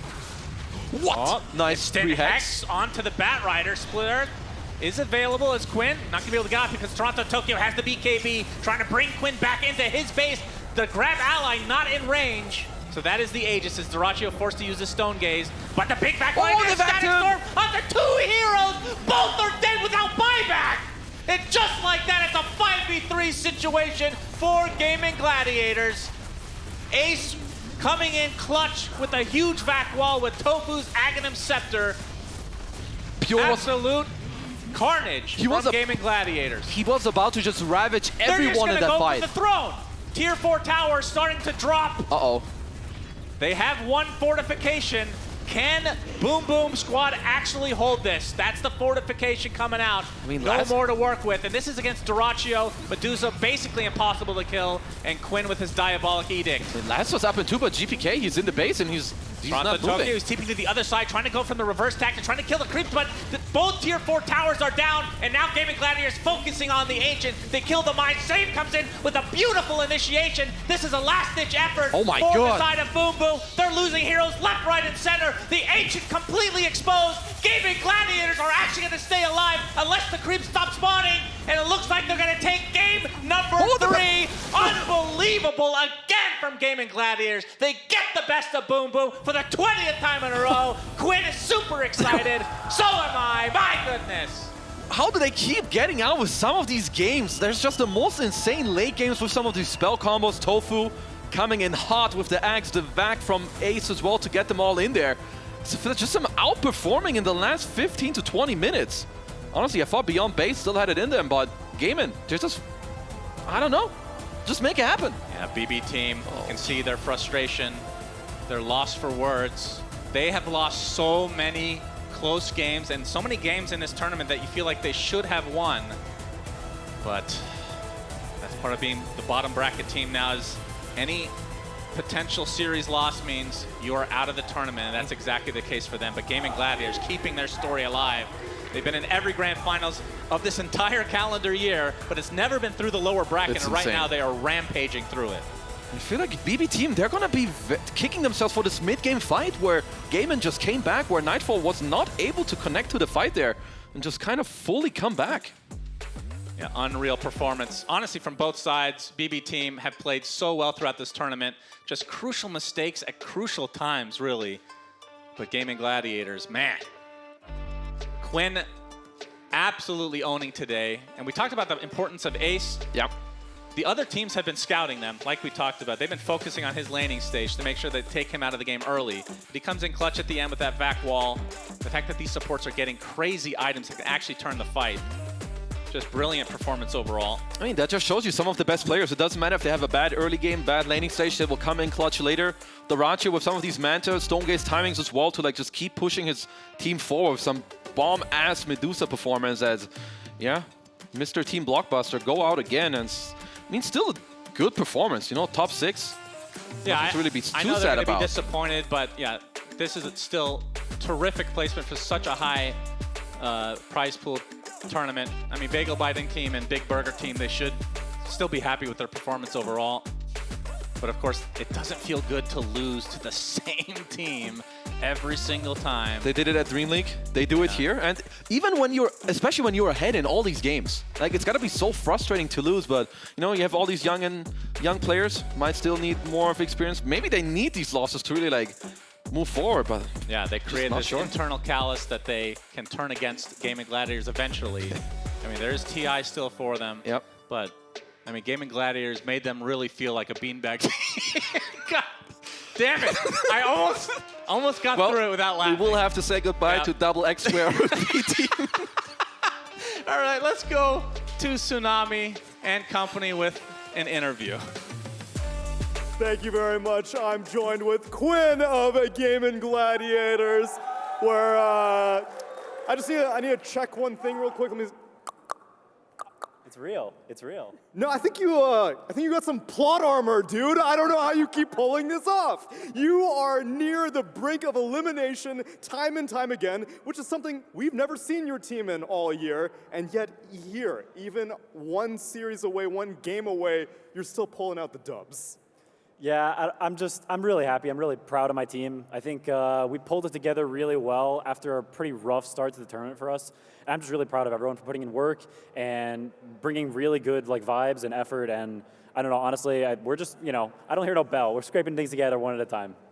زي ما تشوفون أعزائنا المشاهدين معنا كوين من جيمنج جلاديترز بعد ما خلصنا الجيم بنتيجة كانت مو طبيعية ومرة ثانية نتوقع أنهم يخسرون المباراة لكن ما يخسرونها يرجعون يفوزون من جديد ويرجعون من العدم في كل مرة. سألنا السؤال الأول إنه كيف تقدرون كل مرة تطلعون من المأزق اللي أنتم فيه وتفوزون الجيم؟ كان الجواب يقول صراحة ما أدري أنا بس ودي أني أشكر الفريق اللي معي وأنا جدا فخور فيهم وعلى الفايبز اللي هم يجيبونها للفريق وعلى كل شيء ممكن هم يسوونه معنا وأنا مرة مبسوط فيهم صراحة بس ما أدري كيف فزنا.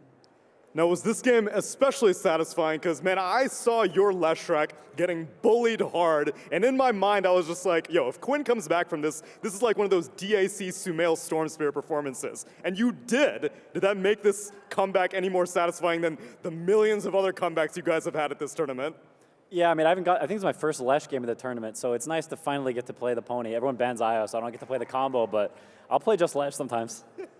زي ما تشوفون السؤال الثاني سألناه على انه في كل الجيم طول الوقت انه حتى المره الوحيده اللي شفناه يلعب فيها لش نقدر انه نشوفه دائما يرجع ويحاول انه يسوي كمباك بس كل مره بالعاده ما نتوقع انه يفوز لكن هالمره قدر انه يفوز لكن هل كان هذا الشيء مرضي له ولا لا؟ يقول انا اخيرا قدرت اني نسمح لي الفرصه اصلا اني العب فيه بالدرافت اللي احنا لعبنا فيه ولا بالعاده ما كانت المفروض اني العب فيه اصلا. At this point, I'm wondering if a lower bracket run is even more terrifying from you guys. Like, do you even feel fear whenever you're one game away, whenever you're down in the laning phase? Is there anything in the back of your head that's like, I might lose this, I might drop out of the tournament? Or it's just all gone, just Dota? Against Tundra for sure, but since Tundra, I think we've had a mentality shift, and it also like we should have lost against Tundra, so now we're just like, hey, we got an extra life, we got some 1 in a million miracle, so we're kind of just appreciating that and just like playing. You know, I honestly felt literally zero pressure after we lost game 1. I think everyone else felt the same. We just messed up some stuff. We go next. Yeah, all the people who said we're gonna bomb out, get last, suck it. زي ما تشوفون أعزائي المشاهدين نتكلم عن اللي صار في الرن حق جيمنج جلاديترز. هم المفروض انهم دائما يكونون في الابر براكت، المره هذه في اللور براكت واول مره تصير في تاريخهم. سالنا انه هل الشيء هذا ممكن يسبب لك ضغط تحت، يعني تحت الضغط تكون طول الجيم يكون وانت في وسط اللين، هل الشيء هذا ممكن يسبب لك ضغط؟ يقول لا صراحه ما سوى لي اي ضغط، وبالعكس الشيء هذا خلاني اني يعني بعد جيم توندرا ما عاد صار في اي احد يقدر يوقفنا، فاستمرينا على نفس الطريق وقلنا خلاص ما يحتاج اننا نشعر بالضغط ابدا. What a terrifying thought that we may have created a more powerful game. And everyone out there who has been praying for this man's downfall, do you see the monster that you have created right now? Because you need to fear it as you move forward in the lower bracket. Quinn, congratulations on this performance. أعزائي المشاهدين جاء الوقت اللي نروح فيه للاستديو تحليلي نتكلم عن الجيم العظيم اللي شفناه من جيمنج جلاديترز. إلى الآن ما حد يقدر يوقفهم، إلى الآن ما حد يقدر يهزمهم حتى في اللور براكت، مع إن الشيء هذا ما قد صار، لكن خلينا نشوف الاستديو ايش عنده يقول. That's it for us. Back to the studio. A minimum of top 4 guaranteed at the Riyadh Masters as Gaimin Gladiators eliminate bbteam in a best-of-3 extravaganza. Once we started going down the wire, initially after game 1, you're like, you know what, bbteam should have this in the bag, but slowly but surely, as we've seen time and time again at this tournament here, Gaimin Gladiators come back, starting to feel inevitable at this point that if you do not dispatch them in 2-0 fashion, they will win the series. Yeah, you can't keep this team down, that's for sure. And like, one of the catalysts for this is Duracho. He's been on point, and Ace really stepping up his game as well. And even Quinn, I guess it's everyone, right? They got knocked down pretty early. Duracho was having flashy performances. Like, Ace isn't having the best game.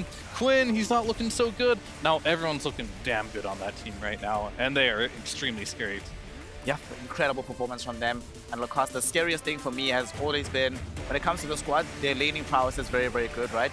But in this particular series, their team fight execution, especially in this third game, honestly at another level from what we've seen throughout the year from them. Absolutely on point when it comes to some vacuum walls plus static storm combos, especially at the later portions of the game. It really looked good, and I think this is going to be the fight where they catch like 2 of them, and it's just going to be super difficult for them to fight into, there it is, into wall as well. So the fight's immediately over. Like, you lose 2 heroes like that, and this is pretty much game-winning vacuum wall into static storm combo. I really like this Yule Scepter pickup on Quinn, going for Bloodstone, and then also not allowing GPK to get anything done. Like, he zips in, doesn't have a battery to work with, so he uses like at least 50% of his mana pool to be able to like try to go for the target, find this disruptor, try to kill him before he can get anything off, and Yule Scepter into stun, into static storm, pre-BKB. We've seen it so many times that it's super effective. It feels like to me that Gaimin Gladiators just, like, even if they're a little behind, they're just always going to win the team fight eventually, especially when Duracio's on a really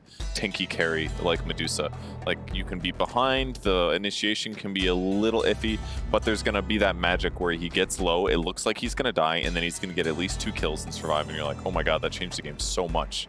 If he just dies there, maybe the wipe happens, and now it's a really big lead instead of just a little lead. So, I don't know, this team's scary. They really do feel like they have plot armor. The terrifying thing about that particular way of that Duracho plays is not that it happens once or twice in a game, is that it happens consistently throughout the entire game. And that, of course, means that our Kadia MVP for Game 3, or the entirety of the series, in fact, goes towards Duracho. This man, Game 1 on the Monkey King Fear, I know you don't like this hero, didn't necessarily allow him to play to his strengths, to his talents. Game 2, they give him the Medusa. Game 3, they upgrade the priority of the Medusa for very good reason. I think that takes a really good team to be able to make that type of adjustment mid-series instead of dwelling on, oh, we could have done this little small thing here, the monkey could have worked, and a lot of carry players will do that. Like, I just played bad, I could have done this small little thing. He probably was just like, just give me Dusa, you know? Let's just simplify this. I've been carrying on Dusa this entire tournament. Why stop now? Picks it 2 games in a row. Maybe has 1 death amongst those 2 games. Potentially, so like he's having a really good performance on these Medusas, and I think whenever you give this guy a hard carry, that's when Gaimin Gladiators look the best. They've always been the type of team where they'll build a bunch of auras, Ace will build auras, Quinn will make space for him, and Duracho, late game's all his. He can make all the decisions, he'll buy the carry items, and he will carry you through the games. Glad to see them go back to that style instead of forcing Duracho into a situation where he does have to make a little bit more space, and who's the secondary carry? Maybe Ace could do it, but his heroes aren't focused for that right now. Yeah, the thing I love about Duracho, especially here Purge, is not the fact that he just plays and executes well on these carry heroes, but his itemization is never the same game to game. He understands when to buy an item, where to buy it, And even the order of his itemization, even if he ends the game with the same 6 items in his inventory, it's never going to be just copy-paste every single time. He understands the assignments every game. Yeah, he's fitting Scotty into his item build. He buys Silver Edge sometimes. It looked really good this series. Other games, it might be a faster Butterfly, depending on the lineup that he's against. So yeah, that itemization adjustment is so important. That's part of the reason that he's always doing well in those team fights, because he has what's going to min-max the best in that moment.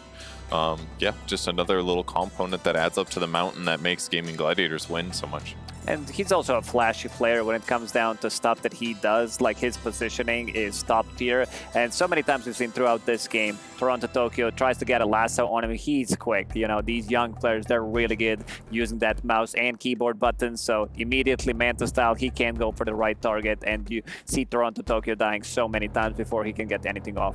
Yeah, I mean, that happened in game 2 as well, right? GPK was struggling to be able to catch out this Medusa because of how fast Diracho was able to respond with his particular mechanics. Game number 3 also has a STC play that we want to present to you. So let's take a quick look. Some of the magic that ended up happening here. So Gaimin Gladiators, you know it's a very good fight. When things start off, you've already gotten a mid-hero kill for yourself, you know. You're feeling fresh, you're feeling good. It's a nice elongated team fight. And honestly, I'll be honest, when I was watching this one, Purge, I thought that once Nightfall shows up, this Juggernaut's looking very strong, I thought they were going to be able to rinse the fight from the side of BB, given where they're fighting, but the positioning, yet again, from Gaimin Gladiators, a little bit too good to deal with from the side of BB team. Yeah, I don't completely remember what happens in this fight, but I mean, it looks like they're just doing this long chase down thing. Ravage is kind of wasted. This gives them more opportunity to chase Pure. And then Pure used a Brancher to get out net field, by the way, there. But yeah, they end up going on him. He gets really tanky. Then the vac wall came in, right, turning the fight. And they just ignored the tide here, which I really liked. I think we see GPK go in here, gets immediately Yuled into stun, right? Then he just has to zip out immediately. And we'll get glimpsed back. Yeah, now all of a sudden, they can't fight anymore. Yeah, they glimpsed him back, and he has to run. And now Pure finally dies. They used Ravage for this, and now you lose your tier 1. Yep, poor Pure. Poor Pure. He's there on the edge of the fight, can't really do anything in the situation. Sadly, the Tidehunter experiment Lacoste didn't seem to be working out. Like, the delta between how good he is on Axe and how slow the team feels when he's playing Tidehunter, you can definitely feel it watching the game. Yeah, most definitely. There's a big difference when it comes down to what these two heroes do, especially like having Ravage on long cooldown compared to Axe, who's initiating like every 10 seconds pretty much. There's a big difference. I'm not sure if I liked this Tidehunter 2 times in a row. Their limited hero pool showed in the end, but I think we gotta give credit to Team Backstreet Boys because they really showed some really nice performance throughout the tournament. Yeah, they did show an incredible performance, Purge. They only lost against Team Secret 2-0. They lost 1 game against 9 Pandas, 2 against Team Spirit, which they honestly should have won that series. You know, weird things ended up happening. And now you ended up losing here. It's weird to have a top 6 finish be a disappointment, given how high the ceiling is for a squad like this. Yeah, I mean, the problem is they just ended up against Gaimin Gladiators, unfortunately for them. They started opposite sides of the bracket. They both got knocked down, Gladiators earlier than expected. And, you know, for Gladiators to keep going on their run, they got to destroy teams. And it's not going to make them feel better.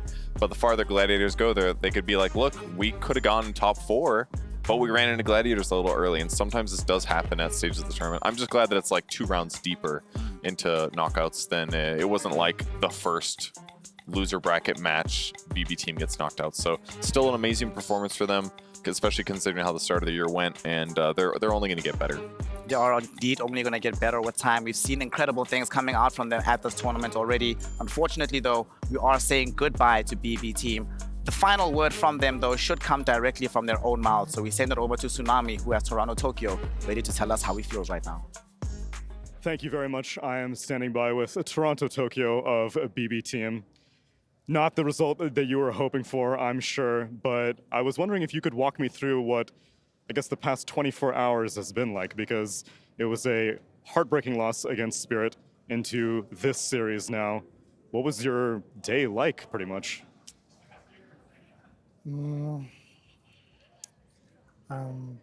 Yeah, we just lose sometimes, win sometimes. It's Dota.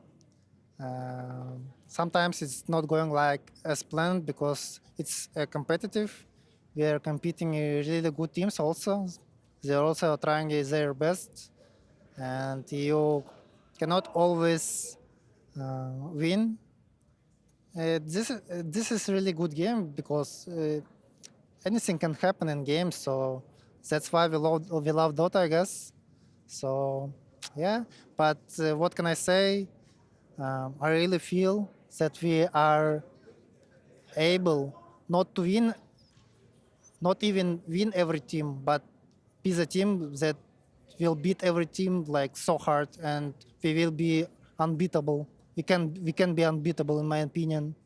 Like, that's my goal. I don't want to win just one tournament. I just want to be the team that cannot lose to any team. So I think with the time we can do it. So yeah, but anyway, it was good games, I guess, and I hope you enjoyed.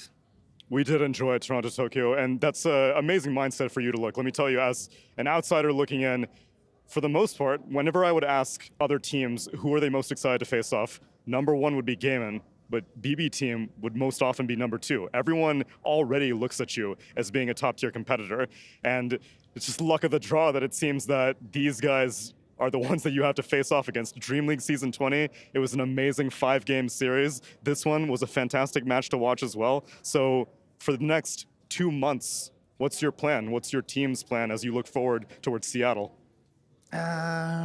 For me, the plan is just chill, I guess. We played a lot of Dota for last months, and we are bored a little bit maybe, and yeah. About burning out? Not really, I don't know. What I also wanted to say that we didn't, I feel like we didn't play our best game, and it's very sad. Hope we will be better sooner. Yeah. I can imagine, and I appreciate the sentiment. Toronto Tokyo, you're a hell of a competitor. It's always a pleasure watching you, no matter what role you are, no matter what team you're on, and no matter what game you're playing. Thank you so much for taking the time to speak with me. Back to this panel. Thank you very much, Tsunami, and of course, thank you very much, and a shout out really to Toronto Tokyo, not only being able to play as part of a BB team that looked amazing at this tournament, not only having been a TI winner with Team Spirit, but the transition from going to mid to support, really, really difficult to pull off. There's a reason why there haven't been that many players to have done so, and there's even fewer that have done so as successfully as Toronto Tokyo. So shout out to him, shout out to BB team, and we're going to be looking forward to see what they do at the International. Of course, that does wrap up this particular series of Dota 2. We're not done with our business of the day just yet, because we still have a couple of more plays for us to look at, starting off with our Colonel's Choice play of the day, the KFC Colonel's Choice play of the day. This came from a series earlier on. Lacoste, walk me through it. What was going on here between Team Aster and the 9 Pandas? Oh yeah, just give me a second to remember this one. Oh yeah, it was the Monkey King. It was a bit of an awkward one where he, like his tree, I believe, gets cut down. No, it's the other fight where Miero gets an insanely good black hole and Rams is going to town. Like you can see Monkey King, he's trying to fight with the Wukongs, but it's not enough. At this point, it was just way too much, and Kiyotaka also going to town with his Stinker, and I like what he did in the end. Like he understands like a little bit of trolling happening, spins around, gets Hex, and waits another second just to be able to get that kill. Oh, I love that particular play. And one of the reasons, honestly, I loved watching that play is because I was sitting next to Fear, convinced that Team Aster was going to win that game. But you kept telling me that BKB Enigma eventually will be able to carry this game. And that's exactly what happened in that situation. Yeah, I mean, it's been the story of this tournament so far. Like, if you have the better scale and you have the better late game, all you need to do is not lose the game by 30 minutes. If you can delay it, we've seen it time and time again, you're going to win the game. And that's how I saw Kiyotaka Stinker with the ET, with the Doom, with Enigma. They just had so much team fight. If you get to that point of critical mass, you win the game. And this is kind of why Monkey King carry is pretty low on my priority list right now, because he doesn't end games and he's not the king of late game. So he doesn't deserve to be in any game, in my opinion. Some strong words coming in from Fear about the Monkey King. Of course, it did end up losing in that particular day. I think today it's been a 0% win rate for the Monkey King in general. So I'm not so much sure that we'll be seeing that hero for the rest of the Riyadh Masters run. Of course, we still have one more play to present to you, and that is our Dr. Sulaiman Al-Habib play or save of the day. And this particular situation happened in the series we just witnessed. And although BB team ended up losing Purge, what we saw coming in from Save on his techies, this was kind of incredible to watch. It felt like every time something terrible was going to happen for BB team, Save launches his little techies 3-man body and like blows up a huge amount of Gaimin Gladiators, disjoints their fight, stops him from killing one of his allies. So he did that so many times. There was like 3 times he'd jump in and get a 3-man blast off. So it was really, really well done by him. Yep. Save was able to save a lot of players on his team, almost able to save the game, but unfortunately not able to do so at the very end of affairs. So, of course, BB team are done. We have the side of Gaimin Gladiators continuing to make their lower bracket run. Kind of incredible, but there's a reason that both of these squads were in the lower bracket to begin with, and that is, of course, them losing to both Team Liquid and Team Spirit, who now comprise our 2 squads in the upper bracket final. Top 3 guaranteed for both of those squads. Really can't wait to see that matchup happen. But in the bottom side of the bracket here, Lacoste, between Talent Esports and 9 Pandas, if you're Gaimin Gladiators, who would you rather verse at this point in time? I would say Talon. I feel like 9 Pandas, even though they're doing the lower bracket run after being dropped down by Team BB, because they already beat Team Secret, they beat Team Aster. I feel like this team is not going to stop. I think they have very good chances against Talon, against Gaimin Gladiators. They're also a team that have better chances of beating them because they're also super creative. You know what Gaimin Gladiators, what they're going to pick. 9 Pandas, not as much. This sort of reminds me of Lima though, Fia, because Talent Esports were able to make a run into the top 3. A bit of a surprise run that people did not expect, but they kept ramping up game after game after game. And let us be 100% honest, they shouldn't be here in the lower bracket. Without Zai doing some crazy 1 in a million type plays, it would be them in the upper bracket final. And we hear that story quite a lot at this tournament, don't we? But yeah, I think Talon as a whole, they're a team that is incredibly good right now. By far the best team in Southeast Asia right now. Little surprised to see them down here after how well they were doing that upper bracket, especially against Liquid. But you know, stuff happens and you get thrown down there. Now they're going to have to do it the same way Gaimin Gladiators have been doing it. And you just got to win your series down here. They're totally capable of it. Really what it's going to come down to is the mentality. Did that one loss shake players? You know, like 23 Savage, he had a rough one, let's be real here. He had plenty of time to bounce back, and hopefully he has. Yeah, I think that day off is going to be really good for them. I think it's going to give them enough time. There's been a lot of other clutch games. There's not quite as much focus on the series, and it wasn't an elimination game just yet, so I think they'll have the ability to bounce back. I would probably say they're the favorite over 9 Pandas, but it could go both ways. Tell me your thoughts first before we wrap up on that upper bracket final between Team Liquid and Team Spirit. Both of them clutched out their games to wind up in the upper bracket to begin with. Both of them have miraculous Dota that they played to get there. Who are you backing in that situation for a spot in the grand finals? I mean, it's going to be hard. Yeah, Team Liquid, they both had such close series going up, so it's hard to say who's better. I would say, God, I really don't know, man. It's so difficult. I'm not sure. What do you guys think? I think I had the Liquid, Spirit, and BB team, if I'm not mistaken, in my top 3. But BB team, they're already out. Definitely had them in the top 3 because for me, they were kind of the favorites, maybe even taking the whole thing. But, you know, one of unfortunate losses against Team Spirit put them down in a situation where they didn't feel too comfortable. But, yeah. What about you, Fear? I've got a question. I don't know if you did. Did you answer the question? Yeah. I also dodged. What was the question again? Team Liquid, Team Spirit. Who's going to win? I'm feeling Liquid. I got a bold prediction here, all right? So Liquid's going to win that series. And then Gaimin's going to come through the loser bracket. Yeah. Get Liquid versus Gaimin in the grand finals. It was a script, yeah. Well, we heard from Capitalist, the lead producer of Dota 2, what the script is for the entirety of the tournament. So it would not be too surprising if Gaimin Gladiators make the lower bracket run all the way into the grand finals. Of course, they have to earn their way there. So make sure that you are with us tomorrow to witness the games that they will be playing up against the winner of 9 Pandas versus the side of Talent Esports. And of course, we still have a grand finalist to be crowned first between Team Liquid and Team Spirit. So thank you very much, ladies and gentlemen, for joining us for this day of Dota. Before we go, remember, hydrate. Remember to call the people you love in your life. Remind them how much you love them. Remind them how much you love Dota. And also look in the mirror. Remind yourself that you are worth fighting for, you are worth caring for, and that you matter just as much as this game does, because this would not happen at all without you and your support. So thank you very much, ladies and gentlemen. Thank you very much, my panel. We'll see you tomorrow for some Dota 2 action. Sleep tight, peace out, hydrate, and we'll see you in the morning for some Riyadh Masters action.